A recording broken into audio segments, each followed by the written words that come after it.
ਚੜਨ ਵਾਲਿਓ ਹੱਕਾਂ ਦੀ ਪੇਟੀ ਉੱਤੇ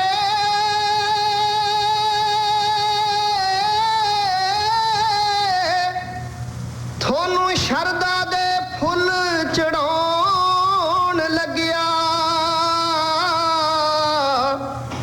ਤੁਹਾਡੀ ਯਾਦ ਵਿੱਚ ਬੈਠ ਕੇ ਦੋ ਘੜੀਆਂ ਇੱਕ ਦੋ ਪਿਆਰ ਦੇ ਹੰਝੂ ਬਹਾਣ ਲੱਗਿਆ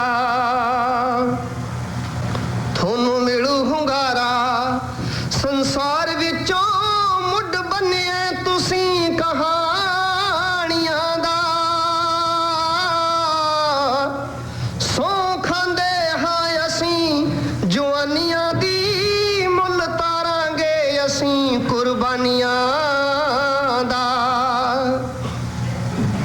ਜਿੱਥੇ ਗਏ ਹੋ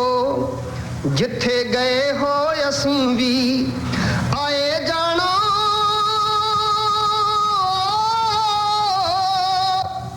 ਤੇ ਬਲਦੀ ਚਿਖਾ ਹੁਣ ਠੰਡੀ ਨਾ ਹੋਣ ਦੇਣੀ ਗਰਮ ਰੱਖਾਂਗੇ ਦੌਰ ਕੁਰਬਾਨੀਆਂ ਦਾ ਲਹਿਰ ਹੱਕਾਂ ਦੀ ਰੰਡੀ ਨਾ ਹੋਣ ਦੇਣੀ ਖੇਡਣ ਜਾਣਦੇ ਹੜਾਂ ਦੀ ਹਿੱਕ ਅੰਦਰ ਤੇ ਸਿਰੀ ਜ਼ੁਲਮ ਦੀ ਝੰਡੀ ਨਾ ਹੋਣ ਦੇਣੀ ਸਾਮਰਾਜ ਦੀ ਮੰਡੀ ਜੇ ਹਿੰਦ ਬਣਿਆ ਤਾਂ ਇਹ ਲੋਕਾਂ ਦੀ ਮੰਡੀ ਨਾ ਹੋਣ ਦੇਣੀ ਐਵੇਂ ਭਰਮ ਹੈ ਸਾਡਿਆਂ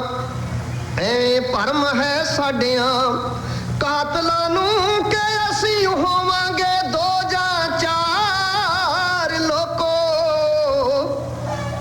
ਬਦਲੇ ਲਏ ਤੋਂ ਵੀ ਜਿਹੜੀ ਟੁੱਟਣੀ ਨਾ ਐਡੀ ਲੰਮੀ ਏ ਸਾਡੀ ਕਤਾਰ ਲੋਕੋ ਐਵੇਂ ਭਰਮ ਹੈ ਸਾਡਿਆਂ ਕਾਤਲਾਂ ਨੂੰ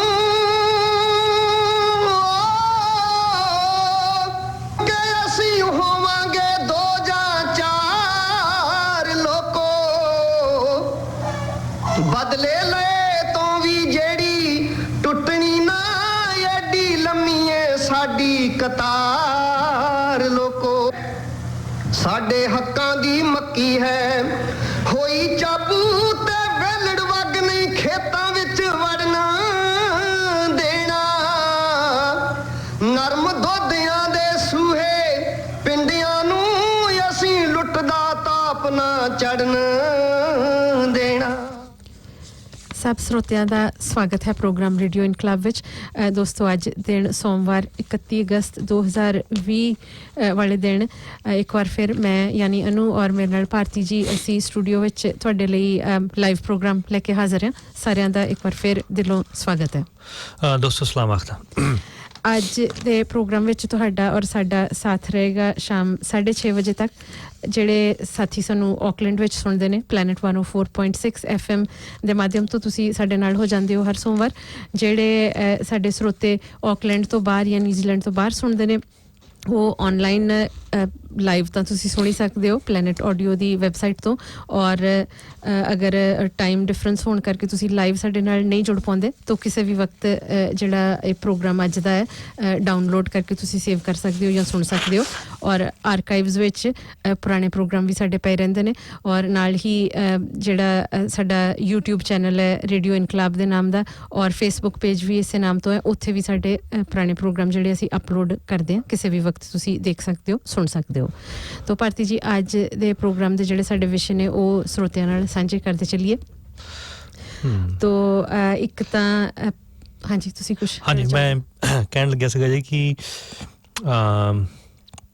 ਇਸ ਲੋਕਡਾਊਨ ਦੇ ਵਿੱਚ ਮੁੱਦੇ ਬਹੁਤ ਜ਼ਿਆਦਾ ਇਕੱਠੇ ਹੋਏ ਨੇ ਜੀ ਹਾਂਜੀ ਕਿਉਂਕਿ ਪਿਛਲੇ 2 ਹਫ਼ਤੇ ਸਟੂਡੀਓ ਬੰਦ ਹੋਣ ਕਰਕੇ ਆਕਲੈਂਡ ਵਿੱਚ ਲੈਵਲ 3 ਲੋਕਡਾਊਨ ਸੀ ਸਟੂਡੀਓ ਬੰਦ ਸੀ ਇਸ ਲਈ ਅਸੀਂ ਪ੍ਰੋਗਰਾਮ ਲਾਈਵ ਤਾਂ ਨਹੀਂ ਪੇਸ਼ ਕੀਤਾ ਰਿਕਾਰਡਡ ਵੀ ਅਸੀਂ ਨਹੀਂ ਮੁਹੱਈਆ ਕਰਵਾ ਸਕੇ ਸਟੂਡੀਓ ਵਾਲਿਆਂ ਨੂੰ ਹਾਂਜੀ ਸੋ 2 ਹਫ਼ਤਿਆਂ ਦਾ ਤਾਂ ਉਹ ਗੈਪ ਹੈ ਸਾਡਾ ਸੋ ਮੇਰੇ ਖਿਆਲ ਅੱਜ ਕੋਈ ਲੰਬਾ ਵਿਸ਼ਾ ਨਹੀਂ ਕਰਾਂਗੇ ਕਿ ਮਿਸਲੇਨੀਅਸ ਹਾਂਜੀ ਜਿਹੜਾ ਜੋ ਬੈਕਲੌਗ ਜਿਹੜਾ ਉਹਨੂੰ ਕਲੀਅਰ ਕਰਾਂਗੇ ਮੇਰਾ ਖਿਆਲ ਅਸੀਂ ਫਿਲਹਾਲ ਹਾਂਜੀ ਤੋ ਇੱਕ ਤਾਂ ਜਿਹੜਾ ਪੰਜਾਬ ਭਾਰਤ ਭਰ ਵਿੱਚ ਹੀ ਐਕਚੁਅਲੀ ਉਹ ਅਸਰਅੰਦਾਜ਼ ਹੋਏਗੀ ਚੀਜ਼ ਜਿਹੜੇ 3 ਆਰਡੀਨੈਂਸਾਂ ਦੇ ਰਾਹੀਂ ਕਿਸਾਨ ਵਿਰੋਧੀ ਕਾਨੂੰਨ ਜਿਹੜਾ ਪਾਸ ਕਰਨ ਦੀ ਕੋਸ਼ਿਸ਼ ਕੀਤੀ ਜਾ ਰਹੀ ਹੈ ਉਹਦੇ ਖਿਲਾਫ ਜਿਹੜੀਆਂ ਜੁਝਾਰੂ ਸੰਘਰਸ਼ੀਲ ਜਥੇਬੰਦੀਆਂ ਨੇ ਉਹ ਤਾਂ ਜੂਝ ਹੀ ਰਹੀਆਂ ਨੇ ਨਾਲ ਹੀ ਜਿਹੜੇ ਸਾਡੇ ਲੋਕਾਂ ਦੇ ਬੁੱਧੀਜੀਵੀ ਨੇ ਜਿਹੜੇ ਪਬਲਿਕ ਇੰਟੈਲੈਕਚੁਅਲਸ ਨੇ ਉਹ ਵੀ ਇਹਦੇ ਤੇ ਲਗਾਤਾਰ ਆਪਣਾ ਜਿਹੜਾ ਉਹਨਾਂ ਦਾ ਪ੍ਰਤੀਕਰਮ ਹੈ ਉਹ ਪੇਸ਼ ਕਰ ਰਹੇ ਨੇ ਤੋ ਇਸ ਤਰ੍ਹਾਂ ਦੇ ਇੱਕ ਬੁੱਧੀਜੀਵੀ ਨੇ ਡਾਕਟਰ ਸੁਖਪਾਲ ਸਿੰਘ ਜਿਹੜੇ ਕਿ ਖੇਤੀਬਾੜੀ ਯੂਨੀਵਰਸਿਟੀ ਲੁਧਿਆਣਾ ਤੋਂ ਨੇ ਸਾਡੇ ਕੋਲ ਇੱਥੇ ਹੋ ਕੇ ਵੀ ਗਏ ਨੇ ਤੋ ਸਟੂਡੀਓ 'ਚ ਵੀ ਉਹਨਾਂ ਨਾਲ ਅਸੀਂ ਵਾਰਤਾਲਾਪ ਕੀਤੀ ਵਿਚਾਰ ਚਰਚਾ ਕੀਤੀ ਵੈਸੇ ਵੀ ਸ਼ਿਰਕਤ ਕਰਦੇ ਰਹਿੰਦੇ ਨੇ ਟਾਈਮ ਟੂ ਟਾਈਮ ਇਸ ਪ੍ਰੋਗਰਾਮ 'ਚ ਤੋ ਉਹਨਾਂ ਦੀ ਇੱਕ ਮੀਟਿੰਗ ਦੀ ਰਿਕਾਰਡਿੰਗ ਹੈ ਅੱਧੇ ਕੁ ਘੰਟੇ ਦੀ ਹੈ ਸੋ ਇਸੇ ਵਿਸ਼ੇ ਤੇ ਹੈ ਜਿਹੜੇ ਆਰਡੀਨੈਂਸ ਦੇ ਰਾਹੀਂ ਧੱਕੇ ਨਾਲ ਕਾਨੂੰਨ ਜਿਹੜੇ ਪਾਸ ਕਰਨਾ ਚਾਹੁੰਦੇ ਨੇ ਜਿਹਦੇ ਨਾਲ ਕਿਸਾਨਾਂ ਨੂੰ ਨੁਕਸਾਨ ਹੋਏਗਾ ਕਿਸਾਨਾਂ ਨੂੰ ਤਾਂ ਹੋਏਗਾ ਹੀ ਉਹਦਾ ਅਸਰ ਜਿਹੜਾ ਉਹ ਸਾਡੇ ਸਾਰਿਆਂ ਦੇ ਉੱਪਰ ਪਏਗਾ ਕਿਉਂਕਿ ਜਿਹੜਾ ਅੰਨਦਾਤਾ ਹੈ ਜਿਹੜਾ ਇੱਕ ਸਾਡੀ ਬੁਨਿਆਦੀ ਜ਼ਰੂਰਤ ਜਿਹੜੀ ਉਹਦੀ ਉਪਜ ਕਰਦਾ ਅਗਰ ਉਹ ਉਹਦੇ ਨਾਲ ਧੱਕਾ ਹੋਏਗਾ ਤਾਂ ਉਹਦਾ ਮਤਲਬ ਹੈ ਕਿ ਸਾਡੇ ਸਾਰਿਆਂ ਦਾ ਨੁਕਸਾਨ ਹੋਏਗਾ ਉਹਨਾਂ ਦੀ ਉਹ ਇੰਟਰਵਿਊ ਜਿਹੜੀ ਉਹ ਤੁਹਾਡੇ ਨਾਲ ਅਸੀਂ ਸਾਂਝੀ ਕਰਾਂਗੇ ਬਿਲਕੁਲ ਅਨੂ ਜੀ ਮੈਂ ਸੁਣ ਰਿਹਾ ਸੀ ਫੇਸਬੁੱਕ ਦੇ ਉੱਪਰ ਇਸੇ ਹੀ ਰੇਡੀਓ ਮਾਧਿਅਮ ਤੋਂ ਅਸੀਂ ਇੰਟਰਵਿਊ ਪਹਿਲਾਂ ਕਰ ਚੁੱਕੇ ਹਾਂ ਵਿਜੇਪਾਲ ਸ਼ਰਮਾ ਜਿਹੜੇ DTF ਡੈਮੋਕ੍ਰੈਟਿਕ ਟੀਚਰ ਯੂਨੀਅਨ ਦੇ ਪ੍ਰਧਾਨ ਨੇ ਮੋਗਾ ਜ਼ਿਲ੍ਹੇ ਦੇ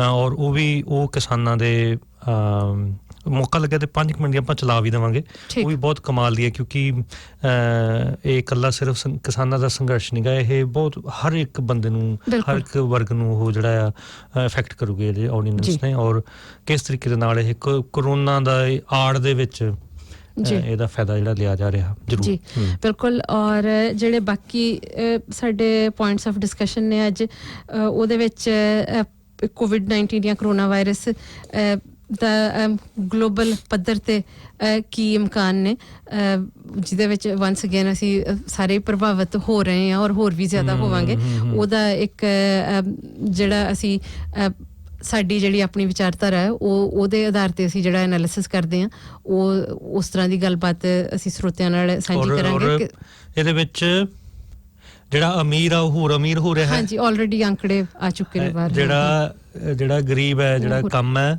ਉਹ ਹੋਰ ਜ਼ਿਆਦਾ ਗਰੀਬ ਹੋ ਰਿਹਾ ਇਹ ਇੱਕ ਹੋਰ ਸਭ ਤੋਂ ਵੱਡੀ ਤਰਾਸਦੀ ਜਿਹਦੇ ਧਿਆਨ ਦੇਣਾ ਚਾਹੀਦਾ ਬਿਲਕੁਲ ਔਰ ਇੱਥੇ ਲੋਕਲ ਇੱਕ ਦੋ ਜਿਹੜੀਆਂ ਗੱਲਾਂ ਨੇ ਉਹਦੇ ਵਿੱਚ ਖਾਸ ਤੌਰ ਤੇ ਕਿਉਂਕਿ ਅਕਤੂਬਰ ਵਿੱਚ ਇੱਥੇ ਜਨਰਲ ਇਲੈਕਸ਼ਨ ਹੋਣ ਵਾਲੀ ਹੈ ਤੋ ਕੋਵਿਡ ਕਰਕੇ ਥੋੜਾ ਜਿਹਾ ਮੇਰਾ ਖਿਆਲ ਉਹ ਦੱਬੀ ਜਿਹੀ ਗਈ ਹੈ ਗੱਲ ਜਿਹੜੀਆਂ ਪੋਲੀਟੀਕਲ ਪਾਰਟੀਆਂ ਨੇ ਉਹਨਾਂ ਨੇ ਖੈਰ ਸ਼ੁਰੂਆਤ ਤਾਂ ਕੀਤੀ ਸੀ ਇੱਕ ਕੈਂਪੇਨ ਦੀ ਪਰ ਆਕਲੈਂਡ 'ਚ ਫਿਰ ਜਿਹੜਾ ਲੋਕਡਾਊਨ ਹੋਇਆ ਪਿਛਲੇ 3 ਹਫ਼ਤੇ ਉਹਦੇ ਕਰਕੇ ਉਹ ਫਿਰ ਇੱਕ ਇੰਨਾ ਜ਼ਿਆਦਾ ਸੁਰਖੀਆਂ 'ਚ ਨਹੀਂ ਹੈ ਉਹ ਗੱਲਬਾਤ ਪਰ ਐਕਟ ਪਾਰਟੀ ਹੈ ਜਿਹੜੀ ਉਹਨਾਂ ਦੀ ਕੀ ਪਾਲਿਸੀ ਹੈ ਕੀ ਉਹਨਾਂ ਦਾ ਚੋਣ ਮੈਨੀਫੈਸਟੋ ਤੱਕ ਤਾਂ ਮੇਰਾ ਖਿਆਲ ਸ਼ਾਇਦ ਸਾਡੇ ਕੋਲ ਪਹੁੰਚਿਆ ਨਾ ਜਾਵੇ ਉਹਨਾਂ ਦੇ ਜਿਹੜੀ ਉਹਨਾਂ ਦੀ ਆਈਡੀਓਲੋਜੀ ਹੈ ਮੋਟੇ ਰੂਪ 'ਚ ਉਹਦੇ ਤੇ ਅਸੀਂ ਗੱਲਬਾਤ ਕਰਾਂਗੇ ਔਰ ਉਹਦੇ ਬਰਾਬਰ ਅਸਲ ਜਿਹੜੀ ਜੈਨੂਨ ਜਿਹੜੀ ਪਾਲਿਸੀ ਗ੍ਰੀਨ ਪਾਰਟੀ ਦੀ ਹਾਂਜੀ ਉਹ ਕਿਤੇ ਮੱਚ ਬੈਟਰ ਹੈ ਕਿਉਂਕਿ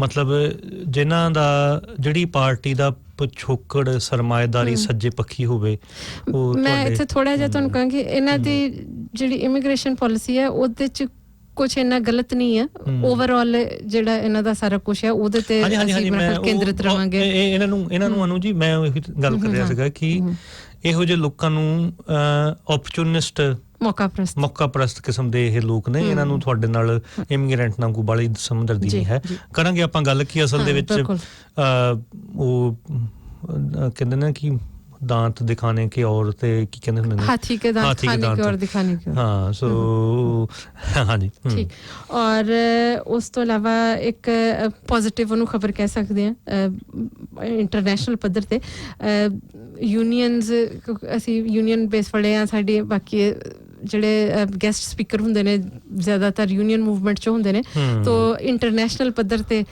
ਜਿਹੜੀ ਇੱਕ ਯੂਨੀਅਨ ਕੰਮ ਕਰਦੀ ਹੈ ILO ਇੰਟਰਨੈਸ਼ਨਲ ਲੇਬਰ ਆਰਗੇਨਾਈਜੇਸ਼ਨ ਉਹਨਾਂ ਦੇ ਹਵਾਲੇ ਤੋਂ ਖਬਰ ਹੈ ਅੱਜ ਦੀ ਅਲ ਜਜ਼ੀਰਾ ਨੇ ਕਵਰ ਕੀਤੀ ਹੈ ਕਤਰ ਵਿੱਚ ਇੱਕ ਜਿਹੜੇ ਪ੍ਰਵਾਸੀ ਕਾਮੇ ਨੇ ਉਹਨਾਂ ਵਾਸਤੇ 2 ਕਾਨੂੰਨ ਜਿਹੜੇ ਪਾਸ ਕੀਤੇ ਗਏ ਨੇ ਉਹ ਬੜੇ ਇੱਕ ਚੰਗੀ ਖਬਰ ਹੈ ਪੋਜ਼ਿਟਿਵ ਖਬਰ ਹੈ ਤੋ ਉਹ ਸ਼ੇਅਰ ਕਰਾਂਗੇ ਔਰ ਉਸੇ ਖਬਰ ਦੇ ਸੰਦਰਭ ਵਿੱਚ ਇਹ ਗੱਲ ਕਰਾਂਗੇ ਕਿ ਨਿਊਜ਼ੀਲੈਂਡ ਕਿੱਥੇ ਖੜਾ ਹੈ ਪ੍ਰਵਾਸੀ ਕਾਮਿਆਂ ਵਾਸਤੇ। ਤੋ ਅਗਰ ਇਸ ਸਾਰੀਆਂ ਗੱਲਾਂ ਤੋਂ ਬਾਅਦ ਸਮਾਂ ਬਚਿਆ ਤਾਂ ਹੋਰ ਸਾਡੇ ਜਿਹੜੇ ਪੈਂਡਿੰਗ ਕਈ ਆਰਟੀਕਲਸ ਇਸ਼ੂਜ਼ ਨਾਲ ਚੱਲਦੇ ਰਹਿੰਦੇ ਆ, ਉਹ ਵੀ ਕਵਰ ਕਰਾਂਗੇ ਅਗਰ ਸਮਾਂ ਬਚਿਆ। ਬਿਲਕੁਲ ਅਨੂ ਜੀ, ਜਿਹੜੀ ਆਪਾਂ ਇੰਟਰੋਡਕਸ਼ਨ ਦਿੱਤੀ ਸੀ ਡਾਕਟਰ ਸੁਖਪਾਲ ਹੁਣਾਂ ਦੀ, ਸੋ ਉਹਦੇ ਵਿੱਚ ਇਹ ਹੈ ਕਿ ਅਸੀਂ ਅਖੀਰ ਦੇ ਵਿੱਚ ਉਹਨਾਂ ਦਾ ਇੱਕ ਉਹ ਅੱਧੇ ਇੱਕ ਘੰਟੇ ਦੀ ਉਹਨਾਂ ਦੀ ਸਪੀਚ ਹੈ, ਉਹ ਆਖਰ ਵਿੱਚ ਔਰ ਸਰੋਤਿਆਂ ਨੂੰ ਸ਼ਾਇਦ ਇਹ ਗੱਲਾਂ, ਕਿਉਂਕਿ ਅਸੀਂ ਲਗਾਤਾਰ ਇਸ ਨੂੰ ਕਵਰ ਕਰ ਰਹੇ ਹਾਂ, ਉਹ ਸ਼ਾਇਦ ਗੱਲਾਂ ਥੋੜ੍ਹੀਆਂ ਰਿਪੀਟ ਹੁੰਦੀਆਂ ਲੱਗਣਗੀਆਂ, ਪਰ ਅਸੀਂ ਕੋਸ਼ਿਸ਼ ਕਰਾਂਗੇ ਕਿ ਹਰ ਇੱਕ ਪ੍ਰੋਗਰਾਮ ਦੇ ਵਿੱਚ ਅਸੀਂ ਇਹ ਗੱਲਬਾਤ ਕਰਨੀ ਹੈ, ਕਿਉਂਕਿ ਇਹ ਕਰੋ ਜਾਂ ਮਰੋ, ਅੰਨੇ ਜਾਂ ਬੰਨੇ ਵਾਲੀ ਗੱਲ ਇਹ ਆ ਚੁੱਕੀ ਹੈ। ਸੋ ਜਾਂ ਤੇ ਹੁਣ ਜਿਹੜਾ ਖੇਤੀਬਾੜੀ ਸੈਕਟਰ ਕੋਰਪੋਰੇਟ ਘਰਾਣਿਆਂ ਦੇ ਹੱਥ ਦੇ ਵਿੱਚ ਜਾਊਗਾ ਤੇ ਜਾਂ ਜਿਹੜੇ ਕਿਸਾਨ ਨੇ ਉਹਨਾਂ ਦੇ ਹੱਥ ਦੇ ਵਿੱਚ ਰਹੂਗਾ। ਸੋ ਇਹ ਇੱਕ ਪਾਸਾ ਹੋ ਕੇ ਰਹੂਗਾ। ਜੀ ਤੋ ਮੇਰਾ ਖਿਆਲ ਹੈ ਆਪਾਂ ਜਿਹੜਾ COVID-19 ਤੇ ਉਹ ਗਲੋਬਲ ਜਿਹੜਾ ਉਹਦਾ ਇੱਕ ਐਨਾਲਿਸਿਸ ਹੈ ਕਿ ਸਾਰੀ ਦੁਨੀਆ ਕਿਹੜੇ ਦੌਰ ਵਿੱਚੋਂ ਨਿਕਲ ਰਹੀ ਹੈ, ਉਹਦੇ ਤੋਂ ਸ਼ੁਰੂਆਤ ਕਰ ਲੈਂਦੇ ਹਾਂ ਭਾਰਤੀ ਜੀ। ਬਿਲਕੁਲ ਅਨੂ ਜੀ, ਉਹਦੇ ਵਿੱਚ ਆਪਣੇ ਜਿਹੜੀ AISF ਜਿਹੜੀ ਸੰਸਥਾ all India student federation, CPI ਦੇ ਨਾਲ ਕਨੈਕਸ਼ਨ ਹੈਗਾ ਉਹਨਾਂ ਦਾ, ਤੇ ਉਹਦੇ ਪੁਰਾਣੇ ਆਪਣੇ ਖੁੰਡ ਕਾਮਰੇਡ ਜਗਰੂਪ ਸਿੰਘ, ਉਹਨਾਂ ਦੇ ਕਿਉਂਕਿ ਇਸ ਟਾਈਮ ਭਾਰਤ ਦੇ ਵਿੱਚ ਮੇਰਾ ਖਿਆਲ ਆ ਵੀ ਘੱਟੋ ਘੱਟ ਮੈਂ ਇਹੋ ਜਿਹੇ 15 ਦੇ ਕਰੀਬ ਇਹੋ ਜਿਹੇ ਫੇਸਬੁੱਕ ਤੇ ਚੈਨਲ ਨੇ, ਕਿਉਂਕਿ ਲੋਕਡਾਊਨ ਲੱਗਾ ਹੋਇਆ ਆ, ਔਰ ਉਹਦਾ ਜਿਹੜੇ ਆਪਣੇ ਸਾਥੀ ਨੇ ਉਹ ਬਹੁਤ ਵਧੀਆ ਤਰੀਕੇ ਨਾਲ ਉਹਦਾ ਫਾਇਦਾ ਲੈ ਰਹੇ ਆ, ਔਰ ਉਹਦੇ ਜ਼ੂਮ ਦੇ ਉੱਪਰ ਜਿਹੜੀਆਂ ਮੀਟਿੰਗਾਂ ਹੋ ਰਹੀਆਂ ਨੇ, ਔਰ ਜਿਹੜੀ ਫਿਲਾਸਫੀ ਆ, ਇਹ ਵਧੀਆ ਟਾਈਮ ਆ ਕਿ ਜਿਹੜੀ ਇੱਕ ਸਮੇਂ ਦਾ ਚੰਗਾ ਉਪਯੋਗ ਅਸੀਂ ਕਹਿ ਸਕਦੇ ਹਾਂ, ਸਮੇਂ ਦਾ ਚੰਗਾ ਉਪਯੋਗ ਉਹਦੇ ਵਿੱਚ ਉਹਨਾਂ ਨੇ ਜਿਹੜੀ ਇੱਕ ਗੱਲ ਬਹੁਤ ਇੰਪੋਰਟੈਂਟ ਕੀਤੀ ਆ, ਜਿਹੜੀ ਅਸੀਂ ਕਈ ਵਾਰੀ ਉੱਤੇ ਨਜ਼ਰ ਰੱਖ ਵੀ ਚੁੱਕੇ ਹਾਂ, ਕਿ ਜਿਹੜੇ ਦੋ ਸੈਕਟਰ ਨੇ, ਇੱਕ ਤੇ ਹੈਗਾ ਪ੍ਰੋਡਕਟਿਵ ਸੈਕਟਰ, ਕੀ ਮਤਲਬ ਕਿ ਜਿਵੇਂ ਹੁਣ ਮੈਨੂਫੈਕਚਰਿੰਗ, ਜਿਵੇਂ ਆਪਾਂ ਮਾਰਕਸ ਉਹਨਾਂ ਦੀ ਉਹਦੀ ਭਾਸ਼ਾ 'ਚ ਕਹਿਣਾ ਹੋਵੇ ਵੀ ਯੂਜ਼ ਵੈਲਿਊ ਤੇ ਐਕਸਚੇਂਜ ਵੈਲਿਊ। ਮੇਰੇ ਖਿਆਲ ਉਹ ਸ਼ਾਇਦ ਇੱਕ ਡੈਫੀਨੇਸ਼ਨ ਫਿਰ ਦੇਣੀ ਪਏਗੀ ਸਾਨੂੰ। ਯੂਜ਼ ਵੈਲਿਊ ਮਤਲਬ ਕਿ ਜੋ ਪ੍ਰੋਡਕਟਿਵ ਕੁਛ ਵੀ ਕੋਈ ਇਕਵਿਪਮੈਂਟ ਬਣ ਰਿਹਾ, ਮੈਨੂਫੈਕਚਰਿੰਗ ਦੀ ਗੱਲ, ਪ੍ਰੋਡਕਟਿੰਗ ਐਕਟੀਵਿਟੀ ਹੋ ਰਹੀ ਹੈ ਜਿਹਦੇ ਵਿੱਚ ਕਿਸੇ ਦੀ ਨੌਕਰੀ ਹੈ, ਉਦਯੋਗ ਹੈ, ਕੋਈ ਵੀ ਉਦਯੋਗ, ਖੇਤੀਬਾੜੀ ਹੋਵੇ, ਉਦਯੋਗ ਹੋਵੇ, ਕੁਛ ਨਾ ਕੋਈ ਬਣਿਆ ਜਾ ਰਿਹਾ ਤੇ ਉਹ ਲੋਕਾਂ ਦੇ ਵਿੱਚ ਡਿਸਟਰੀਬਿਊਟ ਹੋ ਰਿਹਾ। ਤੇ ਉਸ ਤੋਂ ਇਲਾਵਾ ਇੱਕ ਜਿਹਨੂੰ ਆਪਾਂ ਐਕਸਚੇਂਜ ਵੈਲਿਊ ਕਹਿੰਦੇ ਆ ਮਾਰਕਸ ਦੇ ਮੁਤਾਬਿਕ, ਇੱਕ ਫਾਈਨਾਂਸ ਵਾਲਾ ਸੈਕਟਰ ਹੈ, ਜਿਹਦਾ ਕੋਈ ਵੀ ਉਹ ਪ੍ਰੋਡਕਟ ਨਹੀਂ ਬਣਾ ਰਿਹਾ, ਸਿਰਫ ਇੱਕ ਪੈਸਿਆਂ ਦਾ ਜਿਹੜਾ ਆ ਅਦਲ ਬਦਲ ਹੋ ਰਿਹਾ ਹੈ। ਸੋ ਮਤਲਬ ਕਿ ਕੋਈ ਚੀਜ਼ ਕ੍ਰੀਏਟ ਨਹੀਂ ਹੋ ਰਹੀ, ਮੈਨੂਫੈਕਚਰ ਨਹੀਂ ਹੋ ਰਹੀ, ਕੁਛ ਨਹੀਂ ਹੋ ਰਿਹਾ, ਕਿਸੇ ਚੀਜ਼ ਦੀ ਉਪਜ ਨਹੀਂ ਹੋ ਰਹੀ, ਸਿਰਫ ਇੱਕ ਪੈਸਿਆਂ ਦਾ ਐਕਸਚੇਂਜ ਹੋ ਰਿਹਾ ਆ। ਉਹਦੇ ਵਿੱਚ ਜਿਹੜੇ 99% ਨੇ ਉਹਨਾਂ ਨੂੰ ਕੁਛ ਵੀ ਉਹਦਾ ਫਾਇਦਾ ਨਹੀਂ ਹੋ ਰਿਹਾ, ਔਰ ਬਹੁਤ ਵੱਡਾ ਬਲਕਿ ਨੁਕਸਾਨ ਹੋ ਰਿਹਾ। ਕਹਿਣ ਦਾ ਭਾਵ ਇਹ ਹੈ ਕਿ ਉਹ ਜਦੋਂ ਆਪਣੀ ਗੱਲਬਾਤ ਨੂੰ ਹੋਰ ਕਰਦੇ ਆ ਕਿ ਇਸ ਟਾਈਮ ਅਨੂ ਜੀ ਜੋ ਇਸ ਕੋਵਿਡ ਦੇ ਥਰੂ, ਖਾਸ ਕਰਕੇ ਆਪਾਂ ਚਲੋ ਨਿਊਜ਼ੀਲੈਂਡ ਦੀ ਐਗਜ਼ਾਮਪਲ ਲੈ ਲਈਏ, ਕਿ ਜਿਹੜੀ ਸਬਸਿਡੀ ਜਿਹੜੀ ਆ ਵੇਜ ਸਬਸਿਡੀ ਜਾਂ ਬਿਜ਼ਨੈਸਿਸ ਨੂੰ ਜੋ ਵੀ ਰਿਆਇਤਾਂ ਦਿੱਤੀਆਂ ਜਾ ਰਹੀਆਂ, ਉਹ 'ਚ ਵੀ ਅਸੀਂ ਏਦਾਂ ਸਮਝਦੇ ਸੀ ਕਿ ਬਿਜ਼ਨਸ ਨੂੰ ਦੇਣ ਦੀ ਬਜਾਏ ਸਿੱਧੀ ਕਾਮਿਆਂ ਨੂੰ ਮਿਲਣੀ ਚਾਹੀਦੀ। ਬਿਲਕੁਲ ਈਵਨ ਵੇਜ ਸਬਸਿਡੀ ਵੀ ਕਾਮਿਆਂ ਨੂੰ ਸਿੱਧੀ ਨਹੀਂ ਜਾਂਦੀ, ਉਹ EMPLOYER ਨੂੰ ਜਾਂਦੀ ਹੈ, ਫਿਰ ਉਹ EMPLOYER ਉਹ ਪੈਸੇ ਤੋਂ ਤਨਖਾਹਾਂ ਦਿੰਦਾ, ਹਾਲਾਂਕਿ ਉਹ ਤੇ ਚਲੋ ਇੱਥੇ ਜਿਹੜੀਆਂ ਇੱਕ ਜਮਹੂਰੀ ਕਦਰਾਂ ਕੀਮਤਾਂ ਫਿਲਹਾਲ ਇੰਨੀਆਂ ਕਿ ਹੈ ਆ, ਪਰ ਉਹਦੇ 'ਚ ਘਪਲੇ ਬਹੁਤ ਹੋਏ ਆ, ਘਪਲੇ ਵੀ ਹੋ ਰਹੇ ਹਨ। ਪਰ ਅਨੂ ਜੀ ਜੇ ਆਪਾਂ ਹਿੰਦੁਸਤਾਨ ਦਾ ਕੰਪੇਅਰ ਕਰੀਏ, ਜਿਹੜੀ ਉੱਥੇ ਗਰੀਬਾਂ ਦੀ ਹਾਲਤ ਹੈ ਇਸ ਸਮੇਂ ਦੇ ਵਿੱਚ, ਸੋ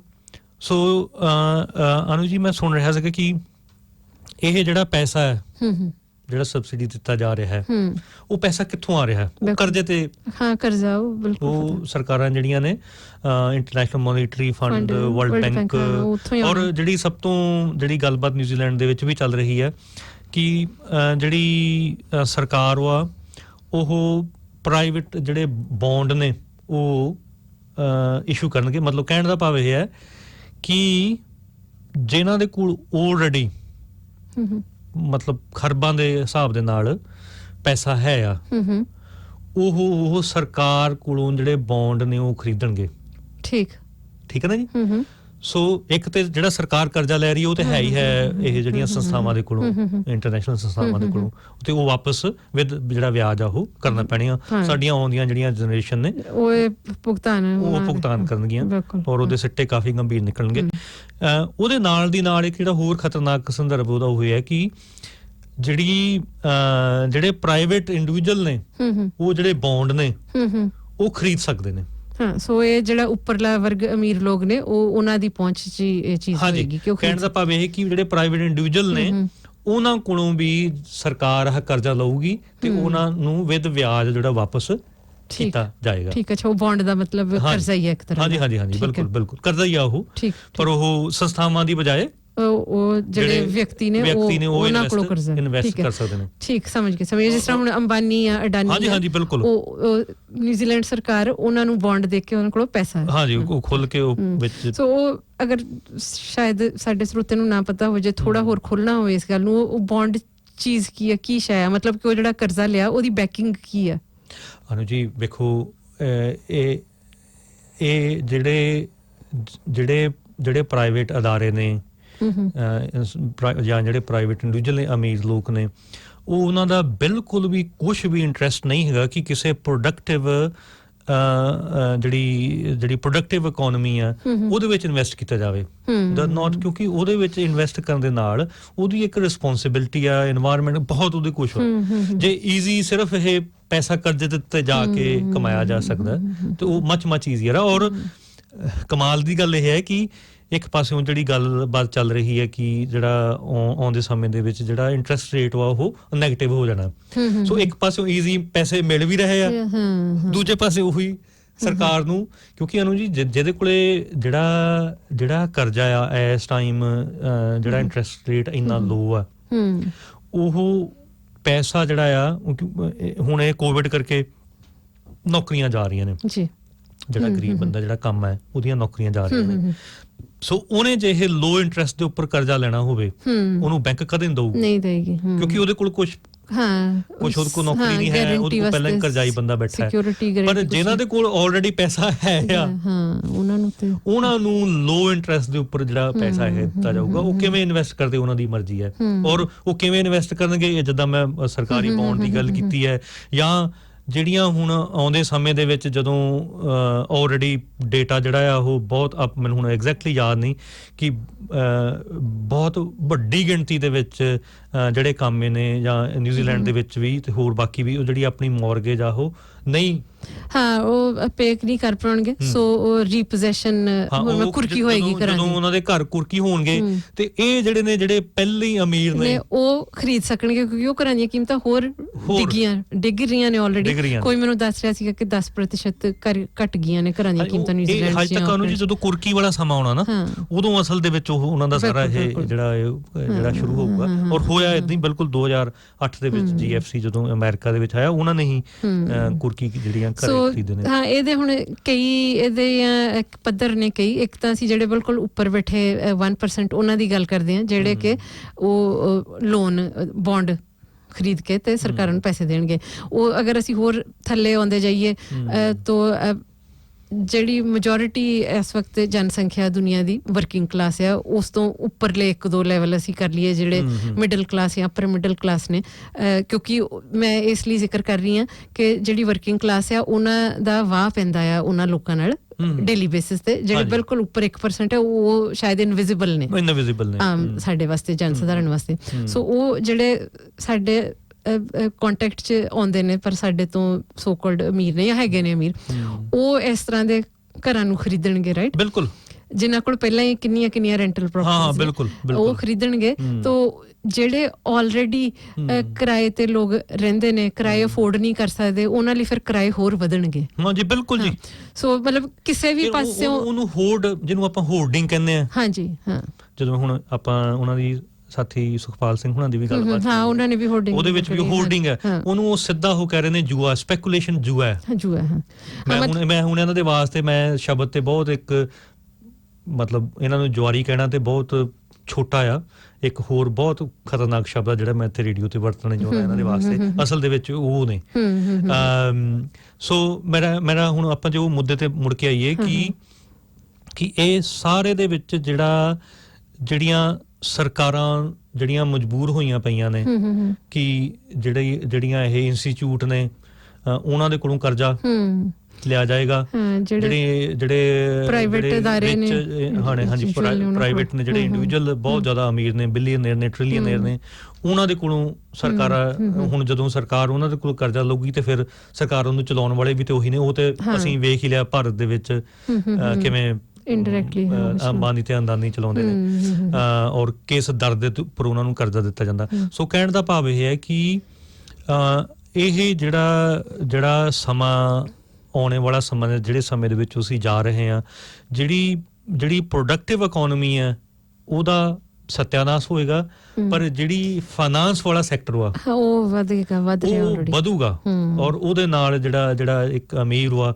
ਹੋਰ ਜ਼ਿਆਦਾ ਅਮੀਰ ਹੋਊਗਾ। ਔਰ ਜਿਹੜਾ ਆਰਟੀਕਲ ਸ਼ੇਅਰ ਕੀਤਾ ਗਿਆ ਆ, ਹਾਂਜੀ ਹਾਂ ਮੇਰਾ ਖਿਆਲ ਉਹਦੇ ਵਿੱਚ ਬਿਲ ਗੇਟਸ ਤੇ ਮਾਰਕ ਜ਼ੁਕਰਬਰਗ ਇਹਨਾਂ ਲੋਕਾਂ ਦੇ ਨਾਮ ਨੇ ਕਿ ਇਹਨਾਂ ਦੀ ਜਿਹੜੀ ਜਾਇਦਾਦ ਹੈ ਪਹਿਲੇ ਨਾਲੋਂ ਵੱਧ ਚੁੱਕੀ ਆ ਇਹ ਕੋਵਿਡ ਲਾਕਡਾਊਨਸ ਦੇ ਦੌਰਾਨ, ਜਿੱਥੇ ਕਿ ਉਹ ਜਿਹੜੀ ਪ੍ਰੋਡਕਟਿਵਿਟੀ ਘਟੀ ਆ ਕਿਉਂਕਿ ਮੈਨੂਫੈਕਚਰਿੰਗ ਬੰਦ ਪਈ ਆ। ਤੋ ਅਸੀਂ ਜਿਹੜੇ ਆਮ ਲੋਕ ਆ ਅਸੀਂ ਹੋਰ ਨਿਗਾਰ ਵੱਲ ਨੂੰ ਜਾ ਰਹੇ ਹਾਂ, ਪਰ ਇਹ ਲੋਕ ਹੋਰ ਅਮੀਰ ਹੋ ਰਹੇ ਨੇ। ਸੋ ਅਮੀਰ ਹੋ ਰਿਹਾ, ਗਰੀਬ ਹੋ ਰਿਹਾ। ਮੈਂ ਪੜ੍ਹ ਰਿਹਾ ਸੀਗਾ ਜੀ ਜਿਹੜੇ ਅੰਬਾਨੀ, ਮੈਨੂੰ ਹੁਣ ਦੋਨਾਂ ਯਾਦ ਨਹੀਂ ਕਿਹੜਾ ਸੀ, ਉਹ ਇਸ ਟਾਈਮ 5ਵੇਂ ਨੰਬਰ ਤੇ ਹੈ ਦੁਨੀਆ 'ਚ। ਸੋ ਬੇਸਿਕਲੀ ਜਿਹੜਾ ਇਹਦੇ ਵਿੱਚ ਸਾਰੇ ਇਹ ਜਦੋਜਹਿਦ ਦੇ ਵਿੱਚ, ਕਰੋਨਾ ਦੇ ਵਿੱਚ ਜਿਹੜਾ ਉਹ ਇੱਕ ਫਾਈਨਾਂਸ ਵਾਲਾ ਜਿਹੜਾ ਸੈਕਟਰ ਵਾ ਉਹ ਬਹੁਤ ਵੱਡੇ ਲੈਵਲ ਦੇ ਉੱਪਰ ਵਧੂਗਾ ਫੁੱਲੂਗਾ ਔਰ ਜਿਹਦੇ ਵਿੱਚ ਲੋਕਾਂ ਨੂੰ ਕੰਮ ਮਿਲ ਰਿਹਾ ਹੈ, ਜਿਹਦੇ ਵਿੱਚ ਮਿਹਨਤਾਨਾ ਮਿਲ ਰਿਹਾ ਹੈ, ਛੋਟਾ ਬਿਜ਼ਨਸਮੈਨ ਆ ਜੋ ਵੀ ਹੈਗਾ, ਉਹ ਸਾਰਾ ਜਿਹੜਾ ਕੰਮ ਬਹੁਤ। ਔਰ ਅਨੂ ਜੀ ਆਪਾਂ ਖਬਰਾਂ ਸੁਣ ਰਹੇ ਸੀ ਬੜੀ, ਭਾਰਤ ਦੇ ਵਿੱਚ ਬੜਾ ਇੱਕ ਭੱਦਾ ਕਿਸਮ ਦਾ ਮਜ਼ਾਕ ਹੈ ਕਿ ਜਿਹੜੇ ਵੀਕਡੇਜ਼ ਨੇ, ਮੰਡੇ ਤੋਂ ਫਰਾਈਡੇ ਸਾਰਾ ਕੁਝ ਖੁੱਲਾ ਹੈ, ਲੋਕੀ ਕੰਮਾਂ ਤੇ ਜਾਂਦੇ ਆ, ਸ਼ਨੀਚਰ ਐਤਵਾਰ ਨੂੰ ਲਾਕਡਾਊਨ ਹੈ। ਸ਼ਨੀਚਰ ਔਰ ਉਹ ਕਾਰਨ ਉਹਦਾ ਇਹੀ ਹੈ ਕਿ ਜਦੋਂ ਲੋਕਾਂ ਨੇ ਸੜਕਾਂ ਤੇ ਉੱਪਰ ਆਉਣਾ, ਸੰਘਰਸ਼ ਕਰਨੇ ਨੇ, ਜਾਂ ਜਸਟ ਜਨਰਲੀ ਆਪਣੇ ਕੰਮ ਕਾਰ ਤੁਸੀਂ ਕਰਨੇ ਆ, ਕੋਈ ਖਰੀਦੋ ਫਰੋਖਤ ਕਰਨੀ ਆ, ਉਹ ਤੁਸੀਂ ਛੁੱਟੀ ਵਾਲੇ ਦਿਨ ਹੀ ਕਰੋਗੇ ਜਾਂ ਆਪਸ ਚ ਮਿਲਣਾ ਜੁਲਣਾ ਆ। ਜੇ ਆਪਸ ਚ ਮਿਲੋ ਜੁਲੋਗੇ ਸ਼ਾਇਦ ਕੋਈ ਕੁਛ ਪਲਾਨ ਵੀ ਕਰੋਗੇ, ਕੁਛ ਆਰਗੇਨਾਈਜ਼ ਕਰੋਗੇ, ਇਹੋ ਜਿਹੀ ਡਿਸਕਸ਼ਨ ਕਰਨਗੇ ਲੋਕ ਬੈਠ ਕੇ ਜੇ ਉਹਨਾਂ ਨੂੰ ਮਿਲਣ ਵਰਤਣ ਦਾ ਮੌਕਾ ਦਿੱਤਾ ਜਾਏਗਾ, ਜੋ ਅਸੀਂ ਆ ਗੱਲਬਾਤ ਕਰ ਰਹੇ ਹਾਂ। ਬਿਲਕੁਲ ਜੀ, ਬਿਲਕੁਲ ਸੋਚਣਗੇ ਸਾਰੇ ਆਪਣੇ ਆਲੇ ਦੁਆਲੇ ਬਾਰੇ, ਸਥਿਤੀ ਬਾਰੇ ਕਿ ਕੀ ਚੱਲ ਰਿਹਾ। ਸੋ ਜੇ ਉਹਨਾਂ ਨੂੰ ਬਿਲਕੁਲ ਆਈਸੋਲੇਟ ਕਰ ਦੋਗੇ ਤੇ ਚਲੋ ਟੈਕਨੋਲੋਜੀ ਦੀ ਵਰਤੋਂ ਨਾਲ ਫਿਰ ਵੀ ਲੋਕ ਆਪਸ ਚ ਗੱਲ ਕਰ ਰਹੇ ਨੇ, ਪਰ ਉਹ ਆਪਸ ਦਾ ਮੇਲ ਜੋਲ ਜਿਹੜਾ ਆ ਜਾਂ ਜਿਹੜੇ ਇਕੱਠ ਹੋਣੇ ਆ ਉਹ ਬੰਦ ਕਰਦੇ, ਤੁਸੀਂ ਉਹ ਰੋਕ ਲਾਉਂਦੇ। ਬਿਲਕੁਲ, ਪਰ ਅਸਲ ਦੇ ਵਿੱਚ ਇੰਨੀਆਂ ਰੋਕਾਂ ਲੱਗਣ ਦੇ ਬਾਵਜੂਦ ਲੋਕਾਂ ਦੀ ਇੰਨੇ ਜ਼ਿਆਦਾ ਡੈਸਪਰੇਟ ਹੋਏ ਪਏ ਆ, ਮਜ਼ਦੂਰਾਂ ਤੇ ਕਿਸਾਨ ਜਥੇਬੰਦੀਆਂ, ਉਹ ਕਰਫਿਊ ਲੱਗਣ ਦੇ ਬਾਵਜੂਦ ਵੀ ਮੁਜ਼ਾਹਰੇ ਕਰ ਰਹੇ ਨੇ। ਬਿਲਕੁਲ ਕਿਉਂਕਿ ਹਾਲਾਤਾਂ ਨੇ ਇੰਨਾ ਮਜਬੂਰ ਕੀਤਾ ਹੋਇਆ। ਸੋ ਇਹਦੇ ਵਿੱਚੋਂ ਸ਼ਾਇਦ ਸਾਡੇ ਸਰੋਤੇ ਇਹ ਸੋਚ ਰਹੇ ਹੋਣ ਕਿ ਜਿਸ ਤਰ੍ਹਾਂ ਇੱਥੇ ਹਰ ਰੋਜ਼ ਇੱਕ ਪ੍ਰੈਸ ਕਾਨਫਰੰਸ ਹੁੰਦੀ ਹੈ, ਤਕਰੀਬਨ ਹਰ ਰੋਜ਼ ਹੀ ਪ੍ਰਧਾਨ ਮੰਤਰੀ ਵੀ ਸਾਡੀ ਜਸਿੰਡਾ ਉਹਦੇ 'ਚ ਹੁੰਦੀ ਹੈ, ਜਿਹੜੇ ਹੈਲਥ ਐਕਸਪਰਟਸ ਨੇ, ਯੂਨੀਵਰਸਿਟੀਜ਼ ਦੇ ਪ੍ਰੋਫੈਸਰਸ, ਮਾਈਕਰੋਬਾਇਓਲੋਜਿਸਟ, ਮਤਲਬ ਉਹ ਇਹੋ ਰਿਸਰਚ ਸਾਇੰਟਿਫਿਕ ਵੀ ਇਹ ਸ਼ੋ ਕਰਦੀ ਹੈ ਕਿ ਸਭ ਤੋਂ ਵਧੀਆ ਤਰੀਕਾ ਇਹ ਕੋਵਿਡ ਦੇ ਫੈਲਾਅ ਨੂੰ ਰੋਕਣ ਦਾ ਸਭ ਤੋਂ ਵਧੀਆ ਤਰੀਕਾ ਹੈ ਕਿ ਲੋਕਾਂ ਦੀ ਜਿਹੜੀ ਆਵਾਜਾਈ ਹੈ ਜਾਂ ਮੂਵਮੈਂਟ ਹੈ ਬਿਲਕੁਲ ਘੱਟ ਹੋਵੇ। ਤੋ ਇਹ ਮੈਂ ਵੀ ਸਾਇੰਸ ਥੋੜੀ ਜਿਹੀ ਪੜ੍ਹੀ ਹੈ, ਮੈਂ ਫੂਡ ਮਾਈਕਰੋਬਾਇਓਲੋਜਿਸਟ ਹਾਂ। ਸੋ ਵਾਇਰਸਿਸ ਕਿੱਦਾਂ ਫੈਲਦੀਆਂ, ਉਹਨਾਂ ਨੂੰ ਕੰਟਰੋਲ ਕਿੱਦਾਂ ਕਰੀਦਾ, ਮੇਰੀ ਵੀ ਇੱਕ ਬੇਸਿਕ ਜੀ ਸਮਝ ਆ। ਸੋ ਜੋ ਅਸੀਂ ਪੜ੍ਹਿਆ ਆ ਉਹਦੇ ਮੁਤਾਬਕ ਕੁਆਰੰਟੀਨ ਜਿਹੜੀ ਹੈ, ਡੈਫੀਨੇਸ਼ਨ ਕੁਆਰੰਟੀਨ ਦੀ, ਜੋ ਇਸ ਦੇਸ਼ 'ਚ ਮੈਂ ਦੇਖਿਆ ਆ ਲਾਕਡਾਊਨ ਦੇ ਦੌਰਾਨ ਕੁਆਰੰਟੀਨ, ਉਹ ਕਾਫੀ ਫਰਕ ਆ ਉਹਦੇ ਤੋਂ। ਸੋ ਇੱਥੇ ਨਿਊਜ਼ੀਲੈਂਡ 'ਚ ਸਹੀ ਮਾਨਿਆਂ 'ਚ ਅੱਜ ਤੱਕ ਲਾਕਡਾਊਨ ਜਾਂ ਕੁਆਰੰਟੀਨ ਕਦੀ ਹੋਇਆ ਹੀ ਨਹੀਂ ਆ। ਸੋ ਹੋਣਾ ਇੱਦਾਂ ਚਾਹੀਦਾ ਸੀ ਕਿ ਜਦੋਂ ਪਹਿਲਾਂ ਇਹਨਾਂ ਨੂੰ ਪਤਾ ਲੱਗਿਆ ਸੀਗਾ ਕਿ ਇੱਥੇ ਇੱਦਾਂ ਕੇਸ ਆਉਣੇ ਸ਼ੁਰੂ ਹੋ ਗਏ ਨੇ, ਬਾਰਡਰ ਇਹਨਾਂ ਨੇ ਬੰਦ ਕਰ ਦਿੱਤਾ, ਠੀਕ, ਪਰ ਬਾਰਡਰ ਬੰਦ ਕਰਨ ਦਾ ਮਤਲਬ ਇਹ ਹੈ ਕਿ ਕੋਈ ਵੀ ਇੱਥੇ ਅੰਦਰ ਨਾ ਆਉਂਦਾ, ਇੱਥੋਂ ਕੋਈ ਵੀ ਬਾਹਰ ਨਾ ਜਾਂਦਾ। ਪਰ ਇਹਨਾਂ ਨੇ ਉਹ ਸਰਾਸਰ ਗਲਤ ਤਰੀਕੇ ਨਾਲ ਕੀਤਾ ਕਿ ਜਿਹੜੇ ਨਾਗਰਿਕ ਨੇ ਜਾਂ ਪਰਮਾਨੈਂਟ ਰੈਜ਼ੀਡੈਂਟ ਨੇ ਉਹ ਆ ਸਕਦੇ ਨੇ। ਪਹਿਲਾਂ ਜਦੋਂ ਅਸੀਂ ਆ ਕੇ ਉਹ 14 ਦਿਨਾਂ ਲਈ ਸੈਲਫ ਆਈਸੋਲੇਟ ਕਰਨ, ਮਤਲਬ ਕਿ ਉਹ ਚਾਹੇ 14 ਦਿਨ ਅੰਦਰ ਰਹਿਣ ਨਾ ਰਹਿਣ, ਕੋਈ ਖਾਸ ਮੋਨੀਟਰਿੰਗ ਨਹੀਂ ਹੈ। ਉਸ ਤੋਂ ਬਾਅਦ ਥੋੜਾ ਹੋਰ ਆਪਣੇ ਵੱਲੋਂ ਸਟ੍ਰਿਕਟ ਕੀਤਾ ਕਿ ਉਹਨਾਂ ਦੀ ਮੈਨੇਜਡ ਆਈਸੋਲੇਸ਼ਨ ਆ, ਉਸ ਤੋਂ ਬਾਅਦ ਕੁਆਰੰਟੀਨ ਆ। ਹੁਣ ਇਸ ਵਜ੍ਹਾ ਸੇ ਕਿਸੇ ਨੂੰ ਆਉਣ ਨਾ ਦਿੱਤਾ ਜਾਵੇ। ਜਿਹੜੇ ਆਲਰੇਡੀ ਇੱਥੇ ਦੇਸ਼ 'ਚ ਨੇ ਉਹਨਾਂ ਨੂੰ ਟੋਟਲੀ ਬੰਦ ਕੀਤਾ ਜਾਵੇ, ਚਾਹੇ ਉਹ ਹਫਤਾ ਜਾਂ 2 ਹਫ਼ਤੇ ਮਿਨੀਮਮ ਤੁਹਾਨੂੰ ਕਰਨਾ ਪਊਗਾ, ਕਿਉਂਕਿ ਉਹ ਵਾਇਰਸ ਦਾ ਜਿਹੜਾ ਇਨਕਿਊਬੇਸ਼ਨ ਟਾਈਮ ਹੈ ਸਾਰਾ ਕੁਛ ਉਹਨੂੰ ਦੇਖਦਿਆਂ ਹੋਇਆ। ਸੋ ਜਿਹੜੇ ਜ਼ਿਆਦਾ ਮੈਂ ਕਹਾਂਗੀ ਕਿ ਸੁਲਝੇ ਹੋਏ ਸਾਇੰਸਦਾਨ ਨੇ ਜਾਂ ਮਾਈਕਰੋਬਾਇਓਲੋਜਿਸਟ ਜਾਂ ਵਾਇਰੋਲੋਜਿਸਟ ਨੇ, ਉਹਨਾਂ ਨੇ ਇਹਨਾਂ ਨੂੰ ਇਹ ਕਹਿਣਾ ਸੀ ਕਿ 3 ਤੋਂ 4 ਹਫ਼ਤੇ ਮਿਨੀਮਮ ਉਹ ਸਹੀ ਤਰੀਕੇ ਨਾਲ ਕੁਆਰੰਟੀਨ, ਕਿ ਸਾਰੇ ਆਪੋ ਆਪਣੇ ਘਰਾਂ 'ਚ ਬੰਦ, ਕਿਤੇ ਬਾਹਰ ਨਹੀਂ ਜਾਣਾ। ਤੋ ਸਰਕਾਰ ਮੈਨੇਜ ਕਰਦੀ ਉਹਨੂੰ ਚੰਗੀ ਤਰ੍ਹਾਂ ਕਿ ਜੋ ਬੇਸਿਕ ਜ਼ਰੂਰਤਾਂ ਨੇ, ਖਾਣਾ, ਦਵਾਈਆਂ, ਉਹ ਘਰਾਂ ਦੇ ਬਾਹਰ ਡਿਲੀਵਰ ਕੀਤਾ ਜਾਊਗਾ। ਵੁਹਾਨ ਚਾਈਨਾ ਦੇ ਵਿੱਚ ਪਹਿਲਾ ਲਾਕਡਾਊਨ ਹੋਇਆ ਬਿਲਕੁਲ ਐਵੇਂ ਹੀ ਸੀਗਾ, ਬਾਰਡਰ ਬੰਦ ਸੀ ਔਰ ਘਰਾਂ ਦੇ ਵਿੱਚ ਰੋਟੀ ਪਾਣੀ ਪਕਾਇਆ। ਮੇਰੇ ਖਿਆਲ ਕਾਫੀ ਲੋਕ 2 ਮਹੀਨੇ ਲਗਾਤਾਰ ਬੰਦ ਰਹੇ, ਕਿਉਂਕਿ ਸਾਡੇ ਵੀ ਜਾਣਕਾਰੀ 'ਚ ਸਕਾਈ ਸਿਟੀ ਦੀ ਵਰਕਰ ਚਾਈਨੀਜ਼ ਲੜਕੀ, ਉਹ 2 ਮਹੀਨੇ ਲਗਾਤਾਰ ਬੰਦ ਰਹੀ ਬਕਾਇਦਾ ਉਹ ਆਪਣੇ ਫਲੈਟ 'ਚ। ਉਹਨਾਂ ਨੇ ਉਹਦੇ ਵਿੱਚ ਜਿੱਤ ਵੀ ਪ੍ਰਾਪਤ ਕੀਤੀ ਹੈ, ਕੋਈ ਸ਼ੱਕ ਨਹੀਂ। ਬਿਲਕੁਲ। ਔਰ ਹੋਣਾ ਇਹ ਚਾਹੀਦਾ ਸੀਗਾ ਕਿ ਸਿਰਫ ਹਸਪੀਟਲਸ ਅਵੇਲੇਬਲ ਹੁੰਦੇ, ਉਹ ਵੀ ਐਜ਼ ਕੁਆਰੰਟੀਨ ਜਾਂ ਆਈਸੋਲੇਸ਼ਨ ਫੈਸਿਲਿਟੀਜ਼, ਜਿਸ ਤਰ੍ਹਾਂ ਨਾਰਮਲ ਹਸਪੀਟਲ ਹੁੰਦਾ ਉਸ ਤਰ੍ਹਾਂ ਨਹੀਂ। ਔਰ ਤੁਸੀਂ ਦੇਖਿਆ ਵੀ ਹੋਏਗਾ ਚਾਈਨਾ 'ਚ ਜਾਂ ਮੈਂ ਖਿਆਲ ਰਸ਼ੀਆ, ਮੈਨੂੰ ਹੁਣ ਐਗਜ਼ੈਕਟਲੀ ਯਾਦ ਨਹੀਂ ਹੈ, ਸਾਊਥ ਅਮਰੀਕਾ ਦੇ ਸ਼ਾਇਦ 1-2 ਦੇਸ਼, ਉਹ ਡਾਕਟਰ ਨਰਸਿਸ ਉਹਨਾਂ ਨੂੰ ਤੁਸੀਂ ਦੇਖੋ ਕਿ ਪ੍ਰੋਪਰ ਜਿੱਦਾਂ ਸਪੇਸ ਸੂਟ ਨਹੀਂ ਪਾਏ ਹੁੰਦੇ, ਇੱਦਾਂ ਪੂਰੇ ਕਵਰਡ ਨੇ ਉਹ। ਮਤਲਬ ਕਿ ਉਹ ਜਿਹੜੇ ਫਰੰਟ ਲਾਈਨ ਤੇ ਹੈਲਥ ਜਾਂ ਮੈਡੀਕਲ ਸਟਾਫ ਕੰਮ ਕਰ ਰਹੇ ਨੇ, ਉਹਨਾਂ ਦੀ ਪੂਰੀ ਪ੍ਰੋਟੈਕਸ਼ਨ ਹੋਣੀ ਚਾਹੀਦੀ ਹੈ। ਸੋ ਇੱਥੇ ਇਹ ਇੱਕ ਲਾਕਡਾਊਨ ਜਾਂ ਕੁਆਰੰਟੀਨ ਦੇ ਨਾਂ ਤੇ ਖਿਲਵਾੜ ਜਿਹਾ ਕੀਤਾ ਗਿਆ ਆ। ਉਹ ਬਾਰ-ਬਾਰ ਹੁਣ ਆਕਲੈਂਡ ਨੂੰ ਦੁਬਾਰਾ ਇਹਨਾਂ ਨੇ ਲਾਕਡਾਊਨ 'ਚ ਕੀਤਾ। ਪਹਿਲਾਂ ਹੀ ਅਗਰ 3-4 ਹਫ਼ਤੇ ਲਗਾਤਾਰ ਇਹਨੂੰ ਪ੍ਰੋਪਰਲੀ ਐਕਸੀਕਿਊਟ ਕੀਤਾ ਹੁੰਦਾ ਤਾਂ ਸ਼ਾਇਦ ਅਸੀਂ ਇਸ ਚੀਜ਼ 'ਚੋਂ ਕਾਫੀ ਪਹਿਲਾਂ ਬਾਹਰ ਆ ਗਏ ਹੁੰਦੇ ਔਰ ਇਕੋਨਮੀ ਦਾ ਵੀ ਸ਼ਾਇਦ ਇੰਨਾ ਨੁਕਸਾਨ ਨਾ ਹੋਇਆ ਹੁੰਦਾ। ਦੂਸਰਾ ਅਨੂ ਜੀ, ਅਸਲ ਦੇ ਵਿੱਚ ਜਿਹੜੀ ਤੁਸੀਂ ਗੱਲ ਕਰ ਰਹੇ ਹੋ ਸਹੀ ਹੈ। ਨਾਲ ਦੀ ਨਾਲ ਨਿਊਜ਼ੀਲੈਂਡ ਦੀ ਇੱਕ ਸਭ ਤੋਂ ਹੋਰ ਚੰਗੀ ਚੀਜ਼ ਇਹ ਵੀ ਹੈ ਕਿ ਕੁਦਰਤੀ ਇਹ ਬਾਕੀ ਦੁਨੀਆ ਨਾਲੋਂ ਆਈਸੋਲੇਟਡ, ਉਹ ਨੈਚੁਰਲੀ ਫਾਇਦਾ ਹੈ ਥੋੜਾ। ਹੁਣ ਵੀ ਜਿਹੜਾ ਕੇਸਿਸ ਘੱਟ ਨੇ ਉਹ ਬਹੁਤੇ ਮੇਰੇ ਕਾਰਨ ਸ਼ਾਇਦ ਉਹ ਵੀ ਉਹ ਕਾਫੀ ਵੱਡਾ ਫੈਕਟਰ ਹੈ। ਸਿਰਫ 22 ਲੋਕਾਂ ਦੀ ਮੌਤ ਹੋਈ ਹੈ, ਇੱਕ ਸਿੰਗਲ ਵੀ ਨਹੀਂ ਸੀ ਹੋਣੀ ਚਾਹੀਦੀ।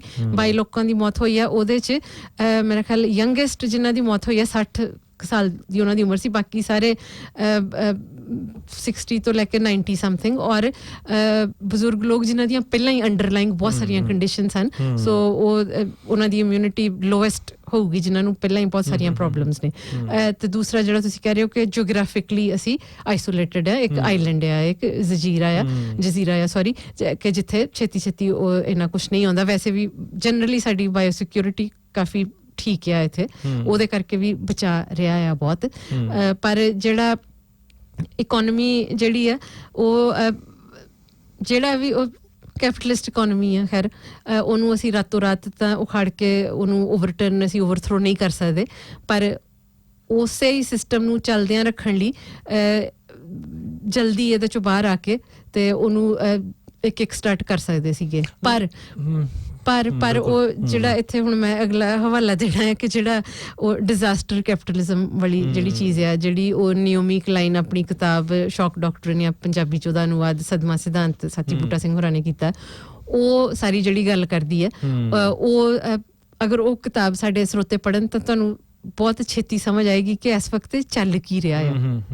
ਸੋ ਇਹ ਜਿਹੜਾ ਇਹਨਾਂ ਕੋਲ ਸਾਰੀ ਟੈਕਨੋਲੋਜੀ, ਸਾਇੰਸ, ਸਾਰਾ ਕੁਛ ਹੈਗਾ ਆ। They have the know how, they have the means ਕਿ ਉਹਨੂੰ ਪ੍ਰੋਪਰਲੀ ਕੁਆਰੰਟਾਈਨ ਕਰਦੇ। ਪੂੰਜੀਵਾਦ ਦਾ ਟੋਟਲ ਫੇਲਿਅਰ ਹੈ ਜੀ, ਇਹ ਸਿਸਟਮ ਕੈਪੇਬਲ ਨਹੀਂ ਹੈ ਕੋਈ ਵੀ ਇਹੋ ਜਿਹੜੀ ਮਹਾਮਾਰੀ ਨੂੰ ਉਹਨੂੰ ਟੈਕਲ ਕਰਨ ਵਾਸਤੇ। ਇਹ ਗੱਲ ਪੱਕੀ ਹੈ। ਹਾਂ, ਜਾਂ ਇਦਾਂ ਕਹਿ ਲਓ ਜਾਂ ਇਦਾਂ ਕਹੋ ਕਿ ਇਹ ਉਸ ਮਹਾਮਾਰੀ ਨੂੰ, ਉਹ ਪੈਂਡੈਮਿਕ ਨੂੰ ਕੈਪੀਟਲਾਈਜ਼ ਕਰਦਾ ਹੈ ਸਿਸਟਮ। ਹਾਂਜੀ ਅਨੂ ਜੀ, ਵੇਖੋ ਜਿਹੜੀ ਤੁਸੀਂ ਗੱਲ ਕੀਤੀ ਹੈ ਠੀਕ ਹੈ, 100 ਕਮੀਆਂ ਦੇ ਬਾਵਜੂਦ ਵੀ ਘੱਟੋ ਘੱਟ ਸਬਸਿਡੀ ਹੈ, ਜਮਹੂਰੀਅਤ ਥੋੜੀ ਬਹੁਤ ਬਾਕੀ ਹੈ, ਵੈਲਫੇਅਰ ਸਟੇਟ ਥੋੜੀ ਬਹੁਤ ਕੰਮ ਕਰ ਰਹੀ ਹੈ। ਮਤਲਬ ਇਹ ਤੁਸੀਂ ਜੇ ਹਿੰਦੁਸਤਾਨ ਅਨੂ ਜੀ ਇਹਨੂੰ ਕੰਪੇਅਰ ਕਰੋ, ਉੱਥੇ ਤੇ ਸਿੱਧਾ ਸਾਫ਼ ਜਿਹੜੇ ਜਥੇਬੰਦੀਆਂ ਨੇ ਉਹ ਕਹਿ ਰਹੀਆਂ ਨੇ ਕਿ ਇਸ ਸਾਰਾ ਜਿਹੜਾ ਕਰੋਨਾ ਵਾਇਰਸ ਵਾਲਾ ਇਹਨੂੰ ਵਰਤਿਆ ਜਾ ਰਿਹਾ ਹੈ, ਸਰਕਾਰ ਇਹਨੂੰ ਵਰਤ ਰਹੀ ਹੈ ਆਪਣੇ ਮੁਫਾਦਾਂ ਲਈ। ਜਿੰਨੇ ਚੱਲਦੇ ਸੰਘਰਸ਼ ਆ ਉਹਨਾਂ ਨੂੰ ਦਬਾਉਣ ਵਾਸਤੇ ਇਹੋ ਜਿਹੇ ਜਿਹੜੇ ਘਿਨੌਣੇ ਕਿਸਮ ਦੇ ਜਿਹੜੇ ਆਰਡੀਨੈਂਸ ਨੇ ਉਹਨਾਂ ਨੂੰ ਪਾਸ ਕਰਨ ਵਾਸਤੇ ਉਹਨਾਂ ਨੂੰ ਤੇ ਪ੍ਰਤੱਖ ਜਿਹੜਾ ਦਿਸ ਰਿਹਾ ਹੈ ਕਿ ਇਹ ਇੱਕ ਇਹਦੀ ਆੜ ਦੇ ਵਿੱਚ ਸਾਡੇ ਸਾਹਮਣੇ ਵੀ ਜਿਹੜਾ ਅਸੀਂ ਕਰੋਨਾ ਦੀ ਆੜ 'ਚ ਔਰਤਾਂ ਕਾਰਕੁਨਾਂ ਦਾ ਦਮਨ UAPA ਅਤੇ ਸੱਤਾ ਬੂਟਾ ਸਿੰਘ ਹੁਣਾਂ ਨੇ ਲਿਖਿਆ ਹੋਇਆ। ਸੋ ਇਹ ਬਹੁਤ ਬਾਰ-ਬਾਰ ਸਾਹਮਣੇ ਜਿਹੜੀ ਉਹ ਗੱਲ ਜਿਹੜੀ ਆ ਰਹੀ ਆ। ਉਹ ਆਪਣੇ ਜਿਹੜੇ ਉਹ ਹਾਈ ਸੁਪਰੀਮ ਕੋਰਟ ਦੇ ਵਕੀਲ ਨੇ ਪ੍ਰਸ਼ਾਂਤ ਭੂਸ਼ਣ, ਦੇਖੋ ਉਹਨਾਂ ਦੇ ਕਿਆ ਹੋ ਰਿਹਾ ਹੈ। ਜਿਹੜਾ ਵੀ ਕੋਈ ਬੁੱਧੀਜੀਵੀ ਮਾੜੀ ਮੁੱਟੀ ਗੱਲ ਕਰਦਾ ਉਹ ਤੇ ਉਹ ਕੇਸ ਪਾ ਕੇ ਔਰ ਕੋਈ ਸੁਣਵਾਈ ਨਹੀਂ, ਕਿਤੇ ਤੁਸੀਂ ਇਕੱਠ ਨਹੀਂ ਕਰ ਸਕਦੇ, ਹਨਾ। ਸੋ ਬਿਲਕੁਲ 100% ਉਹ ਇਹਨੂੰ ਆਪਣੇ ਹੱਕ ਚ ਭੁਗਤਾਉਂਦੀਆਂ ਨੇ ਸਰਕਾਰਾਂ ਹਰ ਥਾਂ ਤੇ। ਸੋ ਉਹ ਮੁਕਾਬਲਤਨ ਇੱਥੇ ਹਾਲਾਤ ਕਾਫੀ ਬਿਹਤਰ ਨੇ ਭਾਰਤ ਨਾਲੋਂ। ਪਰ ਅਗਰ ਇੱਥੇ ਵੀ ਤੁਸੀਂ ਦੇਖੋ ਇਸ ਇਲੈਕਸ਼ਨ 'ਚ ਲੇਬਰ ਪਾਰਟੀ ਦਾ ਚੋਣ ਮੈਨੀਫੈਸਟੋ ਕੀ ਹੈ ਕਿ ਪਾਲਿਸੀ ਦੇ ਆਧਾਰ ਤੇ ਇਲੈਕਸ਼ਨਸ ਹੋਣੀਆਂ ਚਾਹੀਦੀਆਂ ਨੇ। ਮੈਂ ਜੀ ਅਨੂ ਜੀ ਸੌਰੀ ਮੈਂ ਥੋੜੀ ਵਿੱਚ ਹੁਣ ਜਿਹੜਾ ਸੀ ਕਿਉਂਕਿ ਉੱਥੇ ਤੇ ਜਿਹੜੀ ਹੈਗੀ ਆ ਸਹਾਇਤਾ ਮਿਲ ਹੀ ਨਹੀਂ ਰਹੀ, ਇੱਥੇ ਸਹਾਇਤਾ ਮਿਲ ਰਹੀ, ਇਹਦੇ ਵਿੱਚ ਕੋਈ ਸ਼ੱਕ ਨਹੀਂ ਗੀ। ਪਰ ਅਸੀਂ ਜਿਹੜੀ ਗੱਲ ਪਹਿਲਾਂ ਕਰ ਚੁੱਕੇ ਕਿ ਜਿਹੜੀਆਂ ਆਉਂਦੀਆਂ ਜਨਰੇਸ਼ਨ ਨੇ ਉਹ ਪੇ ਕਰਨਗੀਆਂ। ਮੈਂ ਅਨੂ ਜੀ ਪੜ੍ਹ ਰਿਹਾ ਸੀਗਾ ਉਹਦਾ ਵਰਲਡ ਬੈਂਕ ਦਾ ਚੀਫ ਆ ਜਿਹੜਾ, ਮੈਨੂੰ ਨਾਂ ਨਹੀਂ ਉਹਦਾ ਯਾਦ, ਤੇ ਉਹ ਕਹਿ ਰਿਹਾ ਹੈ ਕਿ ਜਿਹੜੇ ਗਰੀਬ ਮੁਲਕ ਨੇ, ਅਫਰੀਕਨ ਜਾਂ ਏਸ਼ੀਆ ਦੇ ਮੁਲਕ ਨੇ, ਬੜੀ ਗੱਲ ਬਹੁਤ ਧਿਆਨ ਨਾਲ ਉਹ ਸੋਚਣ, ਸ਼ਾਇਦ ਪਹਿਲਾਂ ਸੁਣਨ ਨੂੰ ਗੱਲ ਬਹੁਤ ਵਧੀਆ ਲੱਗੇ ਕਿ ਉਹਨਾਂ ਦਾ ਜਿਹੜਾ ਕਰਜ਼ਾ ਹੈ, ਜਿਹੜਾ ਉਹਨਾਂ ਨੂੰ ਦਿੱਤਾ ਹੋਇਆ ਪੈਸਾ ਹੈ, ਕਿਉਂਕਿ ਅਨੂ ਜੀ ਦੁਨੀਆ ਦੇ ਬਹੁਤ ਸਾਰੇ ਇਹੋ ਜਿਹੇ ਮੁਲਕ ਨੇ ਜਿਹਨਾਂ ਦਾ ਮੂਲ ਤੇ ਜਦੋਂ ਦਾ ਉਹਨਾਂ ਨੇ ਉਹ ਤੇ ਉੱਥੇ ਦਾ ਉੱਥੇ ਖੜਾ ਆ, ਸਿਰਫ ਉਹਦੇ ਉੱਪਰ ਉਹ ਕਰਜ਼ਾ ਜਿਹੜਾ ਉੱਪਰ ਵਿਆਜ ਆ ਜਿਹੜਾ ਵਿਆਜ ਆ ਉਹੀ ਦੇਈ ਜਾਂਦੇ ਆ। ਤੇ ਉਹ ਕਹਿੰਦਾ ਕਿ ਕੋਵਿਡ ਦੇ ਵਿੱਚ ਇਹ ਉਹਨਾਂ ਦੇ ਵਾਸਤੇ ਬਹੁਤ ਔਖਾ ਹੋ ਗਿਆ ਕਿਉਂਕਿ ਉਹਨਾਂ ਨੂੰ ਲੋੜ ਵਾ ਜਿਹੜੀ ਆਪਣੇ ਜਿਹੜੇ ਮੁਲਕ ਦੇ ਲੋਕ ਨੇ ਉਹਨਾਂ ਦੀ ਸਹਾਇਤਾ ਕਰਨ ਲਈ। ਪਰ ਉਹ ਚ ਘੁੰਡੀ ਵੇਖੋ ਕਿਹੜੀ ਹੈ। ਕਾਰਨ ਇੱਕ ਤੇ ਇਹ ਕਾਰਨ ਲੈ ਲਿਆ, ਚਲੋ ਠੀਕ ਹੈ। ਜਿਹੜਾ ਦੂਸਰਾ ਵੱਡਾ ਕਾਰਨ ਇਹ ਹੈ, ਉਹ ਕਹਿੰਦਾ ਕਿ ਜਿਹੜੇ ਇਹ ਸਾਰੇ ਕਰਕੇ ਜਿਹੜੇ ਇਨਵੈਸਟਰ ਨੇ ਉਹ ਉਹਨਾਂ ਚ ਇਨਵੈਸਟ ਨਹੀਂ ਕਰ ਸਕਦੇ। ਸੋ ਕਿਉਂਕਿ ਉਹਨਾਂ ਚ ਨਵੀਂ ਇਨਵੈਸਟਮੈਂਟ ਨਹੀਂ ਹੋ ਰਹੀ, ਜਿਹੜੀ ਜਿਹਨੂੰ ਆਪਾਂ ਕਹਿੰਦੇ ਆ ਫੋਰਨ ਡਾਇਰੈਕਟ ਇਨਵੈਸਟਮੈਂਟ ਨਹੀਂ ਹੋ ਰਹੀ, ਇਸ ਕਰਕੇ ਉਹਨਾਂ ਦਾ ਜਿਹੜਾ ਕਰਜ਼ਾ ਮਾਫ ਕੀਤਾ ਜਾਵੇ ਤੇ ਮੁੜ ਕੇ ਸ਼ੁਰੂ ਕੀਤਾ ਜਾਵੇ ਤੇ ਮੁੜ ਕੇ ਫਿਰ ਉਹ ਜਿਹੜੇ ਇਨਵੈਸਟਰ ਜਿਹੜੇ ਨੇ ਉੱਥੇ ਜਾਣ। ਸੋ ਮੁੜ ਕਿੜ ਕੇ ਆ ਕੇ ਗੱਲ ਜਿਹੜੀ ਆ ਉਹ ਜਿਹੜੀ ਫੋਰਨ ਡਾਇਰੈਕਟ ਇਨਵੈਸਟਮੈਂਟ ਗੱਲ ਉਹਨਾਂ ਦੇ ਹੱਕ ਦੇ ਵਿੱਚ ਹੀ ਭੁਗਤੂਗੀ। ਬਿਲਕੁਲ ਬਿਲਕੁਲ ਬਿਲਕੁਲ। ਕਿਉਂਕਿ ਜਦੋਂ ਅਨੂ ਜੀ ਵੇਖੋ, ਜਦੋਂ ਲੋਕੀ ਨਹੀਂ ਰਹਿਣਗੇ, ਉੱਥੇ ਕੋਈ ਪ੍ਰੋਡਕਟਿਵ ਫੋਰਸ ਨਹੀਂ ਰਹੂਗੀ ਤੇ ਤੁਸੀਂ ਇਨਵੈਸਟ ਕਿਵੇਂ ਕਰੋਗੇ ਨਾ। ਸੋ ਉਹਨਾਂ ਨੂੰ ਸਸਤੀ ਲੇਬਰ ਵੀ ਚਾਹੀਦੀ ਹੈ। ਬਿਲਕੁਲ ਬਿਲਕੁਲ। ਸੋ ਇਹ ਜਿਵੇਂ ਉਹ ਮਾਰਕਸ ਬਾਰ-ਬਾਰ ਕਹਿੰਦੇ ਨਾ ਕਿ ਆਪਣੀ ਇਹ ਜਿਹੜੀ ਕੀ ਕਹਿੰਦੇ ਜਿੱਥੇ ਮਰ ਕੇ ਬੰਦਾ ਜਾਂਦਾ ਹੈ, ਕਬਰ ਜਿਹੜੀ ਹੈ, ਉਹ ਆਪਣੇ ਆਪ ਹੀ ਇਹ ਖੋਦ ਰਿਹਾ। ਔਰ ਇਹਨਾਂ ਨੂੰ IMF ਵਰਲਡ ਬੈਂਕ ਇਹਨਾਂ ਨੂੰ ਪਤਾ ਹੈ ਔਰ ਉਹ ਰਿਫਾਰਮ ਉਹ ਚ ਕਰਨਾ ਚਾਹੁੰਦੇ ਨੇ। ਇਹੋ ਜਿਹੀਆਂ ਜਦੋਂ ਗੱਲਾਂ ਬਾਹਰ ਆਉਂਦੀਆਂ ਨੇ ਨਾ, ਉਹਦਾ ਉਹ ਇਹ ਨਹੀਂ ਹੁੰਦਾ ਕਿ ਉਹ ਕੋਈ ਭਲਾ ਕਰ ਰਹੇ ਨੇ, ਉਹ ਜਿਹੜਾ ਪੂੰਜੀਵਾਦ ਉਹਨੂੰ ਬਚਾਉਣਾ ਚਾਹੁੰਦੇ ਨੇ ਕਿ ਪੂਰੀ ਤਰ੍ਹਾਂ ਇਹ ਕੋਲੈਪਸ ਨਾ ਹੋ ਜਾਵੇ। ਬਿਲਕੁਲ ਬਿਲਕੁਲ ਬਿਲਕੁਲ। ਔਰ ਇਸ ਮੈਂ ਜੀ ਜਿਹੜੀ ਪਹਿਲਾਂ ਉਹਨੂੰ ਜੀ ਆਪਾਂ ਗੱਲ ਕਰ ਰਹੇ ਸੀਗੇ ਜਿਹੜੀ ਬਹੁਤ ਅਮੀਰ ਹੋ ਰਿਹਾ, ਇਹ ਕੋਈ ਮਤਲਬ ਜਿਹੜੇ ਲੈਫਟ ਵਾਲੇ ਸੋਸ਼ਲਿਸਟ ਨਹੀਂ ਕਰ ਰਹੇ।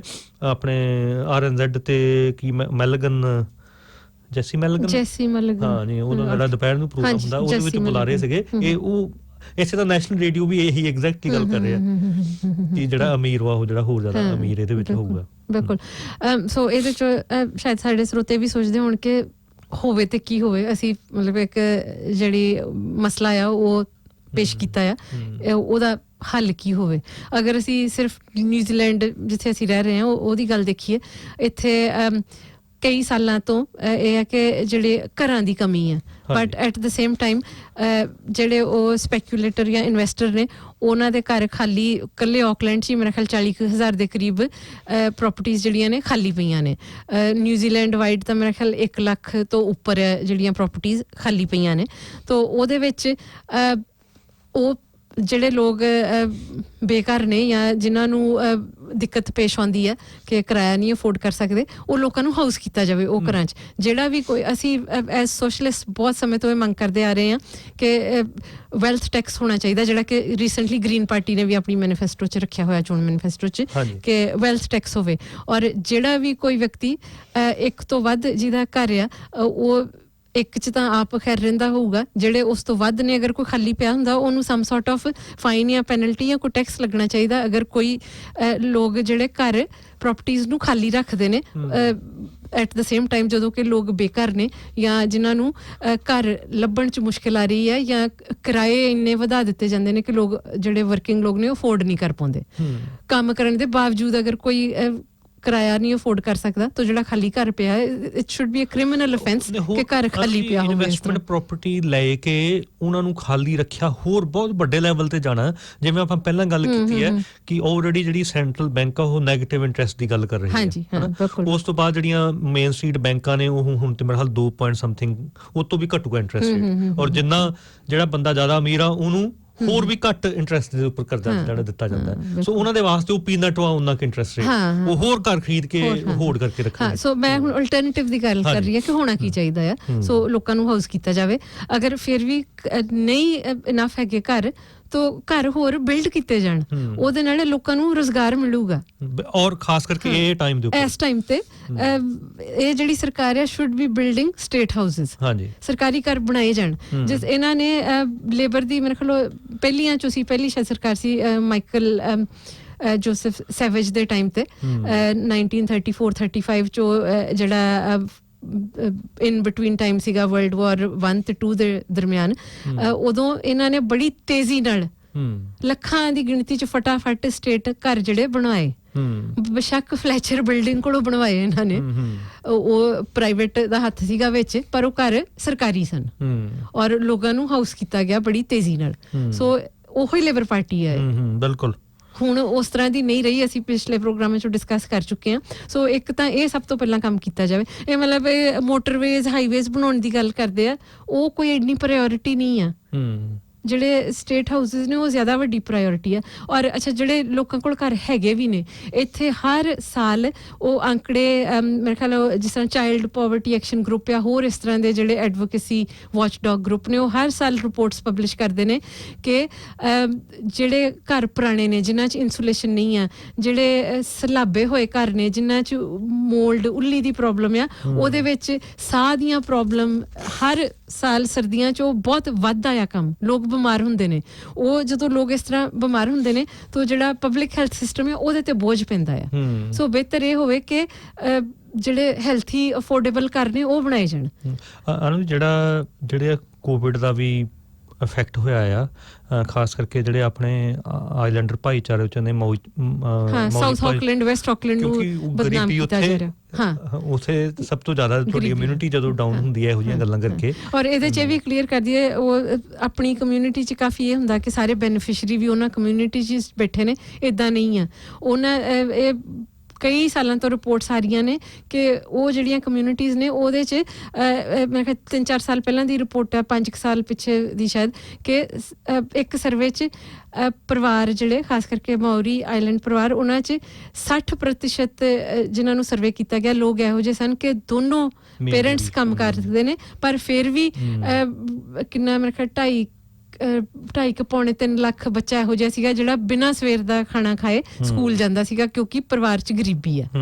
ਸੋ ਇਹ ਵਰਕਿੰਗ ਪੂਰ ਜਿਹਨੂੰ ਅਸੀਂ ਕਹਿੰਦੇ ਉਹ ਨੇ, ਕੋਈ ਸ਼ੱਕ ਨਹੀਂ ਜੀ। ਹਾਂ, ਤੋ ਇਹਦੇ 'ਚ ਅਲਟਰਨੇਟਿਵ ਇਹ ਆ ਕਿ ਇਸ ਤਰ੍ਹਾਂ ਦੇ ਇਨੀਸ਼ੀਏਟਿਵ ਸ਼ੁਰੂ ਕੀਤੇ ਜਾਣ। ਮਤਲਬ ਬਹੁਤ ਕਿਹਾ ਜਾ ਰਿਹਾ ਕਿ ਸ਼ਵਲ ਰੈਡੀ ਪ੍ਰੋਜੈਕਟ ਨੇ, ਇਹ ਵੋ, ਤੋ ਉਹ ਸੜਕਾਂ ਦੀ ਉਸਾਰੀ 'ਚ ਨੇ, ਪੋਰਟ ਬਣਾਉਣ ਲਈ ਨੇ, ਇਹੋ ਜਿਹੀਆਂ ਚੀਜ਼ਾਂ। ਉਹਨਾਂ ਦੀ ਜ਼ਰੂਰਤ ਇਸ ਵਕਤ ਸ਼ਾਇਦ ਘੱਟ ਆ, ਘਰਾਂ ਦੀ ਜ਼ਰੂਰਤ ਜ਼ਿਆਦਾ ਆ। ਤੋ ਲੋਕਾਂ ਨੂੰ ਰੁਜ਼ਗਾਰ ਮਿਲੂਗਾ, ਔਰ ਅਗਰ ਸਰਕਾਰੀ ਹੱਥਾਂ 'ਚੋਂ ਸਾਰੇ ਪ੍ਰੋਜੈਕਟ ਹੋਣ, ਜ਼ਿਆਦਾ ਵਧੀਆ ਤਰੀਕੇ ਨਾਲ ਲੋਕਾਂ ਨੂੰ ਜੌਬਸ ਮਿਲਣਗੀਆਂ, ਰਾਦਰ ਦੈਨ ਕਿ ਤੁਸੀਂ ਪ੍ਰਾਈਵੇਟ ਕੰਪਨੀਆਂ ਨੂੰ ਉਹ ਪ੍ਰੋਜੈਕਟ ਦੇਈ ਜਾਓ। ਕਿਉਂਕਿ ਪ੍ਰਾਈਵੇਟ ਤੇ ਉਹ ਟੈਂਡਰ ਤੇ ਕੰਮ ਹੋਣਾ, ਜਿਹੜਾ ਸਭ ਘੱਟ ਤੋਂ ਘੱਟ ਰੇਟ ਜਿਹੜਾ ਸੁੱਟੂਗਾ ਉਹਨੂੰ ਟੈਂਡਰ ਦੇ ਦਿੱਤਾ ਜਾਊਗਾ। ਰੇਟ ਜਿੰਨਾ ਘੱਟ ਹੋਊਗਾ ਉਹਨਾਂ ਵਰਕਫੋਰਸ ਨੂੰ ਘੱਟ ਤਨਖਾਹ ਮਿਲੂਗੀ। ਬਿਲਕੁਲ ਬਿਲਕੁਲ ਬਿਲਕੁਲ। ਅਨੂ ਜੀ, ਤੁਸੀਂ ਸ਼ਵਲ ਰੈਡੀ ਦੀ ਗੱਲ ਕੀਤੀ ਹੈ, ਇਹ ਵੀ ਗੱਲ ਕਰਨੀ ਜ਼ਰੂਰੀ ਹੈ। ਬੜੀ ਸ਼ਰਮਸਾਰ ਗੱਲ ਹੈ ਕਿ ਜਿਹੜੀ ਗ੍ਰੀਨ ਪਾਰਟੀ ਦੀ ਅਸੀਂ ਸਪੋਰਟ ਕਰਦੇ ਹਾਂ, ਪਰ ਜਿਸ ਤਰੀਕੇ ਦੇ ਨਾਲ ਜਿਹੜਾ ਲੈਫਟ ਵਾ ਉਹ ਲੈਫਟ ਨਹੀਂ ਰਹਿ ਗਿਆ ਹੋਇਆ, ਖਾਸ ਕਰਕੇ ਜਿਹੜੀ ਟੌਪ ਦੀ ਲੀਡਰਸ਼ਿਪ ਹੈ, ਜਿਹੜੇ ਉਹਦੇ ਲੀਡਰ ਨੇ ਜੇਮਸ ਸ਼ੋ ਕੋ ਲੀਡਰ ਉਹਨਾਂ ਨੇ ਇੱਕ ਬੜੀ ਸ਼ਰਮਨਾਕ ਜਿਹੜੀ ਕੀਤੀ ਹੈ ਹਰਕਤ, ਕਿਉਂਕਿ ਗ੍ਰੀਨ ਪਾਰਟੀ ਦੀ ਇਹ ਪਾਲਿਸੀ ਹੈ ਕਿ ਜਿਹੜੇ ਪ੍ਰਾਈਵੇਟ ਜਿਹੜੇ ਸਕੂਲ ਨੇ, ਚਾਰਟਰ ਸਕੂਲ ਨੇ, ਉਹ ਉਹਨਾਂ ਦੇ ਬਿਲਕੁਲ ਹੱਕ 'ਚ ਨਹੀਂ ਹੈ ਆ। ਜਿਹੜਾ ਨਾਰਥਲੈਂਡ ਦੇ ਵਿੱਚ ਹੈ ਜੀ ਕਿਤੇ ਸਕੂਲ ਹੈਗਾ ਗ੍ਰੀਨ ਸਕੂਲ, ਕੁਛ ਨਹੀਂ ਉਹਦਾ ਨਾਮ ਹੈਗਾ, ਉਹ এনवायरमेंटली ਫ੍ਰੈਂਡਲੀ ਕੋਈ ਇਨੀਸ਼ੀਏਟਿਵ ਹੈ ਸਕੂਲ ਦਾ, ਮੈਨੂੰ ਹੁਣ ਯਾਦ ਦੀ ਕਿਹੜੀ ਜਗ੍ਹਾ ਹੈ, ਚਾਰਟਰ ਸਕੂਲ ਹੈ ਕੁਝ। ਹਾਂਜੀ ਠੀਕ ਸੋ ਪ੍ਰਾਈਵੇਟ ਅਦਾਰਾ ਹੈ, ਚਾਰਟਰ ਸਕੂਲ ਆ ਬਕਾਇਦਾ, ਪਤਾ ਨਹੀਂ ਸ਼ਾਇਦ ਨਾ ਉਹਦਾ ਗ੍ਰੀਨ ਹੋਊਗਾ। ਸੋ ਐਨੀਵੇ ਉਹ ਇਹਨਾਂ ਨੇ ਜੋ ਵੀ ਕੋਈ ਜਦੋਂ ਸ਼ਵਲ ਰੈਡੀ ਪ੍ਰੋਜੈਕਟ ਚੱਲਦੇ ਸੀਗੇ ਤੇ ਉਹਦੇ ਵਿੱਚ ਸੀਕ੍ਰੇਟਲੀ ਤੁਸੀਂ ਕੋਈ ਨੋਮੀਨੇਟ ਕਰ ਸਕਦੇ। ਐਨੀਵੇ ਉਹ ਮੈਨੂੰ ਸਾਰਾ ਨਹੀਂ ਪਤਾ ਹੈਗਾ। ਦ ਪੁਆਇੰਟ ਇਹ ਹੈ ਕਿ ਜੇਮਸ ਸ਼ੋ ਨੇ $11 ਮਿਲੀਅਨ ਆਪਣੀ ਪਾਰਟੀ ਦੀ ਪਾਲਿਸੀ ਦੇ ਵਿਰੋਧ ਦੇ ਵਿੱਚ, ਖਿਲਾਫ ਦੇ ਵਿੱਚ ਉਸ ਜਿਹੜਾ ਸਕੂਲ ਹੈ ਆਪਣਾ ਚਾਰਟਰ ਸਕੂਲ ਹੈ ਪ੍ਰਾਈਵੇਟ ਅਦਾਰਾ, ਉਹਨੂੰ ਦਿੱਤਾ ਗਿਆ, ਉੱਤੇ ਸਾਈਨ ਕੀਤੇ ਆ। ਪਰ ਇੱਕ ਗੱਲ ਅਸੀਂ ਇਹਨੂੰ ਚੰਗੀ ਵੀ ਸਮਝਦੇ ਹਾਂ ਔਰ ਇਸ ਗੱਲ ਨੂੰ ਵਧੀਆ ਵੀ ਸਮਝਦੇ ਹਾਂ ਕਿ ਜਿਹੜਾ ਹੇਠਾਂ ਵਾਲਾ ਜਿਹੜਾ ਕਾਡਰ ਹੈ ਗ੍ਰੀਨ ਪਾਰਟੀ ਦਾ, ਉਹਨਾਂ ਨੇ ਉਹਦਾ ਡਟ ਕੇ ਵਿਰੋਧ ਕੀਤਾ, ਚਾਹੇ ਉਹ ਮਰਾਮਾ ਡੇਵਿਡਸਨ ਹੋਣ ਜਾਂ ਰਿਕਾਰਡੋ ਹੋਣ। ਮਰਾਮਾ ਡੇਵਿਡਸਨ ਕੋ ਲੀਡਰ ਨੇ, ਉਹ ਹੇਠਾਂ ਵਾਲਾ ਕਾਡਰ ਨਹੀਂ ਹੈ, ਉਹ ਹੇਠਾਂ ਵਾਲਾ ਕਾਡਰ ਨਹੀਂ, ਨਾਲ ਕੋ ਲੀਡਰ ਨੇ, ਉਹਨਾਂ ਦੇ ਬਰਾਬਰ, ਔਰ ਉਹਨਾਂ ਨੂੰ ਵੀ ਨਹੀਂ ਸੀ ਪਤਾ ਇਸ ਗੱਲ ਦਾ। ਸੋ ਉਹਨਾਂ ਨੂੰ ਆਪਣੀ ਪਾਰਟੀ ਨੂੰ ਅਪੋਲੋਜਾਈਜ਼ ਕਰਨਾ ਪਿਆ। ਸੋ ਬਹੁਤ ਜ਼ਰੂਰੀ ਹੈ ਕਿ ਇਹੋ ਜਿਹੀ ਜਿਹੜਾ ਲੈਫਟ ਦੇ ਵਿੱਚ ਇਹੋ ਜਿਹਾ ਜਿਹੜੇ ਜਿਹਨੂੰ ਬਲੇਅਰ ਰਾਈਟਸ ਕਹਿੰਦੇ ਆਪਾਂ, ਉਹੋ ਜਿਹੇ ਬੈਠੇ ਹੋਏ ਆ, ਇਹਨਾਂ ਦਾ ਬਿਲਕੁਲ ਕੱਢਣੇ ਚਾਹੀਦੇ ਨੇ, ਇਹਨਾਂ ਨੂੰ ਛਾਨਣਾ ਲਾਉਣਾ ਚਾਹੀਦਾ। ਔਰ ਅਸੀਂ ਮੁੜ ਕੇ ਫਿਰ ਉਹ ਗ੍ਰੀਨ ਪਾਰਟੀ ਜਿਹੜੀ ਇਮੀਗ੍ਰੇਸ਼ਨ ਪਾਲਿਸੀ ਉਹਦੀ ਵੀ ਗੱਲਬਾਤ ਕਰਾਂਗੇ, ਉਹਨੂੰ ਕੰਪੇਅਰ ਕਰਾਂਗੇ। ਬਿਲਕੁਲ ਤਾਂ ਇਹਦੇ 'ਚ ਇਹ ਹੈ ਕਿ ਇਲੈਕਸ਼ਨ ਆਉਣ ਵਾਲੀ ਹੈ, ਸੋ ਸਰੋਤੇ ਜਿਹੜੇ ਸਾਡੇ ਜਿਨ੍ਹਾਂ ਨੂੰ ਵੋਟ ਪਾਉਣ ਦਾ ਹੱਕ ਆ, ਉਹ ਕਮ ਸੇ ਕਮ, ਜਿਨ੍ਹਾਂ ਨੂੰ ਨਹੀਂ ਵੀ ਵੋਟ ਪਾਉਣ ਦਾ ਹੱਕ, ਉਹ ਵੀ ਇਹ ਕੰਮ ਕਰ ਸਕਦੇ ਨੇ ਕਿ ਜਿੱਥੇ ਵੀ ਤੁਹਾਨੂੰ ਕੋਈ ਵੀ MPs ਜਾਂ ਕੈਬਨਿਟ ਮਿਨਿਸਟਰਸ ਮਿਲਦੇ ਨੇ, ਉਹਨਾਂ ਨੂੰ ਤੁਸੀਂ ਜਵਾਬ ਦੇ ਕਰੋ ਕਿ ਕੀ ਤੁਹਾਡੀ ਪਾਲਿਸੀ ਹੈ, ਕੀ ਤੁਹਾਡਾ ਚੋਣ ਮੈਨੀਫੈਸਟੋ, ਤੁਸੀਂ ਕਿਹੜੇ ਆਧਾਰ ਤੇ ਚੋਣ ਲੜ ਰਹੇ ਹੋ। ਸੋ ਲੇਬਰ ਪਾਰਟੀ ਨੇ ਤਾਂ ਮੇਰਾ ਖਿਆਲ ਹੈ ਕਿ ਲੈਂਡਸਲਾਈਡ ਜਿੱਤੀ ਜਾਣਾ ਆ। ਕ੍ਰਾਈਸਿਸ ਆਫਟਰ ਕ੍ਰਾਈਸਿਸ ਜਿਹੜਾ ਇਹਨਾਂ ਨੇ ਲੱਗਦਾ ਕਿ ਬਹੁਤ ਚੰਗੇ ਤਰੀਕੇ ਨਾਲ ਹੈਂਡਲ ਕੀਤਾ, ਟੂ ਸਰਟਨ ਐਕਸਟੈਂਟ ਕੀਤਾ ਵੀ ਆ, ਪਰ ਉਹਦੇ ਨਾਲ ਪਾਲਿਸੀਜ਼ ਵੀ ਤੁਹਾਡੀਆਂ ਹੋਣੀਆਂ ਚਾਹੀਦੀਆਂ ਨੇ ਕਿ ਕੀ ਪਾਲਿਸੀ ਹੈ ਤੁਹਾਡੀ ਇਸ ਇਲੈਕਸ਼ਨ 'ਚ। ਸੋ ਉਹ ਜਿਹੜੀ ਅਸੀਂ ਵੀ ਗਏ ਸੀਗੇ ਲੇਬਰ ਪਾਰਟੀ ਦਾ ਜਿਹੜਾ ਉਹ ਲਾਂਚ ਸੀਗਾ, ਕੀ ਸੀਗਾ ਉਹਦੇ ਵਿੱਚੋਂ, ਮਤਲਬ ਉਹ ਕੋਵਿਡ ਆਫਟਰ ਕੋਵਿਡ ਹੀ ਸੀਗਾ ਕਿ ਆਹ ਵਾਲੀ ਸਬਸਿਡੀ, ਉਹ ਵਾਲੀ ਸਬਸਿਡੀ। ਚਲੋ ਇਹ ਵੀ ਇੱਕ it does make a difference ਕਿ ਤੁਸੀਂ ਕ੍ਰਾਈਸਿਸ ਵਿੱਚ ਕਿਸ ਤਰ੍ਹਾਂ ਉਹ ਕ੍ਰਾਈਸਿਸ ਨੂੰ ਡੀਲ ਕਰ ਰਹੇ ਹੋ, ਪਰ ਉਸ ਤੋਂ ਜ਼ਿਆਦਾ ਕੁਝ ਚਾਹੀਦਾ ਸੀਗਾ। ਜਾਂ ਤਾਂ ਸਾਰੀਆਂ ਪਾਰਟੀਆਂ ਮਿਲ ਕੇ ਇਹੋ ਜਿਹਾ ਕੁਝ ਕਰਦੀਆਂ ਕਿ ਇਹ ਇਲੈਕਸ਼ਨ ਜਿਹੜੀ ਹੈ ਕਾਫੀ ਅੱਗੇ ਤੱਕ ਪੋਸਟਪੋਨ ਕੀਤੀ ਜਾਂਦੀ, ਕਿਉਂਕਿ ਰਾਈਟ ਨਾਓ ਉਹ ਚਲੋ ਆਉਣ ਵਾਲੇ ਸਮੇਂ 'ਚ ਪਤਾ ਲੱਗ ਹੀ ਜਾਊਗਾ ਕਿ ਅਗਲੇ 3 ਸਾਲਾਂ 'ਚ ਲੇਬਰ ਪਾਰਟੀ ਕੀ ਕਰੂਗੀ ਅਗਰ ਜਿੱਤਦੇ ਨੇ ਔਰ ਸਰਕਾਰ ਬਣਦੀ ਹੈ। ਤੋ ਇਸ ਤੋਂ ਅਗਲੀ ਜਿਹੜੀ ਸਾਡੀ ਗੱਲਬਾਤ ਹੈ, ਕਿਉਂਕਿ ਚੋਣਾਂ ਦੀ ਔਰ ਪੋਲੀਟੀਕਲ ਪਾਰਟੀਜ਼ ਦੀ, ਮੇਰੇ ਖਿਆਲ ਐਕਟ ਪਾਰਟੀ ਵੱਲ ਥੋੜੀ ਜਿਹੀ ਝਾਤੀ ਮਾਰ ਲਈਏ, ਕਿਉਂਕਿ ਇਸ ਵਕਤ ਸਾਡੇ ਭਾਈਚਾਰੇ 'ਚ, ਭਾਰਤੀ ਕਮਿਊਨਿਟੀ 'ਚ ਕਾਫੀ ਬੋਲਬਾਲਾ ਹੈ ਐਕਟ ਪਾਰਟੀ ਦਾ ਕਿ ਉਹਨਾਂ ਨੂੰ ਇੱਕ ਨੈਸ਼ਨਲ ਦੇ ਵੀ ਕਾਫੀ ਸਪੋਰਟਰ ਨੇ, ਬਿਜ਼ਨਸ ਕਲਾਸ ਹੈ ਜਿਹੜੀ ਬਿਜ਼ਨਸ ਕਮਿਊਨਿਟੀ ਆ, ਉਹ ਮੋਸਟਲੀ ਨੈਸ਼ਨਲ ਦੇ ਸਪੋਰਟਰ ਨੇ, ਟ੍ਰੈਡੀਸ਼ਨਲੀ ਰਹੇ ਨੇ, ਹੁਣ ਵੀ ਹੈਗੇ ਨੇ। ਤੋ ਲੇਬਰ ਪਾਰਟੀ ਦਾ ਮੇਰੇ ਖਿਆਲ ਥੋੜਾ ਜਿਹਾ ਜਿਹੜਾ ਫਿੱਕਾ ਪਿਆ ਉਹ ਮਾਈਗ੍ਰੈਂਟਸ ਕਰਕੇ, ਕਿ ਜਿਹੜਾ ਆਫਸ਼ੋਰ ਸਟਕ ਨੇ ਉਹਨਾਂ ਨੂੰ ਕੋਈ ਇਹ ਆਸ਼ਵਾਸਨ ਨਹੀਂ ਦਵਾ ਰਹੇ, ਉਹਦੇ ਕਰਕੇ ਇਹ ਪੱਤਾ ਖੇਡਿਆ ਜਾ ਰਿਹਾ ਹੈ, ਜਦਕਿ ਡੇਵਿਡ ਸੀਮੋਰ ਦੇ ਜਿੱਤਣ ਦੇ ਕੋਈ ਵੀ ਚਾਂਸਸ ਨਹੀਂ ਗਏ, ਜ਼ੀਰੋ। ਰਾਈਟ, ਹਾਂ, ਉਹਨਾਂ ਨੂੰ ਸਿਰਫ 5% ਚਾਹੀਦਾ ਪਾਰਲੀਮੈਂਟ 'ਚ ਰਹਿਣ ਲਈ, ਉਹਨਾਂ ਨੂੰ ਬਕਾਇਦਾ ਇੱਕ ਗਰੁੱਪ ਵੱਲੋਂ ਇਹ ਸਲਾਹ ਦਿੱਤੀ ਗਈ ਹੈ ਕਿ ਇਹ ਬਹੁਤ ਵੱਡਾ ਗੈਪ ਆ, ਕਿਉਂਕਿ ਸ਼ਰਮ ਵਾਲੀ ਗੱਲ ਇਹ ਹੈ ਕਿ ਇਹ ਜੋ ਡੇਵਿਡ ਸੀਮੋਰ ਕਰ ਰਹੇ ਨੇ ਉਹ ਲੇਬਰ ਨੂੰ ਕਹਿਣਾ ਚਾਹੀਦਾ ਸੀ। ਔਰ ਪਿਛਲੇ ਕਈ ਮਹੀਨਿਆਂ ਦੇ ਉੱਪਰ ਜਿਹੜੀ ਅਸੀਂ ਪ੍ਰਵਾਸੀ ਕਾਮਿਆਂ ਦੀ ਔਨਸ਼ੋਰ ਜਾਂ ਆਫਸ਼ੋਰ, ਉਹਦੇ ਵੱਲ ਕੋਈ ਵੀ ਧਿਆਨ ਨਹੀਂ ਦੇ ਰਿਹਾ, ਔਰ ਉਹਨੂੰ ਸਲਾਹ ਦਿੱਤੀ ਗਈ ਆ ਵੀ ਇੱਥੇ ਇੱਕ ਗੈਪ ਵਾ, ਇਹਨੂੰ ਤੂੰ ਕੈਸ਼ ਇਨ ਕਰਵਾ। ਪਰ ਅਸਲ ਦੇ ਵਿੱਚ ਉਹ ਜੋ ਕਹਿ ਰਿਹਾ ਉਹ ਸਹੀ ਕਹਿ ਰਿਹਾ, ਪਰ ਉਹ ਜਿਹੜੀ ਉਹਨਾਂ ਦੀ ਪਾਰਟੀ ਪਾਲਿਸੀ ਹੈ ਜਾਂ ਉਹਨਾਂ ਦੀ ਜਿਹੜੀ ਫਿਲਾਸਫੀ ਹੈ ਉਹਦੇ ਨਾਲ ਨਹੀਂ ਰਲਦੀ, ਉਹ ਬਿਲਕੁਲ ਵੀ ਉਹ ਕਾਮਿਆਂ ਦੇ ਹੱਕ ਦੇ ਵਿੱਚ ਨਹੀਂ ਹੈਗੀ। ਇਹ ਆਪਣਾ ਪੁਆਇੰਟ ਹੈ। ਹਾਂ ਨਹੀਂ ਸੋ ਮੇਰੇ ਖਿਆਲ ਲੇਬਰ ਵਾਲੇ ਸ਼ਾਇਦ ਥੋੜੀ ਜੀ ਮਾਈਗ੍ਰੈਂਟ ਵੋਟ ਲੂਜ਼ ਕਰ ਜਾਣ, ਮੈਨੂੰ ਲੱਗਦਾ ਜ਼ਿਆਦਾ ਨਹੀਂ, ਕਿਉਂਕਿ ਜਿਹੜੇ ਉਹ ਪੀੜਤ ਮਾਈਗ੍ਰੈਂਟ ਨੇ ਜਿਹੜੇ ਉਹਨਾਂ ਨੂੰ ਤੇ ਵੋਟ ਦਾ ਹੱਕ ਹੀ ਨਹੀਂ ਆ। ਸੋ ਜਿਹੜੇ ਮਾਈਗ੍ਰੈਂਟਸ ਵੋਟ ਪਾ ਸਕਦੇ ਨੇ ਉਹ ਹੀ ਆਵਾਜ਼ ਚੁੱਕਣਗੇ ਨਾ ਉਹਨਾਂ ਦੇ ਬਿਹਾਫ ਤੇ ਵੀ। ਸੋ ਥੋੜੇ ਜਿਹੇ ਆ ਸ਼ਾਇਦ ਜਿਹੜੀ ਇਸ ਗੱਲ ਤੋਂ ਉਹਨਾਂ ਨੂੰ ਨਾ ਵੋਟ ਪਾਉਣ। ਤੋ ਐਕਟ ਪਾਰਟੀ ਜਿਸ ਤਰ੍ਹਾਂ ਤੁਸੀਂ ਕਿਹਾ ਕਿ ਉਹ ਪਿੱਛੇ ਜੇ ਉਹਨਾਂ ਦਾ ਕੋਈ ਪਟੀਸ਼ਨ ਇਹ ਵੀ ਸੀਗਾ ਕਿ ਉਹ ਕਹਿੰਦੇ ਕਿ ਜੇ ਅਸੀਂ ਪਾਰਲੀਮੈਂਟ 'ਚ ਆਉਂਦੇ ਹਾਂ, ਸਰਕਾਰ ਦਾ ਹਿੱਸਾ ਬਣਦੇ ਹਾਂ, ਤਾਂ ਜਿਹੜੇ ਸਟੱਕ ਨੇ ਓਵਰਸੀਜ਼ ਉਹਨਾਂ ਨੂੰ ਅਸੀਂ ਵਾਪਸ ਲੈ ਕੇ ਆਵਾਂਗੇ, ਉਹ ਇਹ ਕਹਿ ਰਹੇ ਨੇ। ਤੋ ਉਹ ਵੀ ਇੱਕ ਬੰਦਾ ਚੁਣਿਆ ਜਾਊਗਾ, ਮਤਲਬ ਕਿੱਦਾਂ ਉਹਨੂੰ ਵੇਨ ਕਰਨਗੇ ਨਾ, ਇੱਕ ਇਹ ਵੀ ਸਵਾਲ ਹਾਂ ਇਸ ਵਕਤ ਪਿਛਲੀ ਟਰਮ 'ਚ ਸਿਰਫ ਡੇਵਿਡ ਸੀਮੋਰੀ ਐਕਟ ਤੋਂ ਪਾਰਲੀਮੈਂਟ 'ਚ ਸੀਗੇ, ਪਰ ਉਹ ਮਕਸਦ ਇਹਨਾਂ ਦਾ ਇਹ ਹੈ ਕਿ ਅਗਰ ਨੈਸ਼ਨਲ ਜਿੱਤਦੀ ਹੈ ਤਾਂ ਫਿਰ ਇਹ ਉਹਨਾਂ ਦੇ ਨਾਲ ਕੋਅਲਿਸ਼ਨ 'ਚ ਹੋਣਗੇ ਨਾ। ਸੋ ਉਹ ਨੈਸ਼ਨਲ ਜਿਹੜੀ ਵੀ ਕੋਈ ਚੀਜ਼ ਕੁਛ ਵੀ ਕੋਈ ਕਿਸੇ ਕਿਸਮ ਦਾ ਬਿੱਲ ਰੱਖਦੀ ਹੈ ਪਾਰਲੀਮੈਂਟ 'ਚ, ਉਹਨਾਂ ਦੀ ਸਪੋਰਟ ਵਧੂਗੀ ਅਗਰ ਐਕਟ ਦੀ ਨਾਲ ਹੁੰਦੀ ਹੈ। ਚਾਂਸਸ ਨੂੰ ਲੇਬਰ ਦੇ ਜਿੱਤਣ ਦੇ ਨੇ, ਤੇ ਇਹ ਇੱਕ ਬੰਦਾ ਵਿਰੋਧੀ ਦੇ ਵਿੱਚ ਉਹ ਕਿੱਦਾਂ ਆਪਣੇ ਮਸਲਿਆਂ ਨੂੰ ਨਾ ਲੈ ਕੇ ਜਾਊਗਾ। ਬਿਲਕੁਲ ਮੈਨੂੰ ਲੱਗਦਾ ਜੀ ਇਹ ਗੁੰਮਰਾਹ ਇੱਕ ਤਰ੍ਹਾਂ ਅਜੀਬ ਜਿਹਾ ਲੱਗਦਾ। ਤੋ ਉਹਨਾਂ ਦੇ ਜਿਹੜੀਆਂ ਪਾਲਿਸੀਜ਼ ਨੇ ਉਹ ਤਾਂ ਅੱਜ ਇੰਨਾ ਵਕਤ ਨਹੀਂ ਹੋਊਗਾ ਕਿ ਅਸੀਂ ਕੱਲੀ ਨੂੰ ਖੋਲ ਕੇ ਦੇਖੀਏ।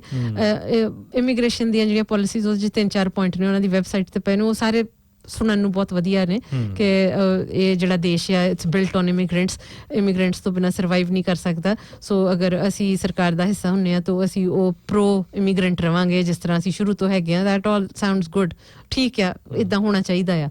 ਪਰ ਉਹਨਾਂ ਦੇ ਜਿਹੜੇ ਮੇਨ ਜਿੱਦਾਂ ਉਹਨਾਂ ਦੀ ਵੈਬਸਾਈਟ ਤੇ ਸਾਡੇ ਸਰੋਤੇ ਵੀ ਜਾ ਕੇ ਦੇਖਣ ਸੈਟ ਆਊਟ ਆ ਕਿ ਇੱਕ ਤੇ ਉਹਨਾਂ ਦੇ 5 ਪੁਆਇੰਟਸ ਨੇ ਮੇਨ, ਉਹਨਾਂ ਦੀ ਜਿਹੜੀ ਆਈਡੀਓਲੋਜੀ ਜਾਂ ਫਿਲਾਸਫੀ ਹੈ ਜਾਂ ਵਾਟ ਦੇ ਸਟੈਂਡ ਫॉर। ਉਸ ਤੋਂ ਬਾਅਦ ਅੱਗੇ 8-10 ਹੋਰ ਬਟਨ ਨੇ ਅਲੱਗ-ਅਲੱਗ ਪਾਲਿਸੀਜ਼ ਦੇ, ਇਕੋਨਮੀ, ਕੋਵਿਡ, ਹੈਲਥ ਸਿਸਟਮ, ਇਹ ਉਹ, ਇਮੀਗ੍ਰੇਸ਼ਨ।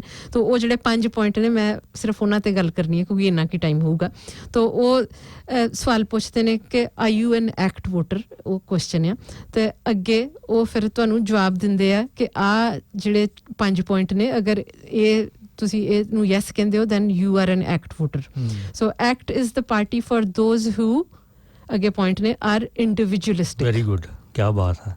ਸੋ ਮਤਲਬ ਕਿ ਜਿਹੜੇ ਲੋਕੀ ਖੁਦਗਰਜ਼ ਨੇ ਇਹ ਉਹਨਾਂ ਦੀ ਪਾਰਟੀ ਇੰਡੀਵਿਜੂਅਲਿਸਟਿਕ, ਟਿਪੀਕਲ ਸੱਜੇ ਪੱਖੀ ਰਾਈਟ ਵਿੰਗ ਏਜੰਡਾ। ਸੋ ਮੈਂ ਡਿਕਸ਼ਨਰੀ ਦੀ ਜਿਹੜੀ ਆਈ ਥਿੰਕ ਇਹ ਆਕਸਫੋਰਡ ਡਿਕਸ਼ਨਰੀ ਹੈ ਜਿਹੜੀ ਵੀ ਐਸਟੈਬਲਿਸ਼ਡ ਡਿਕਸ਼ਨਰੀ, ਉਹਦੀ definition ਇੰਡੀਵਿਜੂਅਲਿਸਟਿਕ the more interested in individual people than in society as a whole.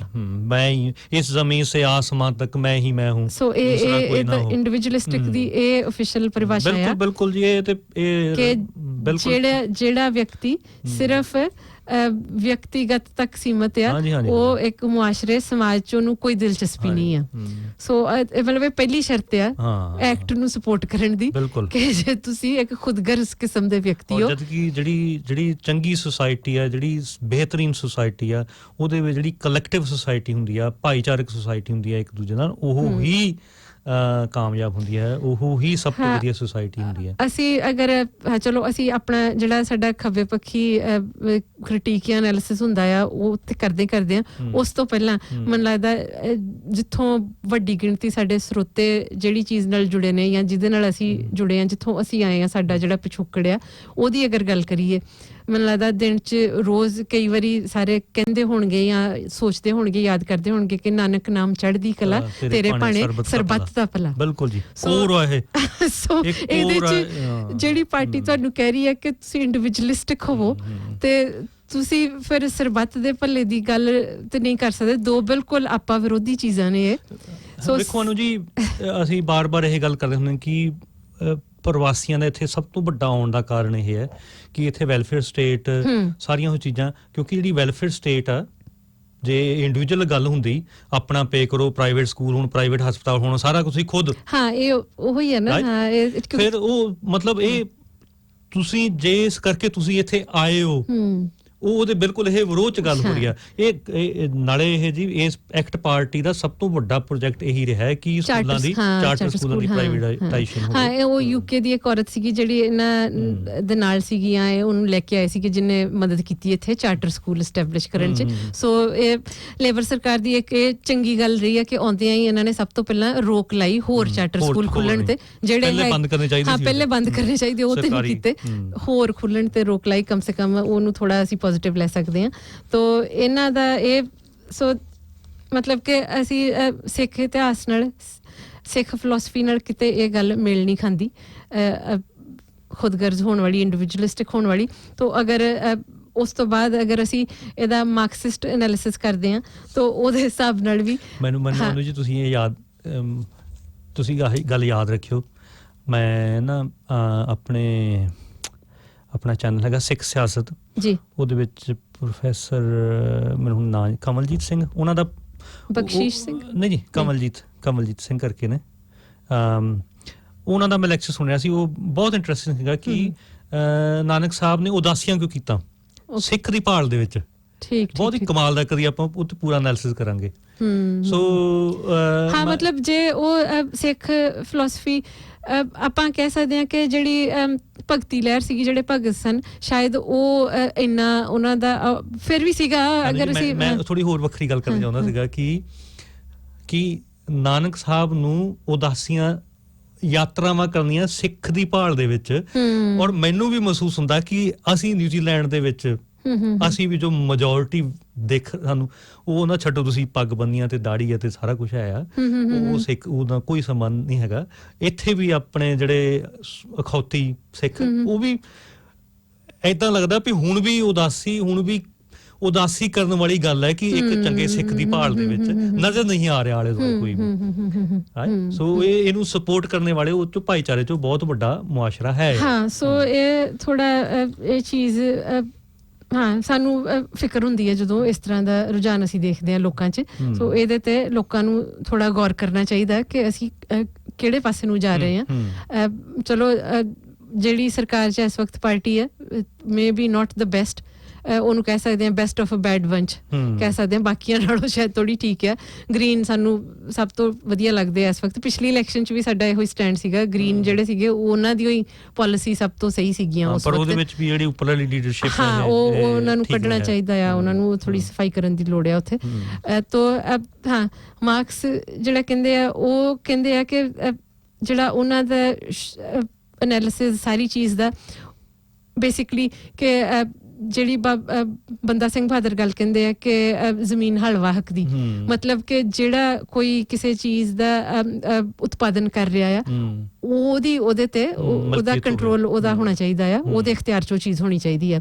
So marks ਦਾ ਵੀ ਉਹੀ ਹੈ ਕਿ control of means of production. ਬਿਲਕੁਲ ਜੀ, ਬਿਲਕੁਲ ਓਨਰਸ਼ਿਪ ਆਫ ਪ੍ਰੋਡਕਸ਼ਨ। ਤੋ ਉਹਦੇ ਆਧਾਰ ਤੇ ਉਹ ਕਹਿੰਦੇ ਨੇ ਕਿ ਜਦੋਂ ਉਹ ਓਨਰਸ਼ਿਪ ਹੋਊਗੀ ਤਾਂ ਇੱਕ ਬਿਹਤਰ ਸਮਾਜ ਉਹਦੇ ਨਾਲ ਸਿਰਜਿਆ ਜਾਊਗਾ।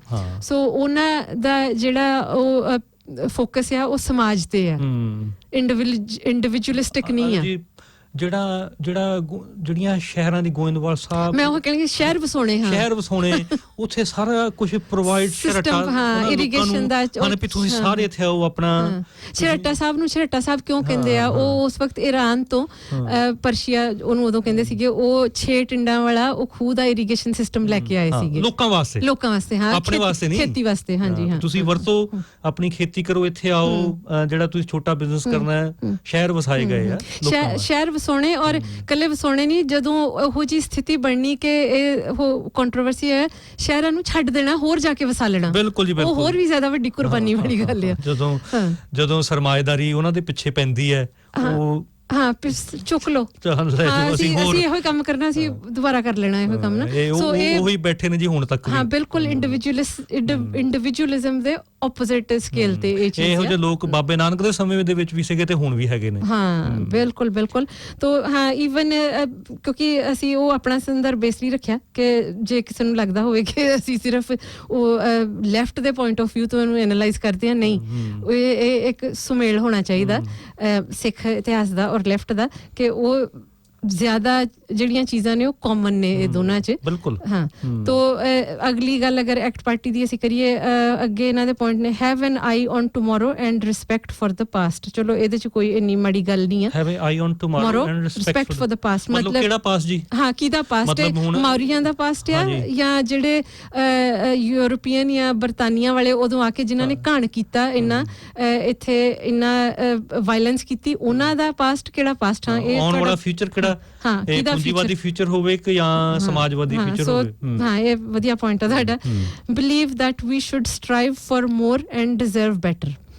So strive for more again as individuals we should strive for more, ਮਤਲਬ ਕਿ ਆਪਣੇ ਤੌਰ ਤੇ ਵਿਅਕਤੀਗਤ ਤੌਰ ਤੇ ਆਪੋ ਆਪਣਾ ਅਸੀਂ ਘਰ ਭਰੀ ਜਾਈਏ, ਇਹੋ ਹੀ ਮਤਲਬ ਇਹਦਾ ਨਿਕਲੂਗਾ। ਕਿਉਂਕਿ ਉਹ ਇਹ ਸਾਰੀਆਂ ਚੀਜ਼ਾਂ ਇਕੱਠੀਆਂ ਰੱਖ ਕੇ ਦੇਖਣੀਆਂ ਪੈਣਗੀਆਂ। ਜਦੋਂ ਤੁਸੀਂ ਪਹਿਲਾਂ ਕਹਿ ਗਏ ਹੋ ਕਿ ਇੰਡੀਵਿਜੂਅਲਿਸਟਿਕ ਹੋਣਾ ਆ, ਫਿਰ ਉਹ ਜਿਹੜਾ ਅਸੀਂ ਹੋਰ ਇਕੱਤਰ ਕਰਨਾ ਉਹ ਵੀ ਫਿਰ ਸਿਰਫ ਆਪਣੇ ਲਈ ਕਰਨਾ ਨਾ, ਸਮਾਜ ਲਈ ਨਹੀਂ ਨਾ ਕਰਨਾ ਆਪਾਂ, ਕਿਉਂਕਿ ਅਸੀਂ ਡਿਜ਼ਰਵ ਕਰਦੇ ਹਾਂ ਹੋਰ। ਬਿਲਕੁਲ ਜੀ, ਬਿਲਕੁਲ ਬਿਲਕੁਲ। ਔਰ ਜਿਹੜੇ ਪੂੰਜੀਵਾਦੀ ਨੇ ਉਹ ਆਪਣੇ ਆਪ ਨੂੰ ਜਸਟੀਫਾਈ ਕਰਦੇ ਆ ਵੀ ਅਸੀਂ ਡਿਜ਼ਰਵ ਕਰਦੇ ਹਾਂ, ਤੁਸੀਂ ਕੀੜੇ ਮਕੌੜੇ ਤੁਸੀਂ। ਹਾਂ, ਇਹ ਬਹੁਤ ਵਾਰੀ ਪਹਿਲਾਂ ਜਿਹੜੇ ਸਰਕਲਸ 'ਚ ਅਸੀਂ ਮੂਵ ਅਰਾਊਂਡ ਕਰਦੇ ਸੀਗੇ ਉਹਦੇ 'ਚ ਸੁਣਿਆ ਜਾਂਦਾ ਕਿ ਹਾਂ ਵੀ ਉਹ ਜਿਹੜੀ ਓਪਰਚੁਨਿਟੀ ਆ, ਮੌਕਾ ਤੇ ਹਰ ਵਕਤ ਹਰ ਇੱਕ ਲਈ ਹੁੰਦਾ ਆ।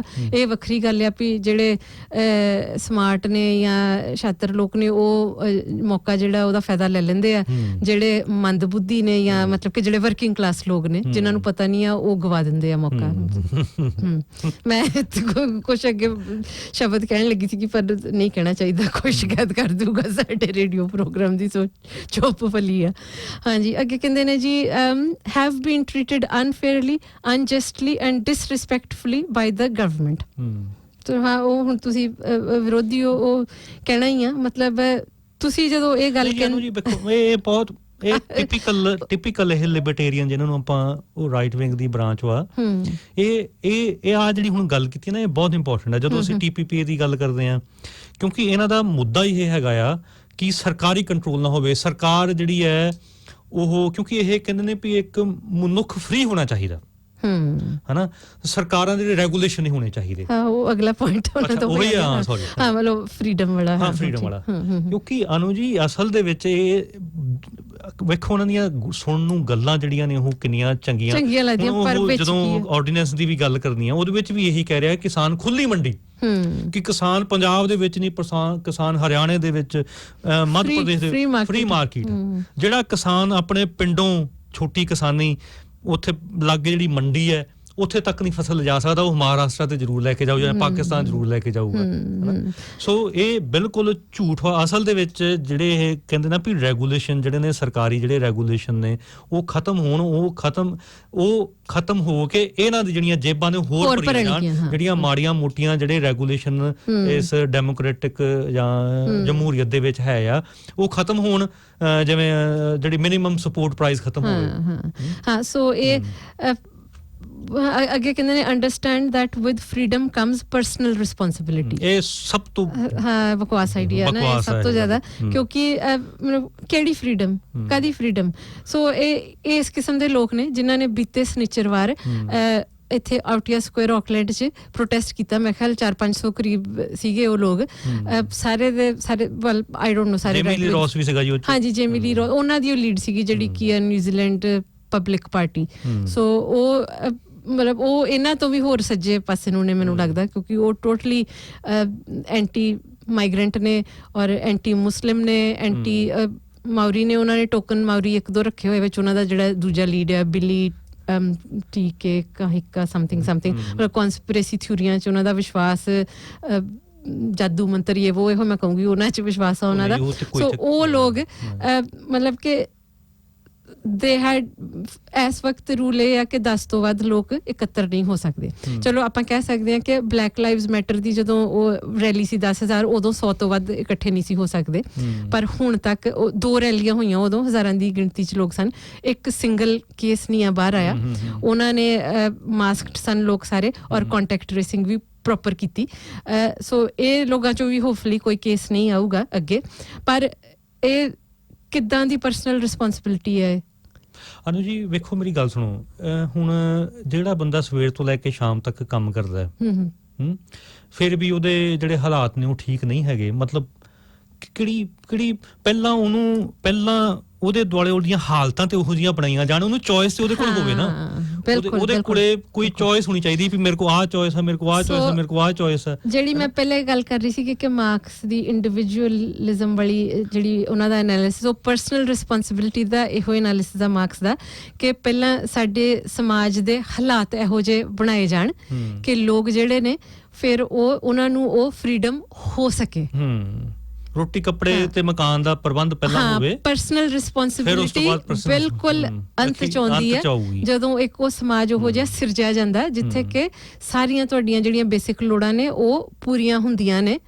ਫਿਰ ਤੁਸੀਂ ਇਹ ਗੱਲ ਕਹਿ ਸਕਦੇ ਹੁੰਦੇ ਹੋ ਕਿ ਪਰਸਨਲ ਰਿਸਪੌਂਸਿਬਿਲਿਟੀ ਜਿਹੜੀ ਆ ਫਿਰ ਉੱਥੇ ਉਹ ਖੁਦ ਬਖੁਦ ਆ ਜਾਂਦੀ ਹੈ। ਅਨੂ ਜੀ, ਜਿਹੜੀ ਆਪਾਂ ਗੱਲ ਕਰੀਏ ਸਕੈਂਡੀਨੇਵੀਅਨ ਮੁਲਕ ਨੇ ਜਿੱਥੇ ਜਿਹਨੂੰ ਆਪਾਂ ਸੋਸ਼ਲ ਡੈਮੋਕ੍ਰੇਸੀ ਕਹਿੰਦੇ ਆ, ਕਾਗਜ਼ਾਂ ਦੇ ਵਿੱਚ ਹਿੰਦੁਸਤਾਨ ਦੀ ਵੀ ਉਹੀ ਹੈ, ਔਰ ਸਾਊਥ ਅਮਰੀਕਾ ਦੇ ਵੀ ਮੁਲਕ ਹੈ ਆ। ਈਵਨ ਇਜ਼ਰਾਈਲ ਦੇ ਵਿੱਚ ਜਿਹੜੀਆਂ ਕਬੁਤਸ ਕਰਕੇ ਜਿਹੜੀਆਂ ਸੁਸਾਇਟੀਆਂ ਨੇ ਜਿਹਦੇ ਵਿੱਚ ਉਹ ਜਿਹੜੀਆਂ ਮੁੱਢਲੀਆਂ ਲੋੜਾਂ ਪੂਰੀਆਂ ਕੀਤੀਆਂ, ਉੱਥੇ ਕ੍ਰਾਈਮ ਹੈ ਨਹੀਂਗਾ ਜੀ, ਬਿਲਕੁਲ ਘੱਟ, ਲਗਭਗ ਜ਼ੀਰੋ ਕ੍ਰਾਈਮ। ਲੋਕਾਂ ਨੂੰ ਲੋੜ ਨਹੀਂ ਪਏਗੀ ਗੁੰਮਰਾਹ ਹੋਣ ਦੀ ਅਗਰ ਉਹਨਾਂ ਦੀਆਂ ਲੋੜਾਂ ਬੇਸਿਕ ਉਹ ਆਲੇ ਦੁਆਲੇ। ਇਹ ਬਿਲਕੁਲ ਬਕਵਾਸ ਹੈ ਇਹ ਗੱਲ। ਸੋ ਇਹਨੂੰ ਆਪਾਂ ਰੈਪ ਅਪ ਕਰਦੇ ਆ ਐਕਟ ਵਾਲੀ ਗੱਲ ਨੂੰ। ਸੋ ਇਹਨਾਂ ਦੇ ਹੋਰ ਅੱਗੇ ਅਗਰ ਖੋਲ ਕੇ ਦੇਖੋ ਜਿਹੜੇ ਅਲੱਗ-ਅਲੱਗ ਮੈਨੀਫੈਸਟੋ ਨੇ, ਪਾਲਿਸੀਜ਼ ਨੇ, ਉਹਦੇ ਵਿੱਚ ਇਹ ਵੀ ਕਹਿੰਦੇ ਨੇ ਕਿ ਅਗਰ ਇਹ ਸਰਕਾਰ ਦਾ ਹਿੱਸਾ ਬਣਦੇ ਨੇ ਅਗਲੇ 3 ਸਾਲ ਲਈ ਮਿਨੀਮਮ ਵੇਜ 'ਚ ਵਾਧਾ ਨਹੀਂ ਕਰਨਗੇ, ਫਰੀਜ਼ ਲਾ ਦੇਣਗੇ। ਅਸਲ ਦੇ ਵਿੱਚ ਅਨੂ ਜੀ, ਕੱਟ ਦਾ ਸਟੋਰੀ ਸ਼ੋਰਟ, ਇੱਕ ਗਰੁੱਪ ਹੈ ਇੱਥੇ ਹਿੰਦੁਸਤਾਨੀ ਭਾਈਚਾਰੇ ਚੋਂ, ਉਹਨਾਂ ਨੇ ਪਿਛਲੀ ਵਾਰੀ ਇੱਕ ਬੰਦਾ ਵੀ ਆਪਣਾ ਖੜਾਇਆ ਸੀ, ਫਾਈਨੈਂਸ਼ੀਅਲੀ ਇਹਨਾਂ ਦੀ ਸਪੋਰਟ ਵੀ ਕੀਤੀ ਸੀ। ਉਹਨਾਂ ਨੂੰ ਇਹਨੂੰ ਇਹ ਸਲਾਹ ਦਿੱਤੀ ਗਈ ਹੈ, ਇਹਨੂੰ ਲੀਡਰ ਇੱਕ ਤਰੀਕੇ ਦਾ ਬਣਾਇਆ ਗਿਆ, ਔਰ ਆਪਣੇ ਜਿਹੜੇ ਲੋਕ ਨੇ ਉਹ ਬਿਲਕੁਲ ਗਲਤ ਤਰੀਕੇ ਦੇ ਨਾਲ ਇਹਨੂੰ ਫੋਲੋ ਕਰ ਰਹੇ ਨੇ। ਲੋਕ ਸਪੋਰਟ ਕਰ ਰਹੇ ਨੇ ਪਿੱਛੇ, ਕਿਉਂਕਿ ਅਨੂ ਜੀ ਵੇਖੋ, ਇਹ ਬਿਲਕੁਲ ਲਗਭਗ ਉਹੋ ਜੀ ਗੱਲ ਹੈ ਕਿ ਜਿਸ ਤਰੀਕੇ ਦੇ ਨਾਲ ਟਰੰਪ ਜਿਹੜਾ ਬਿਲਕੁਲ ਐਂਟੀ ਮਾਈਗ੍ਰੈਂਟ, ਹੁਣ ਤੇ ਉਹ ਸਿੱਧੇ ਬਿਆਨ ਦਿੰਦਾ ਕਿ ਉੱਥੇ ਮੈਕਸੀਕੋ ਦੇ ਵਿੱਚ ਕੰਧ ਬਣਾ ਦਿਓ, ਆਪਣੇ ਕਾਲੇ ਲੋਕਾਂ ਦੇ ਖਿਲਾਫ ਵਾ, ਉਹਦੀਆਂ ਰੇਸਿਸਟ ਸਟੇਟਮੈਂਟ, ਉਹ ਜਿਹੜਾ ਉਹ ਔਰਤਾਂ ਦੇ ਖਿਲਾਫ ਉਹ ਕਿਹੋ ਜੀ ਗੰਦੀ ਭਾਸ਼ਾ ਵਰਤਦਾ ਸੀਗਾ ਜਾਂ ਵਰਤ ਰਿਹਾ ਹੈ।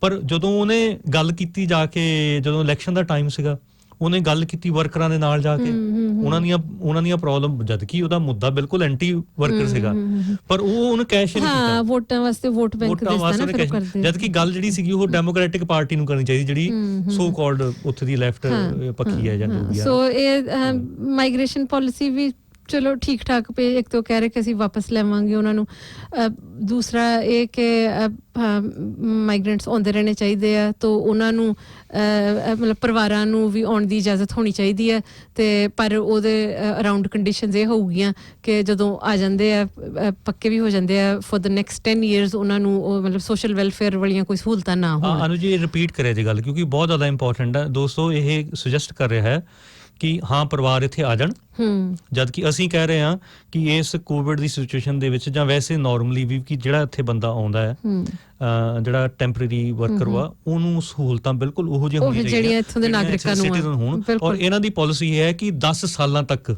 ਉਹਨਾਂ ਨੂੰ ਉਹਦੇ ਤੋਂ ਵਿਰਵੇ ਰੱਖਿਆ ਜਾਵੇ। ਇਹ ਤੁਹਾਡੀ ਗੱਲ ਕਰ ਰਿਹਾ, ਪ੍ਰਵਾਸੀ ਕਾਮਿਆਂ ਦੀ ਇਹ ਗੱਲ ਕਰ ਰਿਹਾ ਕਿ ਤੁਹਾਨੂੰ ਮਤਲਬ ਤੁਹਾਡੇ ਕੋਲ ਕੰਮ ਪੂਰਾ ਲਿਆ ਜਾਊਗਾ। ਸੋ ਆਈ ਸਪੋਜ਼ ਉਹਦੇ ਚੋਂ ਲੋਕ ਇਸ ਤਰ੍ਹਾਂ ਦੇਖਦੇ ਆ ਕਿ ਜਿਹੜੀ ਉਹ ਪੇਰੈਂਟ ਕੈਟੇਗਰੀ ਤੇ ਉਹ ਫਰੀਜ਼ ਵਰਗਾ ਹੀ ਆ ਹੁਣ ਵੀ, ਕਿ ਇਨਕਮ ਥ੍ਰੈਸ਼ਹੋਲਡ ਇੰਨਾ ਵੱਧ ਗਿਆ, ਸ਼ਾਇਦ ਲੋਕਾਂ ਨੂੰ ਲੱਗਦਾ ਹੋਵੇ ਕਿ ਉਹਦੇ 'ਚ ਥੋੜੀ ਜੀ ਕੋਈ ਫਲੈਕਸੀਬਿਲਿਟੀ ਆ ਸਕਦੀ ਹੈ। ਸੋ ਇਹੋ ਜਿਹੇ ਵਾਸਤੇ ਹੈਗਾ, ਪਰ ਇਹ ਕਹਿ ਰਿਹਾ ਕਿ ਪੂਰੇ ਪਰਿਵਾਰ ਨੂੰ, ਪਰਿਵਾਰਕ ਮੈਂਬਰ ਨੂੰ। ਅੱਗੇ ਹੋਰ ਡਿਟੇਲ ਪਤਾ ਨਹੀਂ ਕੀ ਹੋਏਗੀ।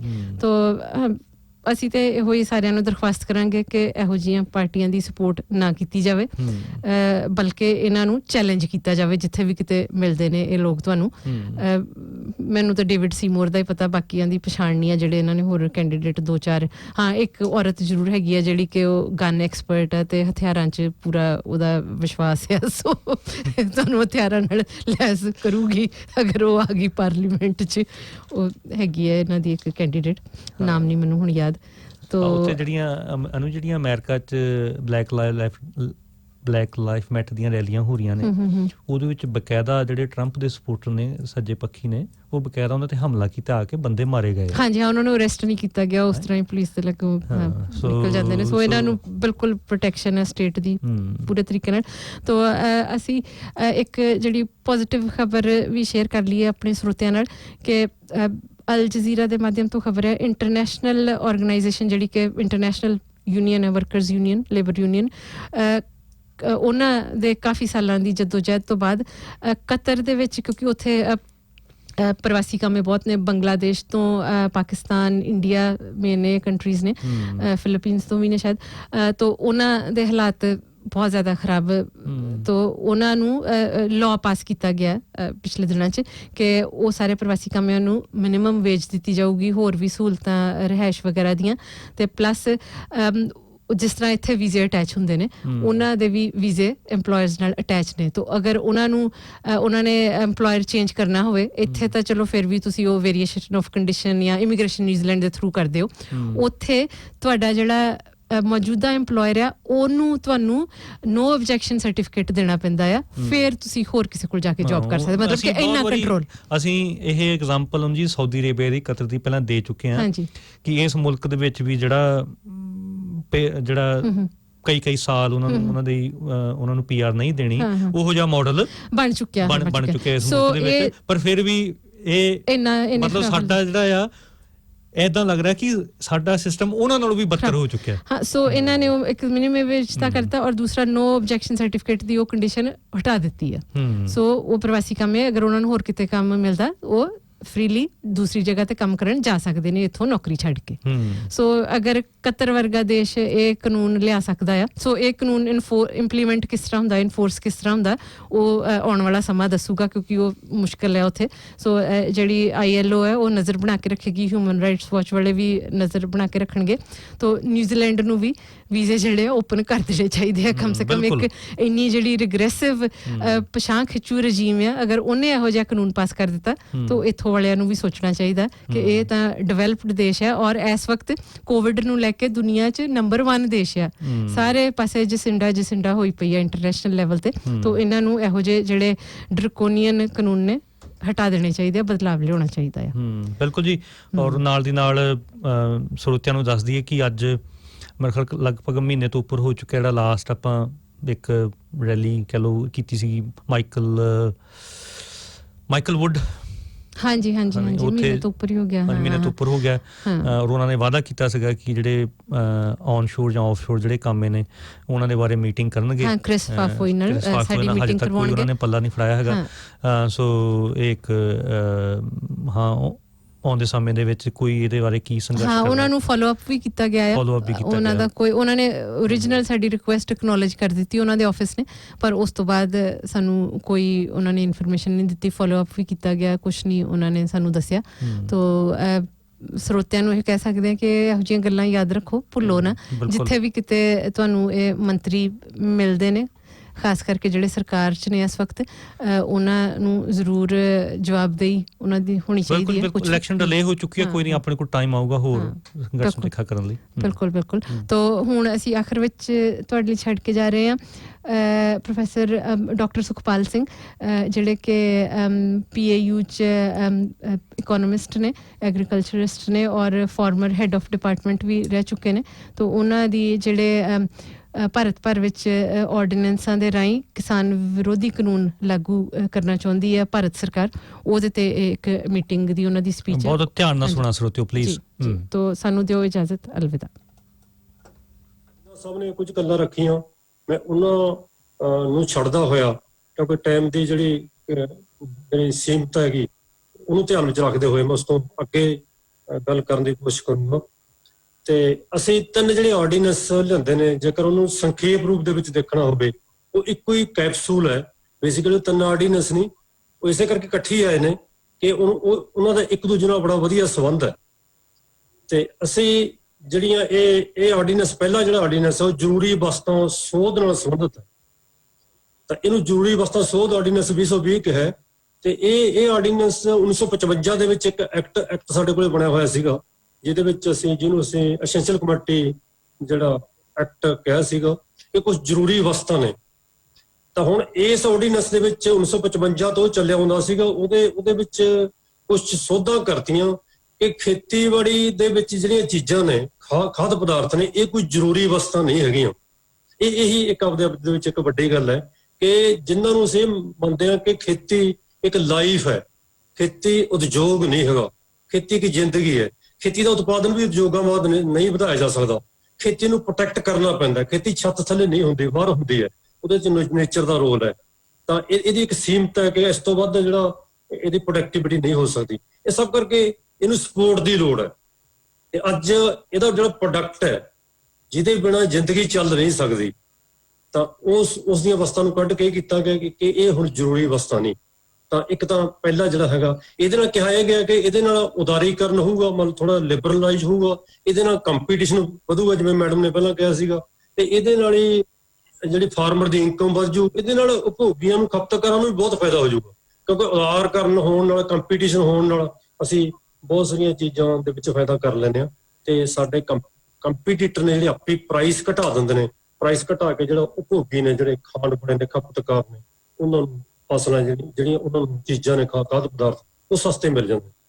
ਪਰ ਇਹਦੇ ਵਿੱਚ ਹੋਣਾ ਕੀ ਹੈ, ਬੇਸਿਕਲੀ ਹੋਣਾ ਇਹ ਹੈ ਕਿ ਆਉਣ ਵਾਲੇ ਸਮੇਂ ਦੇ ਵਿੱਚ ਉਹ ਚੀਜ਼ਾਂ ਜਿਨ੍ਹਾਂ ਉੱਤੇ ਕੁਝ ਲੋਕਾਂ ਦਾ ਕਬਜ਼ਾ ਹੋ ਜਾਣਾ, ਕੁਝ ਕੰਪਨੀਆਂ ਦਾ, ਉਹਨਾਂ ਦੀ ਹੋਲਡਿੰਗ ਕਰ ਲੈਣੀ ਹੈ। ਹੁਣ ਕਿੰਨਾ ਮਰਜ਼ੀ ਤੁਸੀਂ ਰੱਖ ਸਕਦੇ ਹੋ, ਪਹਿਲਾਂ ਨਹੀਂ ਸੀ ਰੱਖ ਸਕਦੇ। ਰੱਖਣ ਤੋਂ ਬਾਅਦ ਤੁਸੀਂ ਆਰਟੀਫੀਸ਼ੀਅਲ ਜਿਹੜੀ ਹੈਗੀ ਬਨਾਵਟੀ ਕਮੀ ਜਿਹੜੀ ਦਿਖਾ ਕੇ ਮੰਡੀ ਦੇ ਵਿੱਚ ਤੁਸੀਂ ਰੇਟ ਨੂੰ ਜਿਹੜਾ ਹੈਗਾ ਉੱਤੇ ਥੱਲੇ ਕਰ ਸਕਦੇ ਹੋ। ਇਹ ਕੰਪਨੀਆਂ ਦੇ ਹਿੱਤਾਂ ਵਿੱਚ ਜਾਣ ਵਾਲੀ ਗੱਲ ਹੈ, ਕਿਉਂਕਿ ਬਹੁਤ ਸਾਰੀਆਂ ਐਗਜ਼ਾਮਪਲਾਂ ਅਸੀਂ ਬਹੁਤ ਸਾਰੇ ਦੇਸ਼ਾਂ ਦੇ ਵਿੱਚ ਇਹ ਪਹਿਲਾਂ ਦੇਖ ਚੁੱਕੇ ਹਾਂ ਜਿੱਥੇ ਇਹਨਾਂ ਕੰਪਨੀਆਂ ਦਾ ਗਲਪ ਹੈ ਇਸ ਪੂਰੀ ਮੰਡੀ ਦੇ ਉੱਤੇ। ਦੂਜਾ ਜਿਹੜਾ ਆਰਡੀਨੈਂਸ ਹੈ ਉਹ ਕਿਸਾਨ ਉਪਜ ਵਪਾਰ ਤੇ ਵਣਜ ਨਾਲ ਸੰਬੰਧਿਤ ਹੈ। ਉਹ ਬੇਸਿਕਲੀ ਇਹ ਜਿਹੜਾ ਦੂਜਾ ਆਰਡੀਨੈਂਸ ਹੈ ਇਹ 1961 ਦਾ ਇੱਕ ਜਿਹੜਾ ਆਰਡੀਨੈਂਸ ਹੈ। ਜੀ ਮੈਮ, ਆਵਾਜ਼ ਆ ਰਹੀ ਹੈ ਜੀ? ਹੈਲੋ, ਮੇਰੀ ਆਵਾਜ਼ ਸੁਣ ਰਹੀ ਹੈ ਜੀ? ਹਾਂਜੀ ਹਾਂਜੀ। ਤੇ ਇਹ ਜਿਹੜਾ 1961 ਦੇ ਵਿੱਚ ਅਸੀਂ agriculture produce marketing committee act ਬਣਾਇਆ ਸੀਗਾ ਪੂਰੇ ਇੰਡੀਆ ਦੇ ਵਿੱਚ, ਸਾਰੇ ਸਟੇਟਾਂ ਦੇ ਵਿੱਚ।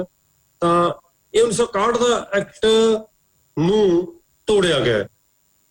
ਤੋੜ ਕੇ ਇਹ ਤੋੜਨ ਦੀਆਂ ਕੋਸ਼ਿਸ਼, ਇਹ 5 ਜੂਨ 2020 ਨੂੰ ਨਹੀਂ ਤੋੜਿਆ ਗਿਆ।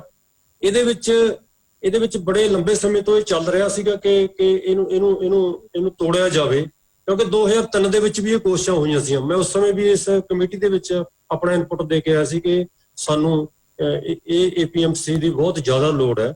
ਉਸ ਤੋਂ ਬਾਅਦ 2003 ਤੋਂ ਬਾਅਦ ਲਗਾਤਾਰ ਇਹਦੇ ਉੱਤੇ ਮੀਟਿੰਗਾਂ ਹੁੰਦੀਆਂ ਰਹੀਆਂ ਨੇ। ਪੰਜਾਬ ਸਰਕਾਰ ਨੇ ਇਹਨੂੰ ਨਹੀਂ ਸੀ ਤੋੜਿਆ, ਕਿਉਂਕਿ ਇਹਦੇ ਵਿੱਚ ਇਹ ਸੀ ਕਿ ਇਸ ਨੂੰ ਇਸ ਤਰ੍ਹਾਂ ਕਰ ਦਿਓ ਕਿ ਪ੍ਰਾਈਵੇਟ ਪਲੇਅਰ ਇਹਦੇ ਵਿੱਚ ਆ ਸਕਣ ਤਾਂ ਕਿ ਇਨਵੈਸਟਮੈਂਟ ਬਹੁਤ ਜ਼ਿਆਦਾ ਆ ਜਾਏ। ਤਾਂ ਇੱਕੋ ਹੀ ਮੁੱਦਾ ਰੱਖਿਆ ਸੀ ਕਿ APMC ਐਕਟ ਨੂੰ ਤੋੜਿਆ ਜਾਵੇ, ਤੇ ਕਿਉਂਕਿ ਸਾਨੂੰ ਪ੍ਰਾਈਵੇਟ ਇਨਵੈਸਟਮੈਂਟ ਦੀ ਲੋੜ ਹੈ, ਇੰਫਰਾਸਟ੍ਰਕਚਰ ਡਿਵੈਲਪ ਹੋਊਗਾ, ਸਾਡਾ ਮੰਡੀਕਰਨ ਵਧੀਆ ਹੋ ਜਾਊਗਾ, ਫਿਰ ਕਿਸਾਨਾਂ ਨੂੰ ਵੱਧ ਭਾਅ ਮਿਲਣਗੇ ਤੇ ਇਹਦੇ ਨਾਲ ਜਿਹੜੀ ਕਿਸਾਨੀ ਹੈ ਉਹਦਾ ਬਾਰਾ ਨਿਆਰਾ ਹੋ ਜਾਊਗਾ। ਤਾਂ ਅਸੀਂ ਇਹਨਾਂ ਸਟੇਟਾਂ ਦੇ ਵਿੱਚ ਬੜਾ ਜ਼ੋਰ ਸੀਗਾ ਕਿ ਇਹਨੂੰ ਪ੍ਰਾਈਵੇਟ ਕੀਤਾ ਜਾਵੇ, ਇਹਨੂੰ ਤੋੜਿਆ ਮਰੋੜਿਆ ਜਾਵੇ, ਪਰ ਇਹਨਾਂ ਸਟੇਟਾਂ ਦੇ ਵਿੱਚ ਇਸ ਤਰ੍ਹਾਂ ਹੀ ਚੱਲਦਾ। 2017 ਦੇ ਵਿੱਚ ਵੀ ਫਿਰ ਕੋਸ਼ਿਸ਼ਾਂ ਹੋਈਆਂ। ਤਾਂ ਇਹ ਆਖਰਕਾਰ 2003 ਤੋਂ ਲੈ ਕੇ ਬਹੁਤ ਸਾਰੇ ਸੂਬਿਆਂ ਨੇ ਇਹ 2003 ਤੋਂ ਲੈ ਕੇ ਜਿਹੜਾ ਇਹਨੂੰ ਮਾਡਲ ਦੇ ਤੌਰ ਤੇ ਚੇਂਜ ਵੀ ਕਰਤਾ ਸੀ, ਉਸ ਸੂਬੇ ਨੇ ਇਹਨੂੰ ਤੋੜ ਵੀ ਦਿੱਤਾ ਸੀਗਾ। ਮੈਂ ਉਹਨਾਂ ਦੀ ਗੱਲ ਬਾਅਦ ਚ ਕਰੂੰਗਾ ਉੱਥੇ ਕੀ ਹੋਇਆ। ਤਾਂ ਇੱਕ ਤੀਜਾ ਜਿਹੜਾ ਕਾਨੂੰਨ ਹੈ ਉਹ ਹੈਗਾ ਕੀਮਤ ਗਰੰਟੀ ਅਤੇ ਖੇਤੀ ਸੇਵਾਵਾਂ ਸੰਬੰਧੀ ਕਿਸਾਨ ਨੂੰ ਤਕੜਾ ਬਣਾਉਣਾ, ਇਹਦੇ ਨਾਲ ਸੰਬੰਧਿਤ। ਬੇਸਿਕਲੀ ਇਹ ਕੀ ਹੈ, ਇਹ ਐਕਟ ਹੈਗਾ ਕਿ ਕੰਟਰੈਕਟ ਫਾਰਮਿੰਗ ਨੂੰ ਲਾਗੂ ਕਰਨਾ। ਹੁਣ ਅਸੀਂ ਸਭ ਤੋਂ ਪਹਿਲਾਂ ਅਸੀਂ ਦੇਖੀਏ ਕਿ ਇਹਦੀ ਲੋੜ ਕਿਉਂ ਪਈ, ਜਿਹੜਾ ਸਿਸਟਮ ਚੱਲ ਰਿਹਾ ਹੈ ਇਹ ਇਸ ਤਰ੍ਹਾਂ ਕਰਨ ਦੀ ਲੋੜ ਕਿਉਂ ਪਈ। ਯੂਨੀਅਨ ਗਵਰਨਮੈਂਟ ਵੱਲੋਂ ਜਦੋਂ ਇਹ ਐਕਟ ਲਿਆਂਦੇ ਗਏ ਨੇ, ਆਰਡੀਨੈਂਸ ਲਿਆਂਦੇ ਗਏ ਨੇ, ਤਾਂ ਉਹਦੇ ਵਿੱਚ ਇਹ ਦੱਸਿਆ ਗਿਆ ਕਿ ਇਹ ਇੱਕ ਇਤਿਹਾਸਕ ਕਦਮ ਹੈ, ਇਹ ਹਿਸਟੋਰਿਕ ਹੈ। ਇਹ ਅਸੀਂ ਚੱਕ ਕੇ ਅਸੀਂ ਪੂਰੀ ਕਿਸਾਨੀ ਹੈ ਜਿਹੜੀ ਉਹਦਾ ਬੜਾ ਵੱਡਾ ਭਲਾ ਕਰਨ ਜਾ ਰਹੇ ਹਾਂ। ਇਹਨਾਂ ਦੀ ਆਮਦਨ ਜਿਹੜੀ ਦੁੱਗਣੀ ਇਸੇ ਤਰ੍ਹਾਂ ਹੀ ਹੋ ਸਕਦੀ ਹੈ, ਹੋਰ ਤਰ੍ਹਾਂ ਨਹੀਂ ਹੋ ਸਕਦੀ। ਤੇ ਅਸੀਂ ਕਿਸਾਨੀ ਨੂੰ ਜਿਹੜਾ ਬਹੁਤ ਹੀ ਵਧੀਆ ਜੀਵਨ ਜ਼ਿੰਦਗੀ ਦੇਵਾਂਗੇ ਇਹਨਾਂ ਦੇ ਥਰੂ। ਪਰ ਇਹਦੇ ਪਿੱਛੇ ਕੀ ਪਿਆ ਕਿ ਇੱਕ ਬੜੇ ਲੰਬੇ ਸਮੇਂ ਤੋਂ ਹੀ 1990 ਤੋਂ ਹੀ ਜਦੋਂ ਇਹ ਵਿਸ਼ਵੀਕਰਨ ਦੀਆਂ ਪਾਲਿਸੀਆਂ ਹੁੰਦੀਆਂ ਨੇ, ਉਦੋਂ ਤੇ ਕੀ ਚੱਲ ਰਿਹਾ ਕਿ ਖੇਤੀ ਵਿੱਚ ਲੋਕਾਂ ਦਾ ਭਾਰ ਬਹੁਤ ਹੈ। ਅਸੀਂ ਆਪ ਵੀ ਕਹਿੰਦੇ ਨੇ ਕਿ ਸਾਰਾ ਟੱਬਰ ਜਿੱਥੇ ਖੇਤੀ 'ਚ ਲੱਗਿਆ ਉੱਥੇ ਕੁਝ ਨਹੀਂ ਬਣਨਾ। ਖੇਤੀ 'ਚੋਂ ਲੋਕਾਂ ਨੂੰ ਕੱਢਿਆ ਜਾਵੇ। Skill development council of India ਦੀਆਂ ਇਸ ਤਰ੍ਹਾਂ ਦੀਆਂ ਰਿਕਮੈਂਡੇਸ਼ਨਾਂ ਨੇ ਕਿ ਖੇਤੀ ਦੇ ਵਿੱਚ ਜਿੱਥੇ 58% ਲੋਕ ਕੰਮ ਕਰਦੇ ਨੇ ਉਹਨਾਂ ਨੂੰ ਘਟਾ ਕੇ 18% ਕੀਤਾ ਜਾਵੇ, ਤਾਂਹੀਓ ਜਿਹੜੇ ਇਹਦਾ ਵਿਕਾਸ ਹੋ ਸਕਦਾ ਖੇਤੀ ਦਾ। ਫਿਰ ਇਹ ਇਸ਼ੂ ਆਇਆ ਕਿ ਜੇਕਰ ਤੁਸੀਂ ਇੰਨੀ ਵੱਡੀ ਗਿਣਤੀ ਨੂੰ 40% ਪਾਪੂਲੇਸ਼ਨ ਨੂੰ ਕੱਢ ਦਿੰਦੇ ਹੋ ਤਾਂ ਉਹਨੂੰ ਲੈ ਕੇ ਕਿੱਥੇ ਜਾਓਗੇ?